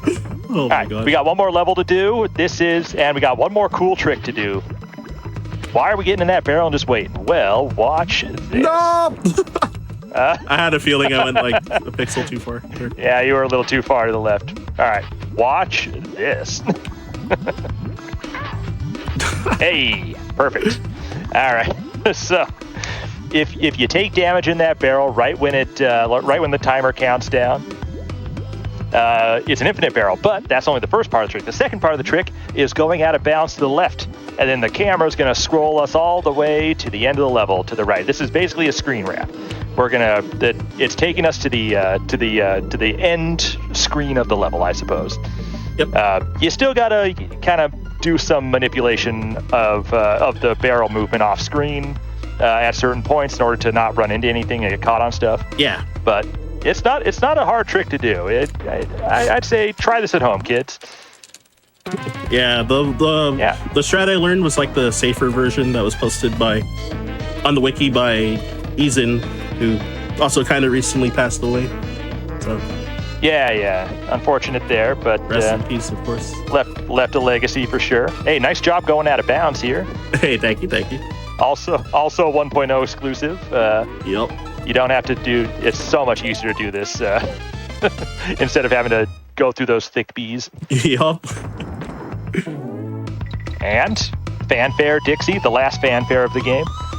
Yeah, so forced right onto it. So. All right, and now Crocodile Core for the final DK coin. Oh my God, it's K. Rool. I thought he got eaten by sharks. What happened? Yeah, it's got all the seaweed on him and stuff. So this one's a lot shorter. This fight is, yeah, very, very fortunately, a lot shorter. Yeah, it's like almost like 1/3 the length. But Yeah, it's a couple minutes shorter than the previous K. Rool fight, and this basically accounts for the entire difference in timing between any percent and true ending. yeah, actually, Yeah, if they'd be pretty much the same length of time if if the two K. Rool fights were the same. Yep. Yeah, this is like one But long yeah, no. cycle. So if you miss it, you have Yeah. to also do the whole cycle again, which I have Yeah, done in not some fun, but, marathons. Yeah. Time is going to be when the DK coin touches the ground, by the way. Yep. Should be after this cycle, pretty much. Yeah, a few more dodges.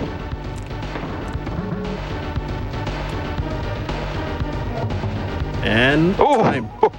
time. Nice. Yeah, that was some interesting timing on the final throw there. Do those weird little jumps and stuff.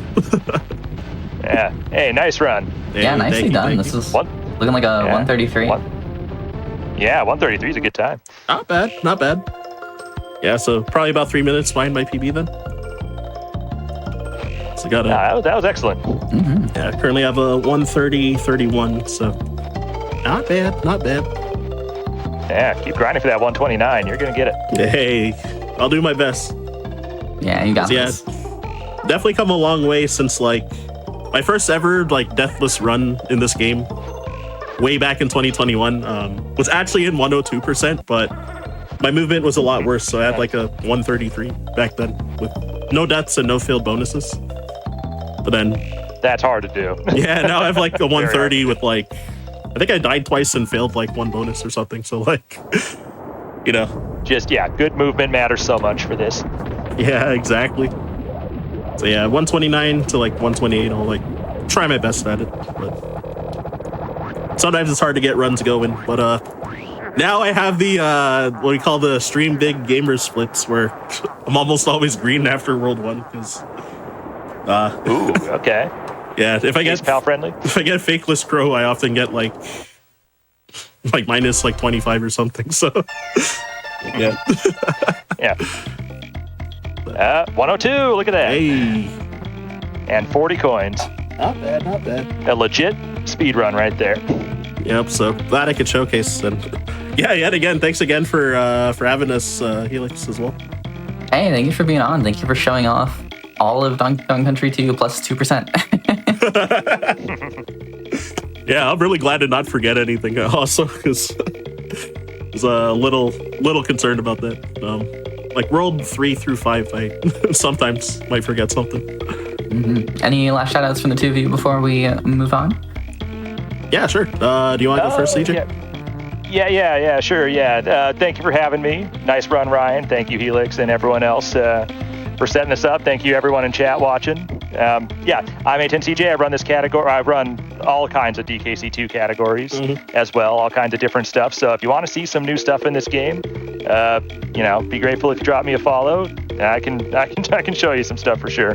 But yeah, it was a pleasure, Ryan. Nice run. Great to meet you a couple weekends ago, and Yes, sir. hope to do more of these in the future. Yep, sounds good. And yeah, also, yeah, I guess you also have the Star Fox 64 runs as well. So Oh yeah, I do Star Fox 64 as well. If you're into that as well. yep. And then for myself, yeah, so I'm Ryan Ford. Yeah, if you want to follow him at Ryan_Ford 522, which I saw I got mentioned in the chat, so you can definitely click it there. But yeah, I speedrun, as mentioned during the run, I've learned about 16 games at this point, which I guess a lot of them are either like SNES or Game Boy Color generally, but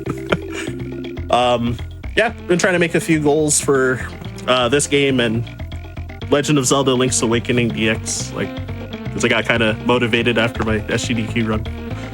And yeah, aside from that, what was I gonna say? Since I saw Pleasantly Twisted in chat, then shout outs to the BAF community as well. So and Oh yeah, the Donkey community is like one of the most like welcoming and chill communities out there. So if you're interested in finding us, then we are on. There's the on SRC. You can find the wiki and the Discord there. Which I can't say the true name of the wiki on chat, so or on stream. So all right. Anyways, I'll pass it off to you, Helix. Thanks again for having me. Yeah, thank you so much again for the excellent run with very informative commentary as well. We're going to take one more break here before we get into our finale of our Simian Sunday, which is Donkey Kong Bananza. If you haven't seen the Donkey Kong Bananza speedrun, or even if you have seen that speedrun, it's absolutely ridiculous. That game is broken in the best possible ways. You're in for a treat, let me just say that. But really quick, before we go to set up for that, I want you all to do me a favor during the break. Type !Discord in our Twitch chat and follow the link to join the GDQ Discord server. Also, when you're in there, you should add the hotfix roll to stay in the loop on upcoming events. Just great way to keep in touch with all things hotfix. Make sure you don't miss a second of all of the excellent speedruns and speedrun adjacent content that is on hotfix. And also just in general, it's a great way to get involved with the GDQ community. Yes, we are going to take one last break here for just a few minutes to get set up for Donkey Kong Bananza, and then we will be right back with, dare I say, one of the best speedruns of the year. So we'll see you all with that very soon.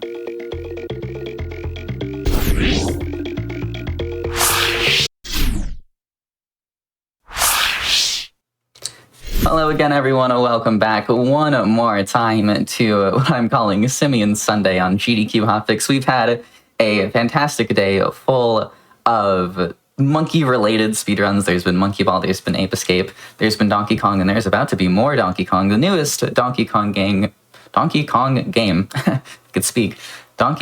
Bananza. This run is absolutely absurd. Really quick before I get into it, if you missed any of the phenomenal runs that have happened today, I believe we will be replaying the whole stream right after we are done with Donkey Kong Bananza, but also you can catch them on the GDQ YouTube, youtube.com/gamesdonequick. But with all that said, I am very, very excited for this finale of sorts of our fun Simian Sunday here. So, Swimmy, why don't you take us through Donkey Kong Bananza any percent? I can definitely do that. Hello, everybody. I'm Squimmy. I'll be the runner for tonight. I'm a speedrunner on Twitch, mostly known for Mario 64 120 star. But today we'll be doing Donkey Kong Bananza. It's my first time doing a GDQ run and first time running a new game release, so I'm super excited to show this off. And joining me in comms is my friend and fellow runner, Emerald. If you want to introduce yourself, Em. Yeah. Hey, what's up, guys? I'm Emerald. I am traditionally more a Sonic speedrunner, but you know, I've branched out into a couple different things, and one of them being this game. I definitely hopped on it right when it came out, and it's a really sick speedrun. I think you guys will be really excited to see some of the stuff that we do in this game. Yeah, very fun, very fast paced, for sure. I'm super excited. All right, how you feeling? Are you ready? Yeah, I'm all ready. You want to do the honors countdown, Em? Start on go? Yeah. I'll do a 3, 2, 1. All right, so 3, 2, 1, go. All right, best of luck.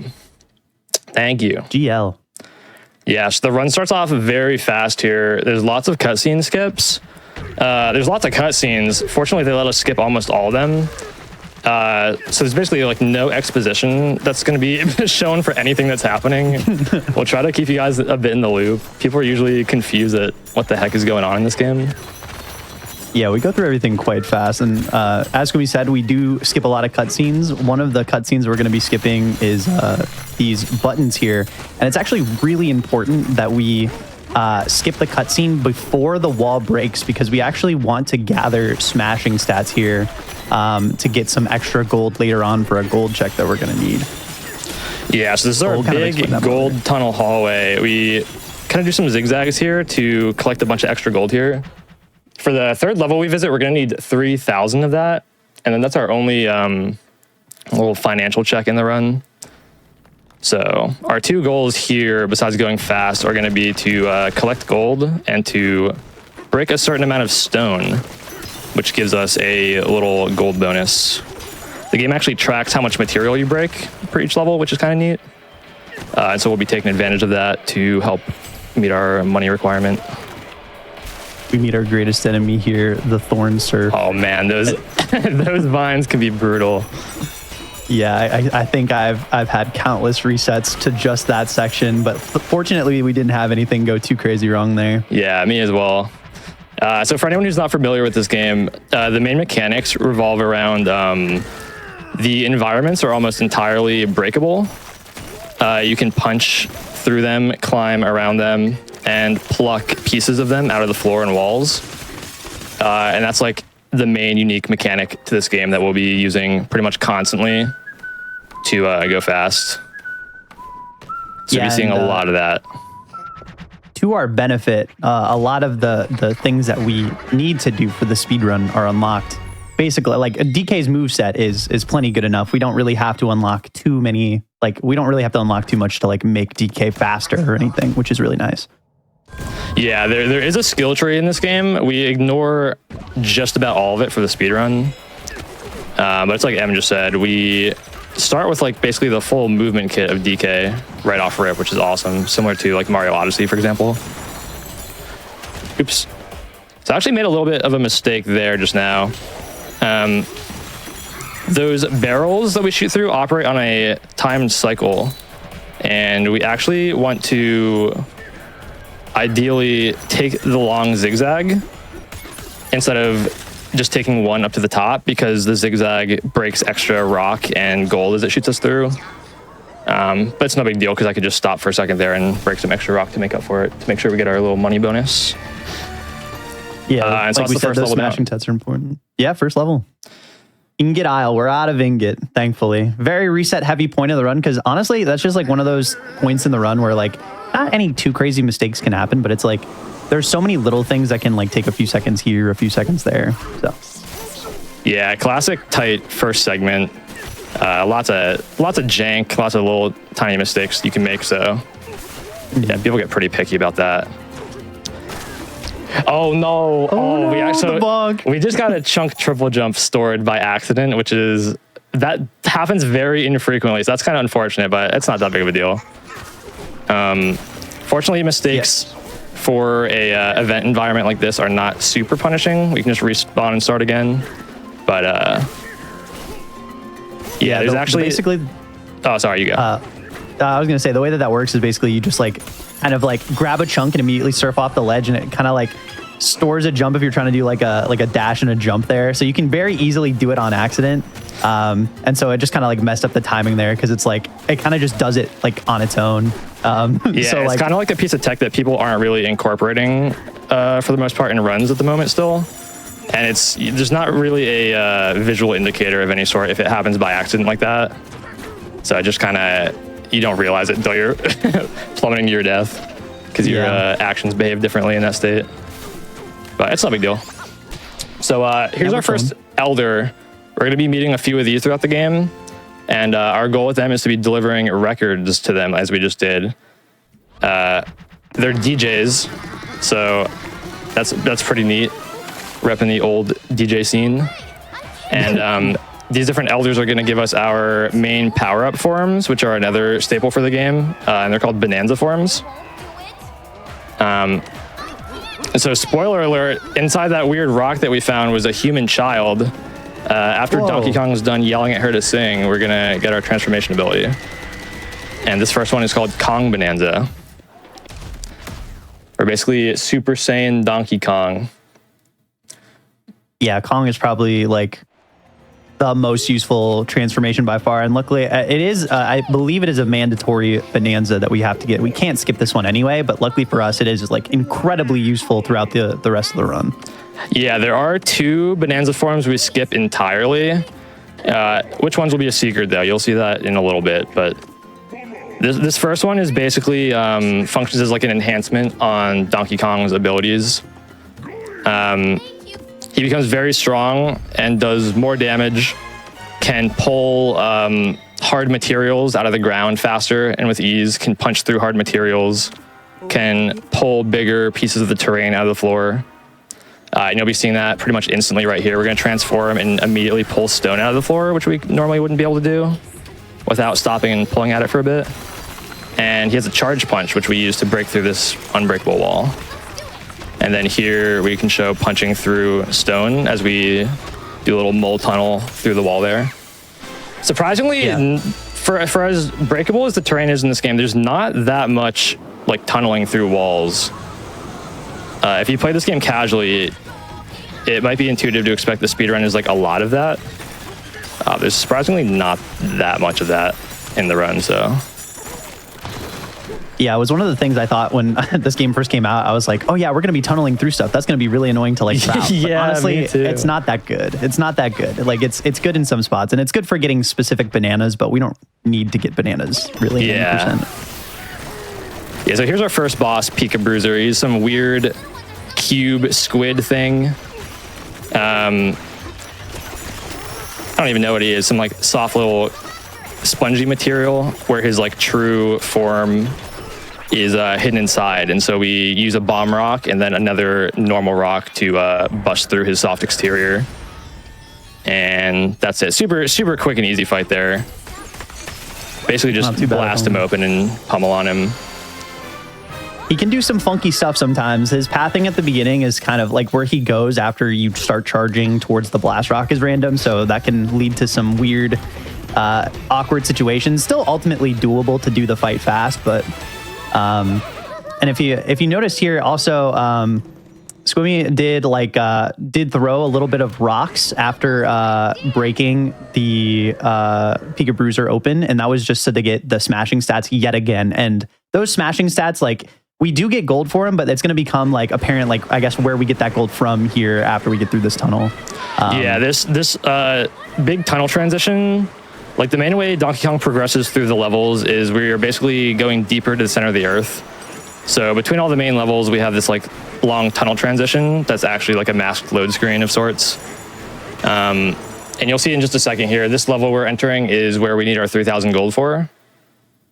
So the first thing we're going to do when we enter here is pull up the menu and claim our material breaking bonus. So if it's all right, we'll get 900. Yep. Nice. So we just go Kong here and then get a rock so that we can pull it up, and then that way hard materials is generally what we want for surfing, just because the duration lasts longer. You can also tell that Squimmy is doing like little hops here to preserve the longer the chunk is on the ground, the more it wears down. So you maintain your speed a bit, or well, you just maintain your speed when you dash and jump. So that's why we're trying to do it as much as we can.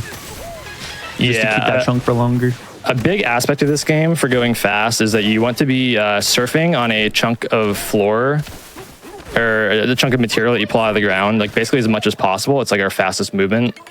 But there's like a lot of improv that you need to do as the runner, and there's a lot of like adapting you need to do on the fly because the chunks that you ride deteriorate from the friction of surfing them against the floor. But it's not very like consistent or predictable, the speed or rate that they'll break down. So there's a lot of times where it'll break at like a really unfortunate moment or when you might not expect it. Sometimes the opposite will happen and it'll last a lot longer than you might expect. Yeah. So something you got to really pay attention to. Yeah, it can, a lot of spaghetti moments can happen if that happens at a bad time. So since that level is basically just surfing back and forth across the field, that's why we turn to our Bananza Kong form to pull like a larger chunk out of the floor right at the beginning. So that way larger chunk would be more durable. So that kind of helps us get across the field without having to deal with a few different chunks deteriorating. And that's going to be something that applies across a lot of the run. A lot of the pathing, a lot of the chunks we pull and the spots we pull them from will be like deliberate to kind of make sure that we have one that could be maintained for the duration we need to be riding on it for. So we just got out of Hilltop. That's our only gold check for the run. We don't have to route in any more gold, luckily. So we can just kind of worry about going fast and like completing the goals in each of the layers. Yeah, we will still be collecting gold here and there because that's the primary way to charge up our energy meter to transform. But we don't need any certain quantity anymore. And I'm about to lock in because this is a big movement level. So I'll be showing off some cool techie jumps. Yeah, so diving more into that as Squimmi's kind of performing the jumps here is a lot of these chunks allow us to perform tech called FATs and AFATs. And essentially what that is just a fast aerial turf surf and an aerial fast air turf surf, which I know sounds a little bit complicated, but it's essentially we're doing like dashes with the chunks in order to do like kind of different types of jumps to move quickly. Fats are more like horizontal movement, while AFATs give us a lot more height, a lot more applicable in a lot of areas. You can even like delay AFATs a little bit to just get a little bit more height by starting a surf and then doing an attack and surf. So Squimmy just skipped like basically this entire layer. Yeah, if you played this game casually, that probably looked crazy to you. With those movement techs that Emerald just described a little bit, we can cross really far and high distances that let us skip a lot of mine carts you normally need to unlock and ride throughout the level. So here's our second boss. Functionally, the way we approach him is the same as the first one, where we destroy his exterior, make him vulnerable, and then kind of wail on him. So this guy has 2 phases, unlike the first one, and for that second phase, we have that cool fast strat we just did, where the moment the phase starts, we use that tech jump, the AFAT, to fly up to his head really, really fast and pluck a piece of gold out of his mohawk. And gold in this game has like an explosive property to it for some reason. So once we pluck that, we can just like stuff it between his eyeballs basically and just blow him up in one hit. And just make quick work of him. So just now, that happened really fast. I don't know if anyone had caught that just now, right after that cutscene ended. That's an example of the kind of like weird stuff that can happen in this game with the physics and terrain stuff. Is I left a piece of rock that I plucked out of the floor during the fight. I either dropped it or it fell and rolled to a specific spot that it actually just ended up right in front of me when that cutscene started, so we bonked into it. There's a lot of little ways like that where the physics can kind of come back to bite you depending on where things happen to end up or like what happens. There's a lot of adapting in this run. Yeah, you'll see that there's a lot of application for chunks, but then there's also a lot of ways that chunks can get in our way with like roll punching and stuff. Like, for example, like roll punching with certain chunks and stuff have allowed us to do certain like clips. We don't use any of them in the run because they're very finicky and really like not consistent at all. Yeah, so real quick, if anyone has any banana emotes, this is the only banana we feed this guy during the whole run, so enjoy it, DK. The only ooh banana. Oh. Yeah, bananas in this game, they are all over the game. Very similar in quantity to Super Mario Odyssey's moons. But the main difference is the bananas in this game are only utilized for skill tree progression. They don't actually help you progress through the game. And you need 5 bananas for every skill point. So that's the only one we're actually going to get because acquiring the 5 is pretty slow. And you'll see what we spend our 1 skill point on in just a second here. Yeah, it's I'm sure you guys are familiar. The same devs that made Odyssey made this game, but in this game they just made it so that bananas are just not a required progression thing. So that works to our benefit in the sense that we can just go as fast as we can, not worrying about having to route in too many different bananas or anything like that. And, you know, that one was literally just right in front of us and like a place we can't miss. So it's like easily the fastest one to grab. Yeah, and there's a big 5 cluster at the start of each level. So since we need 5 for a skill point, we grab that one right off rip just so it gives us all 5.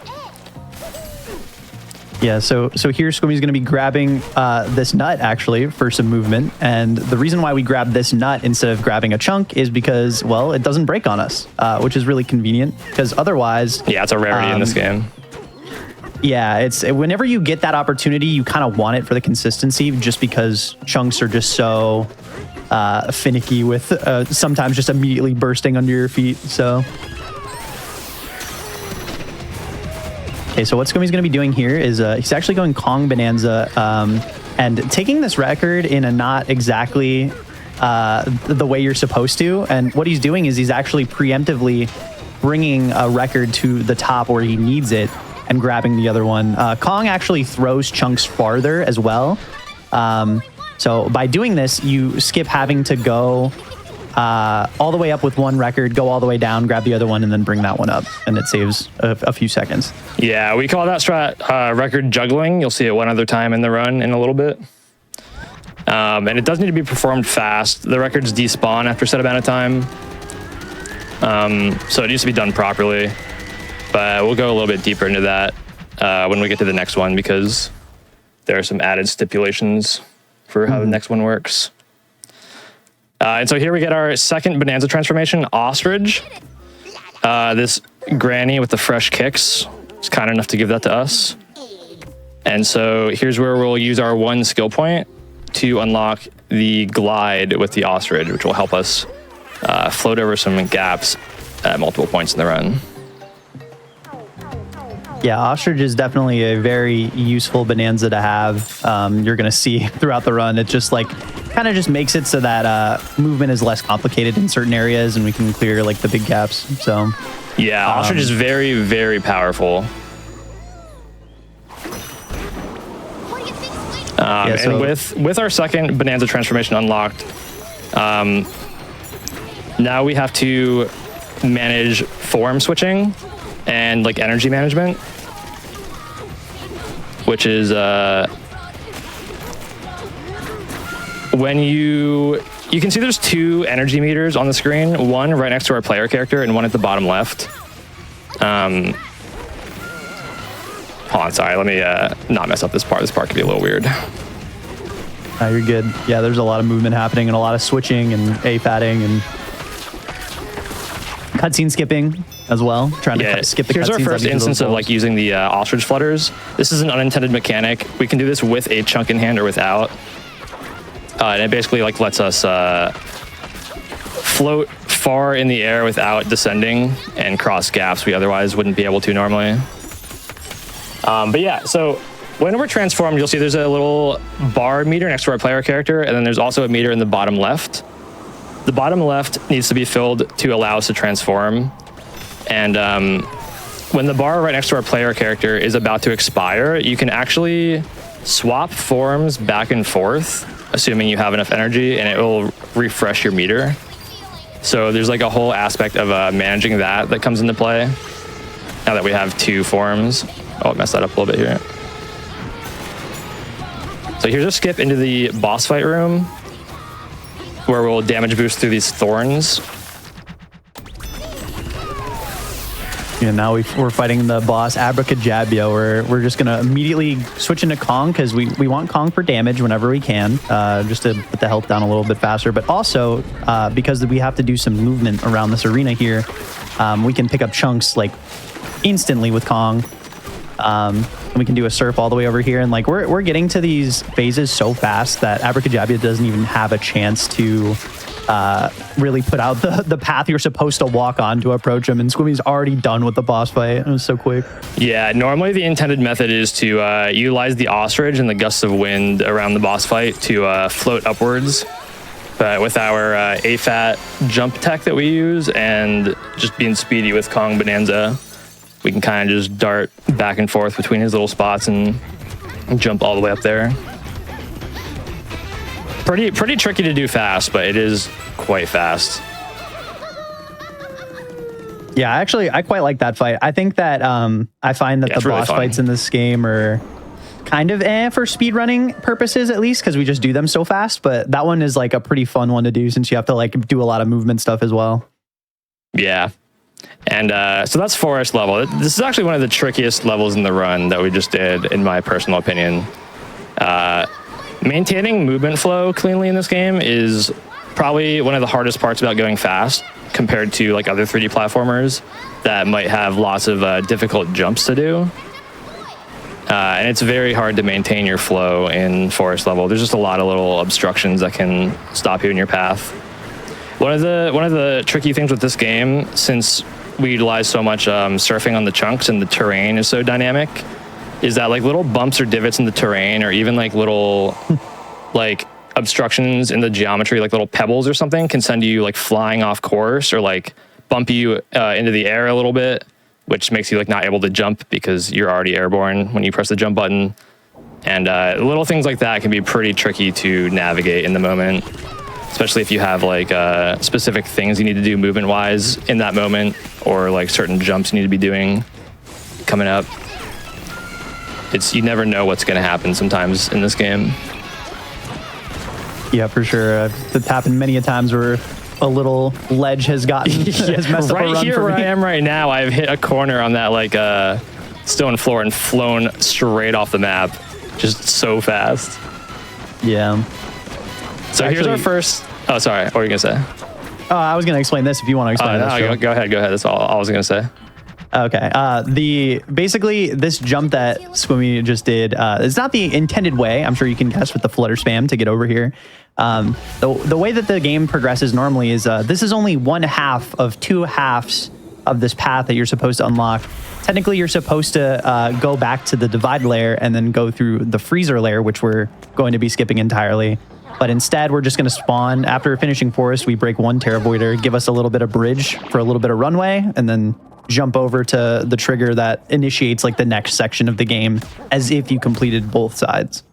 Yeah, so freezer layer is the singular level that we skip entirely in this game, and it's made possible through the ostrich flutter stalling tech. And now we get to honestly one of the more annoying boss fights, I would say, in the game, and it's mostly just because you have to be very particular about how you hit Void here with these chunks. He has a set pattern of where he goes, so we know where to like kind of meet him, but if we don't hit him by a certain amount of timing, we can really extend the duration of this fight. But Swimmy did a master class there. That was really fast. That was really good. Yeah, that went super well. These fights are really tricky. There's a lot of like, the game kind of halts for a second whenever you hit him. There's like a big hit stun period that can eat your inputs if you try to do stuff too fast. And like Emerald said, when we hit Void Kong as he darts around, we have to be super particular with the timing. There are some points where we actually can't do it too fast or else we can lose some time, and there's times where we have to do it as fast as possible. It's very deliberate the way we have to do this. And if we're lucky here, we can throw this barrel straight into him. Unfortunately, we missed that. I was hoping we'd get that because it'd be really funny. Yeah, it's funny that if you just like kick up some terrain, you can actually hit Void with it. Yeah. There's just a giant wheelbarrow sitting there. So it can be pretty funny to throw that into him. Unfortunately there, we lost our chunk and then got hit stunned on, so I believe here, if I wait here, he'll go here.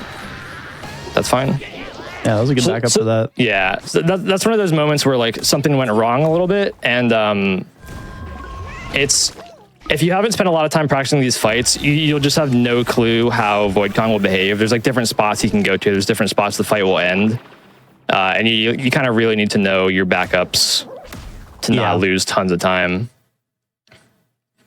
It's crazy. Just not having the timing slightly off for either of those two fights can really, like, you can easily burn like 15 seconds because of it. Like, yeah, it's tough.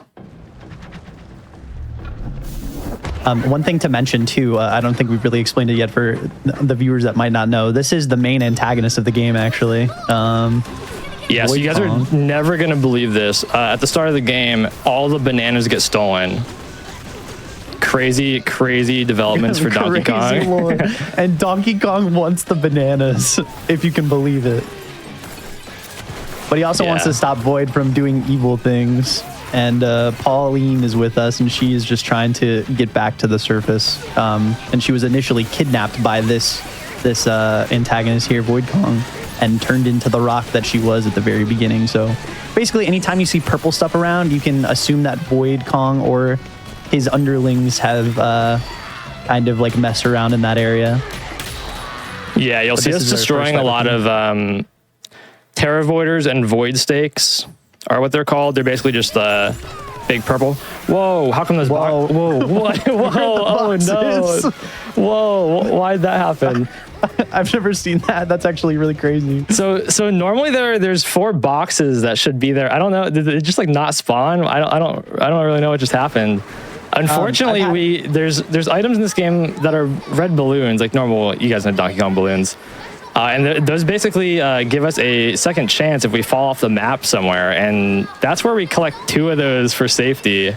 They just didn't. The boxes that carry them just didn't spawn, so that's unfortunate.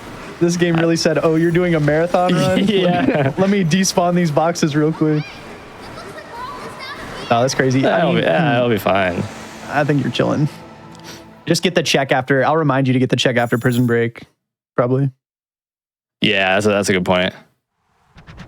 That's the only one specifically I feel like you would definitely want it for. All right, now we're at Juicy Beach. Juicy. Yeah, this is the resort layer. Easily the fastest layer, I think. Oh, wait, is this faster or is the racing faster? I think racing's barely faster, but they're pretty much about 1:30 each only. This level is pretty thematically accurate, being a little vacation resort level. This is kind of like a little break breather split in the run. We do some really difficult segments between Forest and that void fight we just did. And then this is just a nice little breather. We do a big skip there, as you just saw, to basically just skip this whole level. The rainbow ores that we pulled out of that little bridge have a special property where when you carry them, they like lift you upwards as they slowly dissolve until the point that they dissolve fully, and then you're just kind of up there in the air. So we can use our ostrich fluttering to skip the entirety of the level and fly right over to break into the watermelon and progress. So it's a really quick little split there. Nice breather because this is another super difficult level coming up. With much that can go wrong. This is probably, at least to me, probably the most reset heavy point plus, like just the most finicky level, I'd say. There's so much that can go wrong, but absolutely. We do also get our 3rd transformation here. I won't spoil it. Yeah, you guys will see soon. Little treat. So first up, we'll introduce you to this super annoying boss. We fight him 3 times. His name is Blusterwing. He's a big old bird. Everyone hates him. He's the worst. If you played casually this game, you probably hate him yourself, I'd imagine. Yeah, I feel like this is the first boss I encountered where I was like, wow, this is actually really frustrating. Yeah. Yeah, all 3 of our encounters with him revolve around throwing chunks at his wings to force him onto the ground. Yeah, so we try to just have chunks ready, which you'll see how later.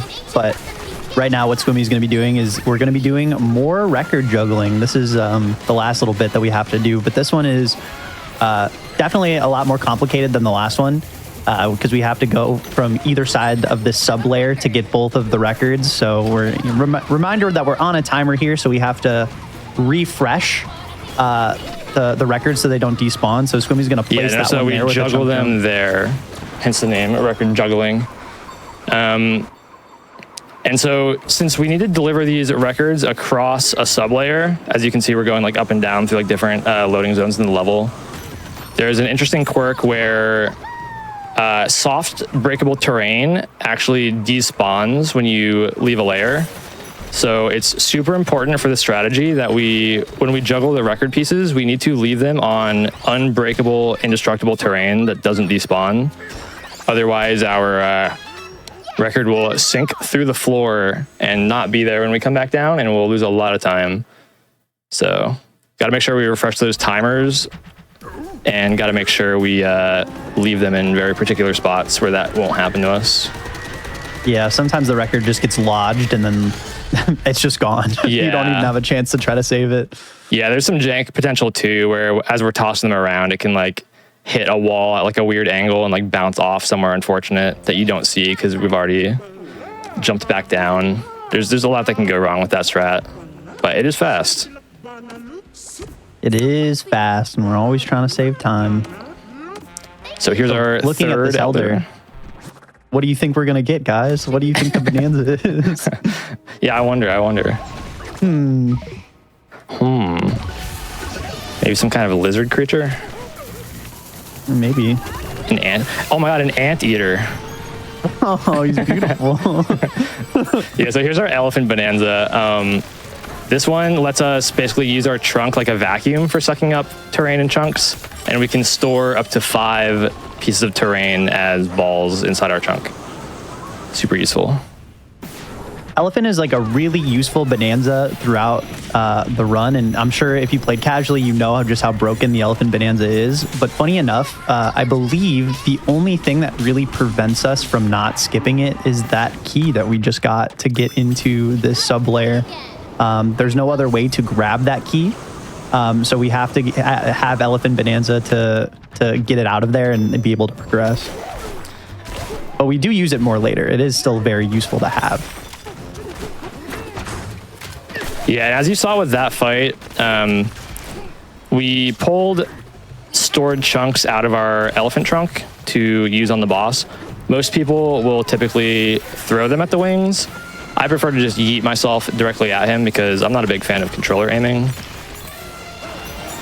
Yeah, sometimes the controller aiming too, like you can just kind of like automatically like resets for some reason with whether or not you have the gyro controls on. So it's like the source of like some inconsistency that, you know, is not great compared to just doing what Squimmy did, like by just AFATting towards him and throwing a chunk. Yeah, when you enter the aiming mode to throw chunks, the reticle can snap downwards really fast, and you don't know when it's going to happen or if it will happen every time. And it's a hard adjustment, so I prefer to do that fight that way. But most people don't do it that way. You might not have noticed, but Squimmy very quickly picked up a rock. He broke down some dirt by like down punching, and then kind of sucked up some of the the rainbow ore to make sure he had a chunk stored so that he could just bring it here and skip opening up a Terra Voider. Same kind of thing here. AFAT there, AFAT back. That was cool. Very fast. Yeah, I'm glad this third fight went well. This one is a nightmare if you miss the wings. They're very, very easy to die.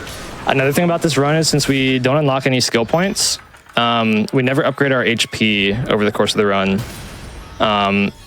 And with only very few exceptions, your health actually doesn't recover between levels.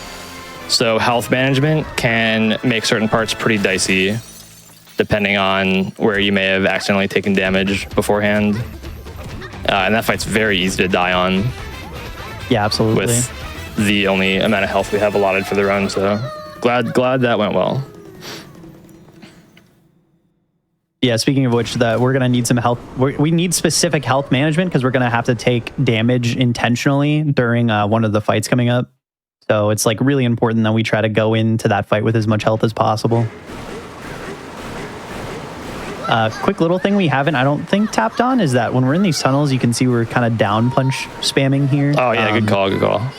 Yeah, it's like the timing of it is a little awkward. You have to wait until that red aura kind of comes out around DK and let go and redo it. It is faster than just holding B, and it like I forget how much time it saves over the course of the run, but it's like substantial. So it's like it's definitely worth doing for every tunnel. Yeah, I believe it's like a couple odd seconds each tunnel. Every tunnel isn't the same length, but it's like a couple odd seconds each one. So over all the tunnels in the game, it definitely adds up. Looks like there's a rhythm to it as well. Yeah, there totally is. It's just like the little burst of speed when it initiates. It's just faster to spam that over and over than to hold a punch. The only thing that messed me up is it feels like a very awkward rhythm, but it is a rhythm. So like eventually you just get used to it.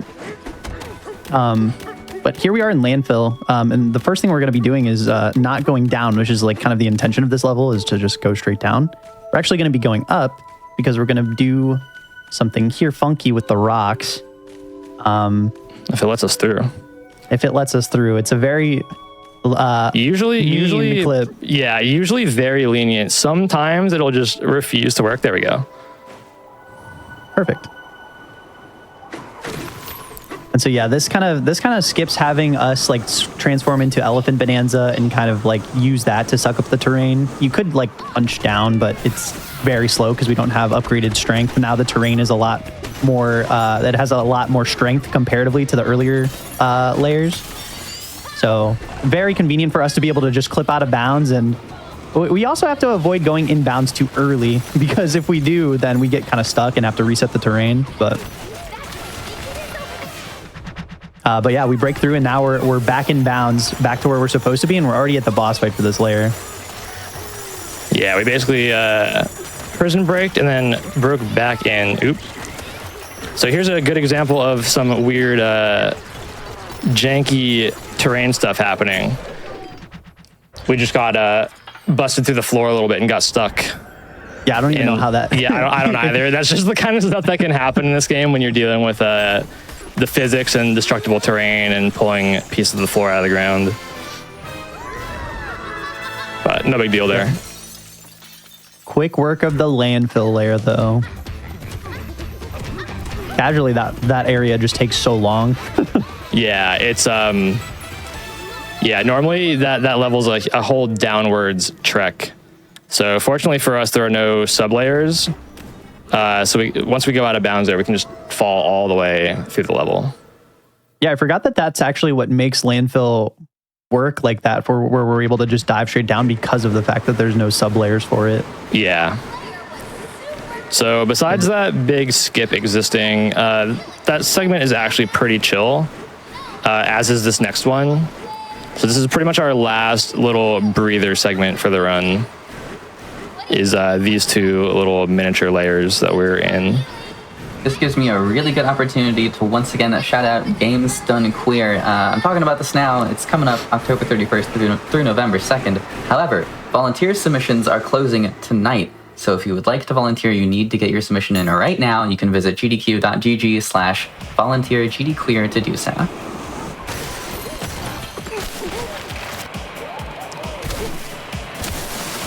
All right, so racing layer here.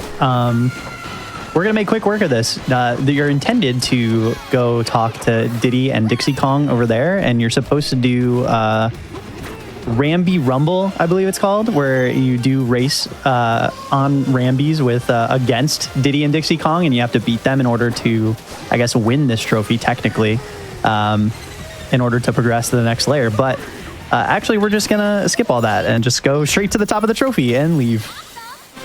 Yeah, the game doesn't actually make you do the race here to progress, so fortunately for us, there are some rainbow ore in that spot, so we just store 2 of them with our elephant trunk and use them to float all the way up to the end.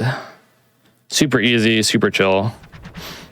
The really cool thing here is that there's dialogue that's actually different compared to if you did the race.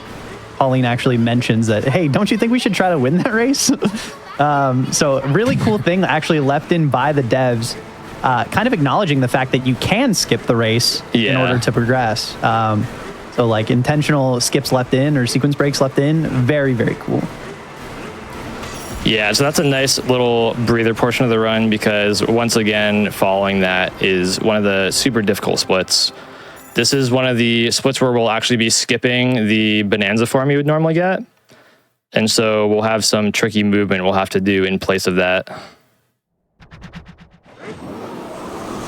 Yeah, this is one of my favorite layers, I think, actually, just for like all the things that we skip, and I think the movement is kind of fun.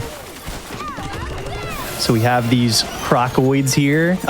They have a special armor on them that is susceptible to light. So we're trying to bait that guy into the light so that's when we can use the Elephant Bonanza to quickly, get rid of his shell there and hit him with a ball. Yeah, and while we wait for him to walk into the light so we can make him vulnerable as we just did, you'll notice we stored 4 pieces of terrain in our elephant. We'll be using those in a bit. Stored chunks are always useful to us, and one of the things we're doing here is this is where we skip actually getting the Snake Bonanza. You're intended to get the Snake Bonanza so you can get a high jump, so you can get up here. But instead, we're just going to do, A-Fat and kind of a roll punch dive up there, just to get the key. And we just ignore the Elder and the Bonanza entirely. Call your grandma, guys. She misses you. But as a result of skipping the Snake Bonanza, this is actually the Snake Tower. This is kind of like what you're intended to do to get used to the Snake Bonanza after you know, kind of getting it and progressing. But we don't have access to that. But what we're going to do instead is we're going to use those stored elephant chunks to just do AFATs to get all the way up this tower. And that was really smooth. This like section of platforming is really difficult to have to deal with, not only the lag, but also the falling explosive barrels that do a lot of damage and knock you down out of the air and kind of mess up the flow. Yeah, that tower segment that we just went through without the snake is a big hurdle for new players who opt to skip the snake to overcome. It's definitely pretty tough to get used to doing fast, and lots can go wrong. Yeah, it's very easy to bleed time there. All right, so now we have our first and only Poppy Kong fight. There's actually another one, but we skipped it.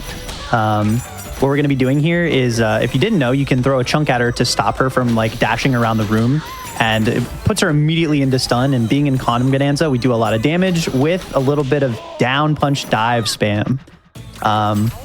The way that works is just pretty simple. You jump above and just mash B really fast. Yeah. And it allows you to do a lot of damage really quickly.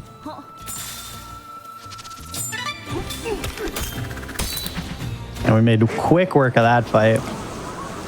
Yeah, super easy fight there. Probably the one in the game with the least that can go wrong. None of them are super hard besides the finale. But there's like plenty of weird little things that can happen in most of them. Yeah, so here we're just kind of doing some movement. We're going to skip basically that whole platforming section to the right there. That it takes a while, but why do all that when we can just kind of flutter over here with our ostrich? Yeah. And one of the things Squimmy actually did earlier is he stored a glow chunk so that we could open that floor that he just went through there. The intended way is you're supposed to use Snake Bonanza to get up to a building and I think break it so that it like lets sunlight shine onto that area. But instead we just bring the sunshine to it with the glow rock. Yeah, another super useful way to use stored elephant chunks to help us go fast. So here we're fighting Grumpy Kong. The way that this works is he has a helmet that has the same kind of armor that the Crocoids had at the beginning. So we have to hit the ceiling here to let the sunlight shine and then make his helmet breakable. And we can just kind of wail on him up here, and as long as we avoid those attacks. Yeah, really solid Radiance. Yeah, that went well. I'm actually, proportionally, that's one of my worst segments compared to my PV, so glad that went well. Yeah, you crushed. Okay, so now we're in... Okay, here, I gotta lock in. You take it from here. Yeah, I got you. So we're in groove here. We're going to be starting right away by going kind of in an unintended route. We're going to be setting up a clip here with a soft chunk.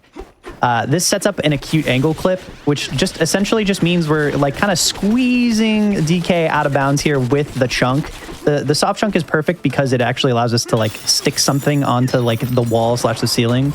And I'm gonna grab this checkpoint. The game didn't load the boxes that had our balloons, just to be safe. Yeah.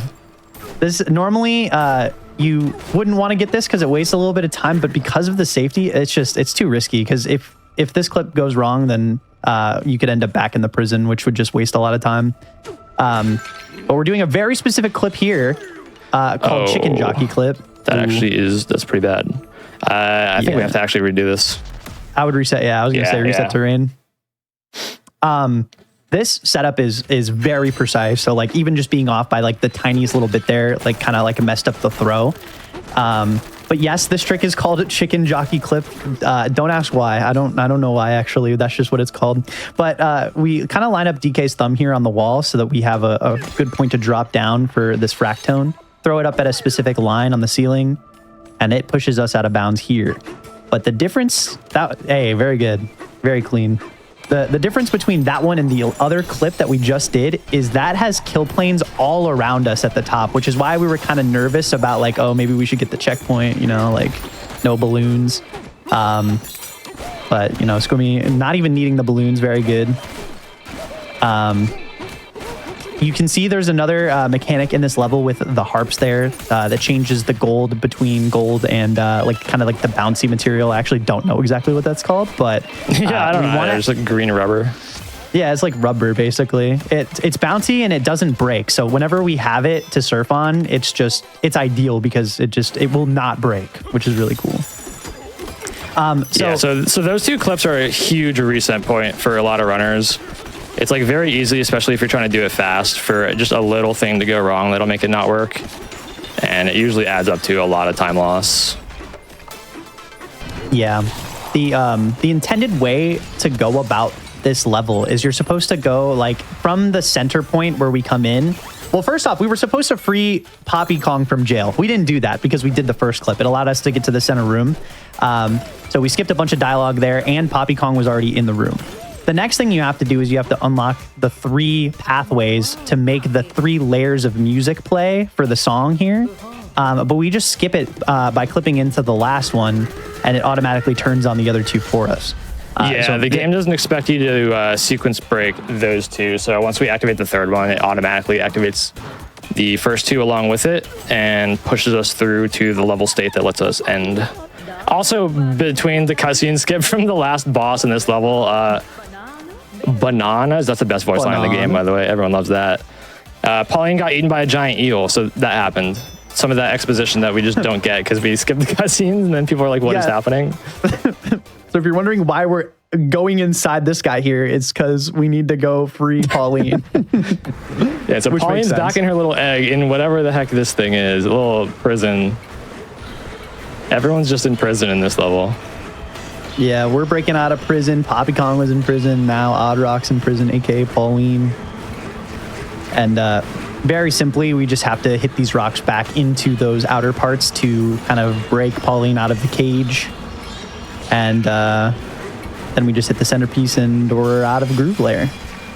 Yeah, so coming up here is potentially the hardest segment in the run to not lose a run on. So I'm going to super focus up here. Going to be doing some crazy stuff. I'm going to be trying to kind of explain it as we go. But yeah, this is definitely, like, we're in the gauntlet section of the run. After having to do Radiance and the clips, now we have to do another clip. So this is the Feast Lair. If you guys have played this game, the way that progression is supposed to work is you're supposed to hit the 5 burger switches that are spread out throughout the entire lair. Like they're all over the place. But instead of doing that and building the burger in the center to get to the lower part of the level, we're just going to be setting up a very specific clip here and just going to the end. So what we're going to be doing here is actually getting a really specific chunk. This is like the first time we really care about the shape of the chunk. It actually matters how we grab it so that it's the right shape for clipping out of bounds. Now Scooby is going to use some of the UI that's on the screen over in the top left to very specific position so that way we can get this throw exactly where we need it. This is an insanely precise clip. We spent basically weeks trying to find the best kind of lineup for this. And even then, this will still give runners some trouble. Oh, see, yeah, I just messed it up there. I'm glad I got that checkpoint. We don't normally get that in runs after a certain point, but just for the sake of the showcase run, I'm glad I got that. So we'll respawn right back there. Our chunk is still sort of at the ceiling. Just minor little time loss there. Mm-hmm. Yeah, the only other downside is we're going to lose our salt here that we had stored as well. So we're going to have to clip back in to get some extra salt, but it should be no big deal. I'm actually glad you mentioned that because... yeah, actually, that's why I wanted to say it. Oh, that was just slightly, I think, too low. Just very slightly. I don't think I've ever hit the death plane there that far. So that's another thing with this out of bounds clip is there are invisible death planes everywhere. So our routing has to be like very particular out of bounds to avoid those. Yeah, not only is this clip very precise, we have to take very specific pathing here so that way we don't end up too high or too low. Because we can either hit kill planes or we can hit the grease, which will like kind of effectively burn us and take more damage. Yeah, that was honestly a pretty good visual example of like what it's kind of like. It seemingly we were just flying everything was good, but there's just those kill planes just all over the place. Yeah. So the thing that I mentioned here, we got salt earlier. We died, so we lose the chunks, but we can easily get salt here again, luckily. And it's going to make this fight a lot better. This fight was unbelievably terrible when we first started running this game, but now it has a great strat. So what Squimmy's going to do is use the stored salt, go Kong Bananza and swing it right at him to immediately get him into this like kind of like huddled up phase. He's going to hit the mask again and then bring out another salt chunk while it's in this melted form to lock him in place. And now all he has to do I is was so just... close to dying there. I went a little bit too early before it was safe. Oh, that was clutch. That was good, though. Yeah, good fight. We, community lovingly refers to that strat as Muck Tua. The boss's name is Muckety Muck, and we skip 2 of the phases, so... Actually kind of a goated name, I'm not gonna lie. Yeah. So, and the clip that we did there is called McSkip. We're skipping the like making the burger basically for the lair, so that was pretty cool.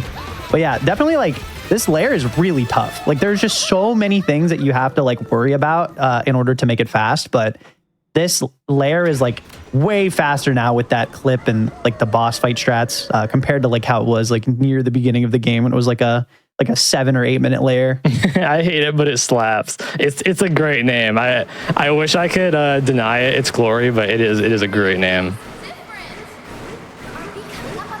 So yeah, very, very big point of failure for the run that segment is. Unfortunately, we had a few hiccups there, but it made a good demonstration of the kind of things that can go wrong there, so it's no big deal. Yeah, I feel like it does a good job at like just showing like how hard that like section of the game is. So all right, so we have like a little bit of like a breather here. It's we just have to kind of do some movement before we have to do a kind of annoying boss fight, but it's pretty chill. We just have to be managing our banana energy, trying to make sure that we have transformations when we need them to do some skips here. Very small ones, but Cool. I want to give a real quick shout out to those of you supporting GDQ with your subs, bits, things of that nature. We are in the middle of September right now, which means discounts of 25% or more on 1, 3, and 6-month subscriptions. So, you know, if you enjoy Hotfix, if you enjoy the speedrunning content, please consider taking advantage of this discount and supporting GDQ. Of course, with your sub, you'll also get exclusive emotes, ad-free viewing, and access to chat during our replays. And of course, you can always support Games Done Quick simply by sharing the stream with your friends as well. Yeah, so there's kind of a mechanic in this level with the switching blocks there, where it just kind of like switches back and forth like some of the terrain, but it's really only for the beginning section of this layer that we have to worry about. It's going to be kind of already past it, but again, it's really not that important to like the actual running through of this layer.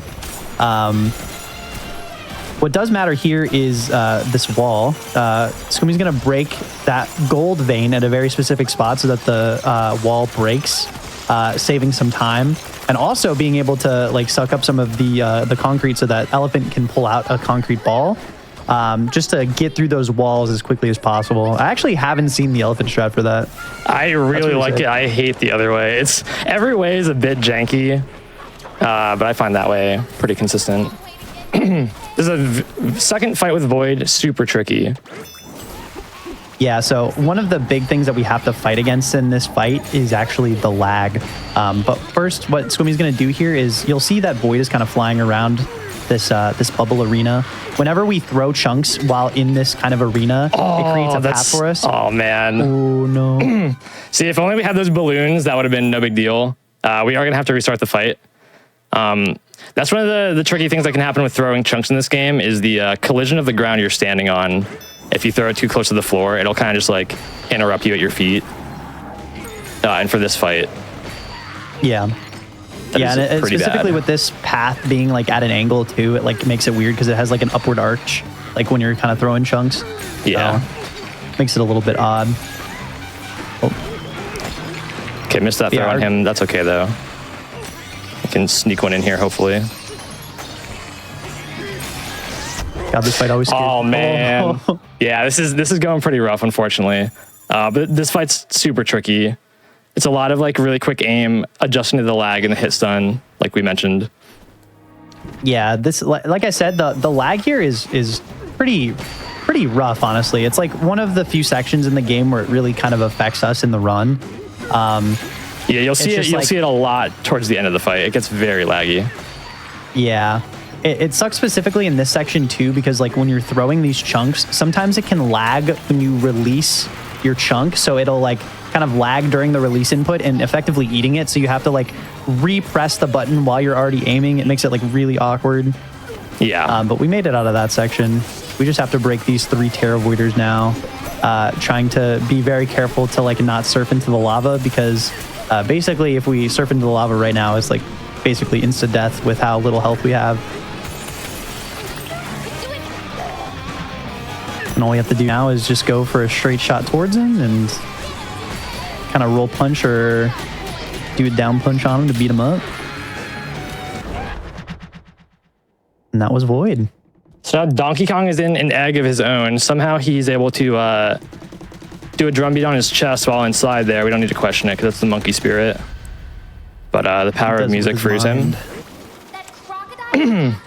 Yeah, and then this kind of we skipped the cutscene, but this kind of reveals the true antagonist. Yeah, we just kind of skipped like a pretty important cutscene, but now the real antagonist is comes out of the woodwork, and it's King K. Rool. Yeah, it's a surprise. K. Rool is actually in this game. It's really funny because streaming runs of this game, so many people in chat will be like, "Wait, where did K. Rool come from? Wait, what?" Why is he here? Yeah, when we skip all the cutscenes, it basically just comes out of nowhere. Has not been seen or mentioned the whole game. And then here he is. So here we're approaching the planet core. You can tell because of all the golden bananas, just like in real life.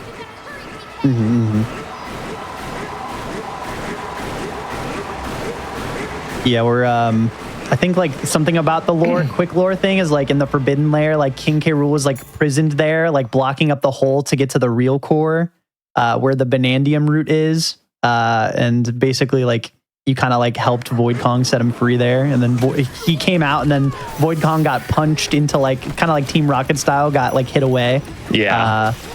And then King K. Rool's like, yeah, I'm taking over now.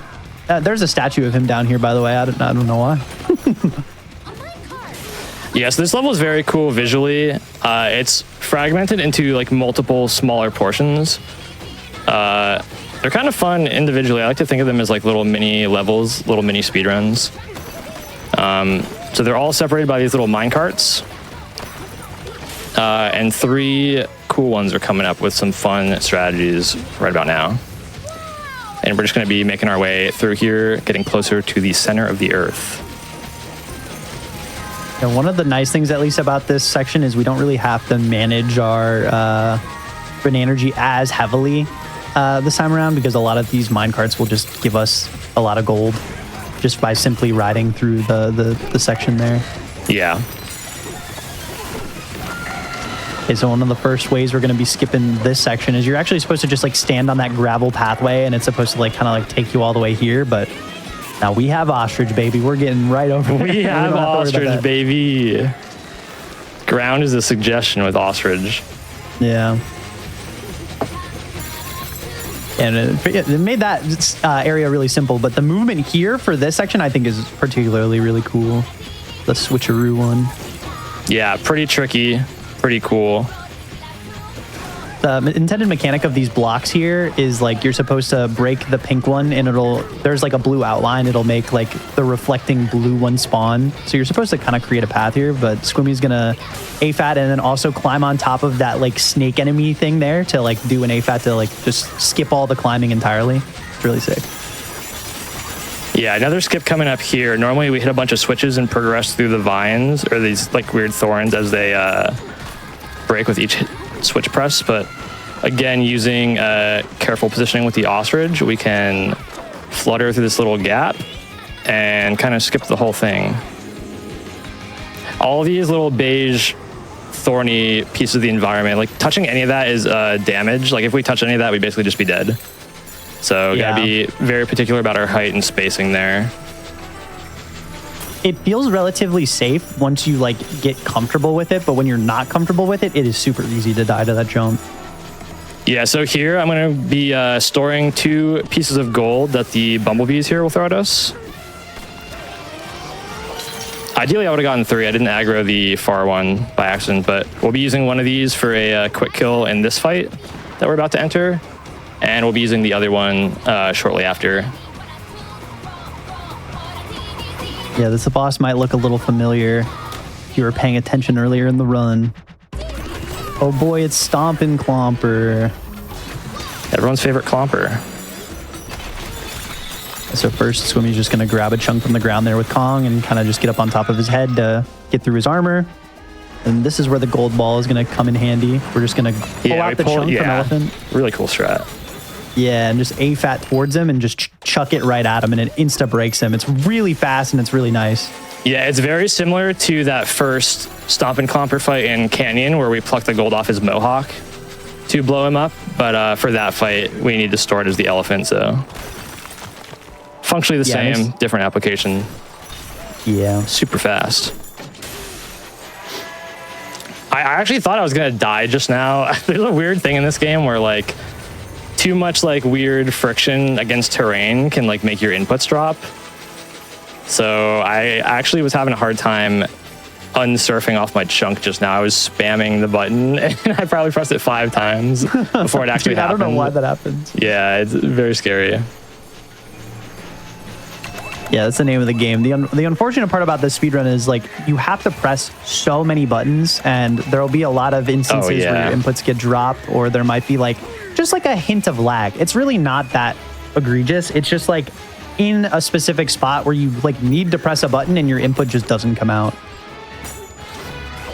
All right, so here we embrace our inner Funky Kong. Surfboards are out, cubes are in. So we're gonna surf this cube through this whole area. As a monkey ball speedrunner, this saddens me. A monkey cube win. Get monkey ball, but monkey cube. I don't know if that would work too well though. That you'd just be sliding on the ground. This is really silly. This is actually unironically like an Easter egg in the remake of Banana Mania, but only on the PC version. Sorry, Banana Blitz, not Banana Mania. That's so dope. I didn't know that was in there. Wait, that's so funny. It's really funny. Only on the PC version. it literally lets you play as a cube. It's ridiculous. I think it's also faster on some stages, so in some levels it's the IL record to play as the cube. Wait, that's dope. I want to see some ILs of the cube. It's very funny. So here's our Kremlin Coliseum. This is going to be a little wave by wave enemy gauntlet. Yeah, ideally we have strats that hopefully work out for us for each of the phases. Yeah. But much sometimes like things can go off the rails. go wrong. Yeah. So we're trying to be as close to these enemies as we can so we can just immediately like roll punch into them, get rid of the armor. This part is particularly scary. These birds one-shot kill you.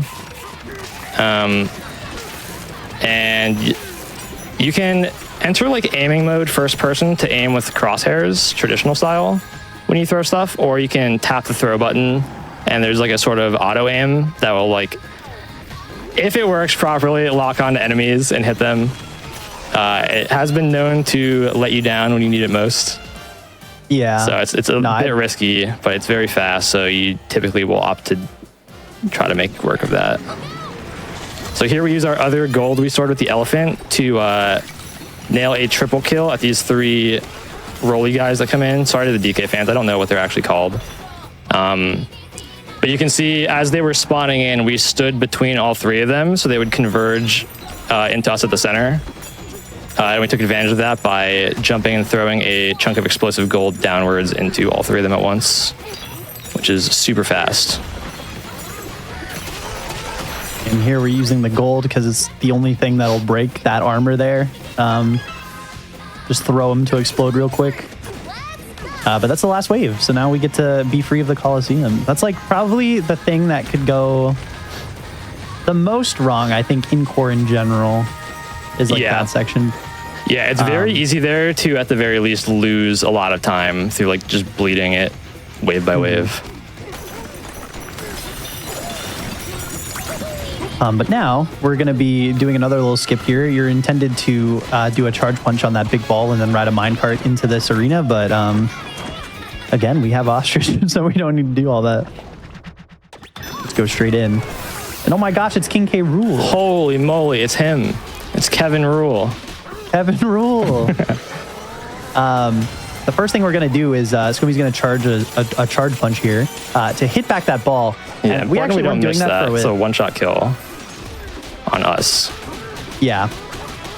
It does an insane chunk of damage here so that we don't have to really do too much extra of the fight. Scooby also got there a little bit early to kind of like guide him to shoot away from the center of the arena to just make it a little bit easier.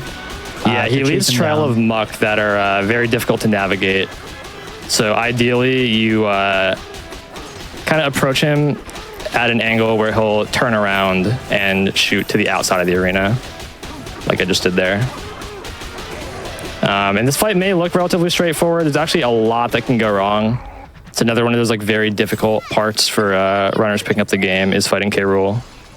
Very, very easy to die or just lose lots of time. Yeah. Hey man, GG, you did it. Hey, thanks, we did it. So, congrats. Congrats to me. That's Donkey Kong Bananza, everybody. Let's go. Credits roll, K. Rool's defeated. The day is saved. Yeah, great showcase, man. Hey, thanks. Yeah, no, awesome. It was really times, solid awesome run, all things put together. All right, GG. So here's our little credit rolls. Thank you, Helix. What a finale for our Simian Sunday. Yeah, really, really awesome stuff. Shout outs to my boy Clump there with the game coding. And yeah, that all went pretty well. I'm really satisfied with how that went. And this is totally the actual end of the run, which is awesome. Yeah. Wait. The end question mark. Wait, what?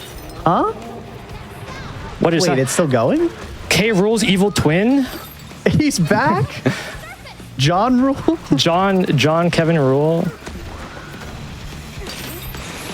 So yeah, fake out credit sequence. If you want, explain this. Yeah, so this is just a little auto scroller segment where we ride this little chunk of bananas back up to the surface of the earth. Gameplay wise, super easy. We kind of just stand around and chuck these at him as he shows up. But we're approaching the final segment of the run. Arguably another one of the most difficult, very, very, very big run killer is this final segment in various spots.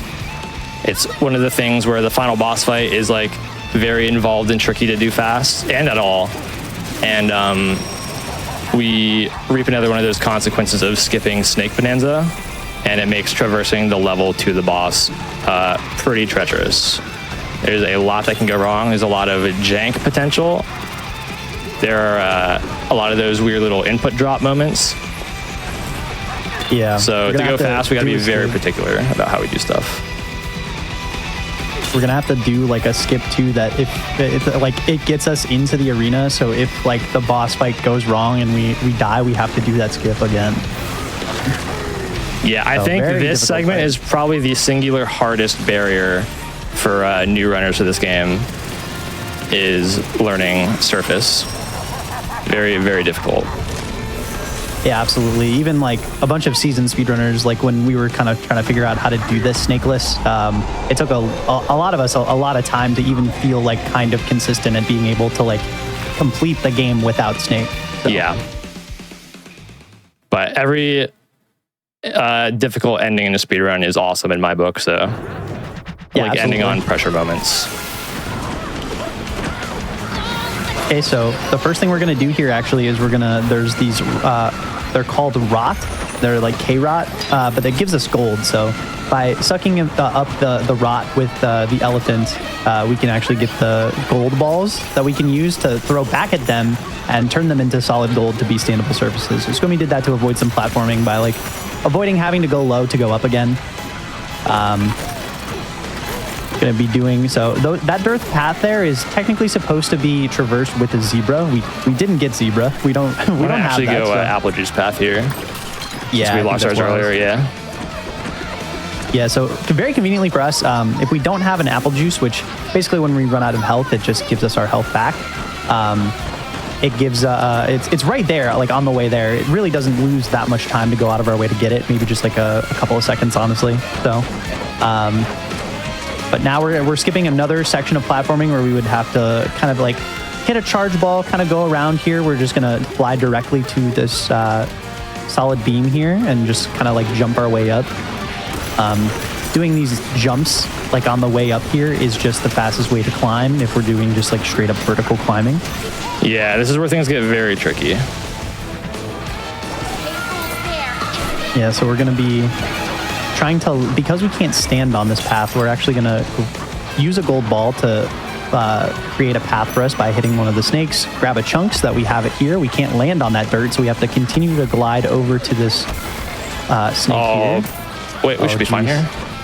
Unless... Oh, unfortunate. That's one of the jank things that can happen in this area is like when you stop and pluck a piece of gold out of the pillar there are multiple things that can go wrong. You can kind of like fall through it a little bit. It can like knock you downwards. A bird charges through. In that case, even though it looked visually like I was in a fine spot, Ostrich's hands are pretty long, so he kept touching the actual damage spot there, which is a bit unfortunate, but it's no big deal. Yeah, luckily it puts us like, that's a fine place to like have it go wrong because we're like kind of like right back at the start here, and we can get back up gold by making those snakes respawn by going just a little below that ledge there.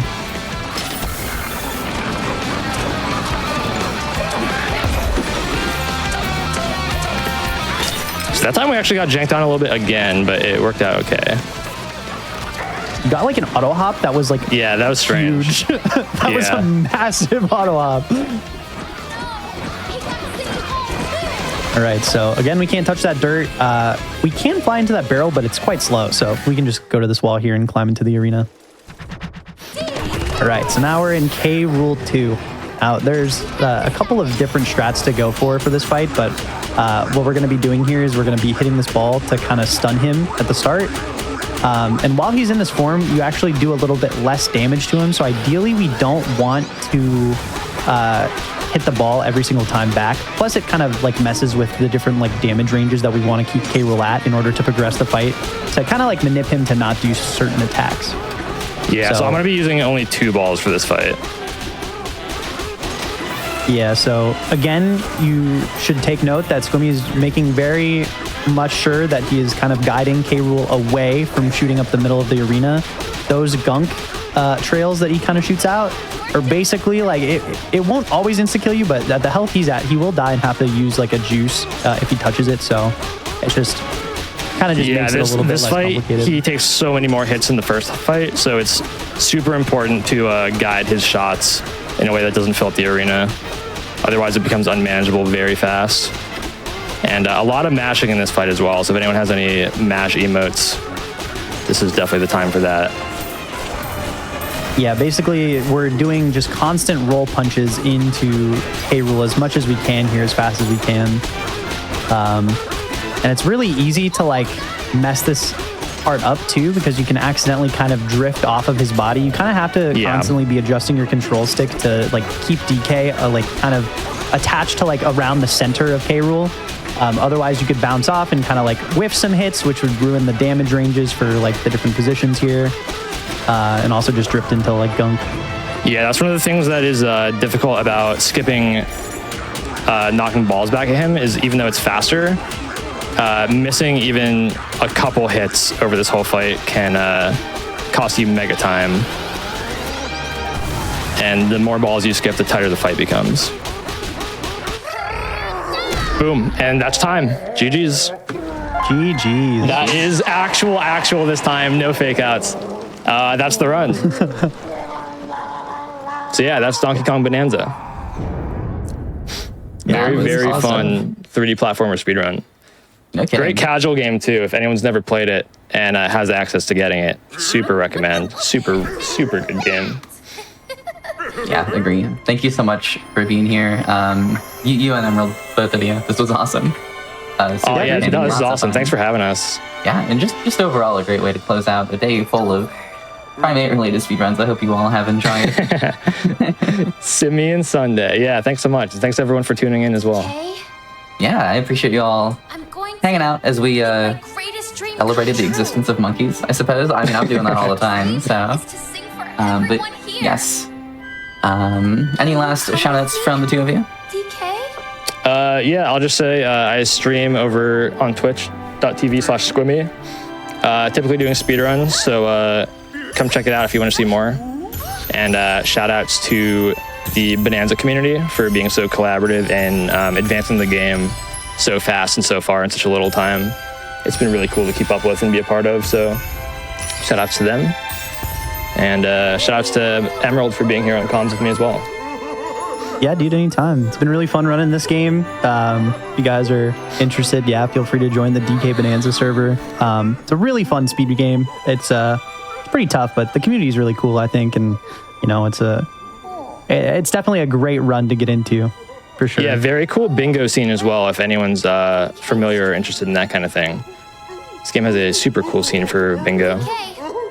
Ooh, I hadn't considered that. That actually makes a lot of sense. And you know, my show, Parallel Universe, about community-created content, I would consider bingo community-created content. So perhaps I'll have that on my show sometime. You gave me an idea. Yeah, no, that'd be a fun showcase, because there's so many collectibles we skip over during the run, and movement is so variable and open-ended in this game. There's a lot of unique routing opportunities and cool things you can do for bingo, so yeah, that makes a lot really of enjoying sense. that. Yeah, I hadn't thought about it, but once you mentioned bingo, I could totally see how this game would work incredibly well for bingo. A really good idea. Yeah, absolutely. No, it's really fun too. It's really fun to just play as well. But yeah, so with that, again, thank you all for hanging out for this wonderful Sunday full of simian speedruns. I appreciate you all being here and supporting GDQ Hotfix. If you missed any of these runs, the Monkey Ball runs, Ape Escape run, Donkey Kong Country run, or even any of this wonderful Donkey Kong Bananza run, of course, the VODs will be available on youtube.com/GamesDoneQuick, but also you can stay tuned because we will be replaying the whole event right after I'm done yapping here. As for more Hotfix content, the next time you will see us live is tomorrow night at 7 p.m. Eastern for Perilous Paths with Cutie, followed by the premiere of Osmorn's new show right here on Hotfix, The Scenic Route, which is about runs that naturally have little to no glitches. That is starting at 10 p.m. Eastern, so please make sure you catch Perilous Paths and the premiere of The Scenic Route with Osmorn. I've been Helix, fan of monkey speedruns, I suppose, though if you know me, I guess that's not surprising.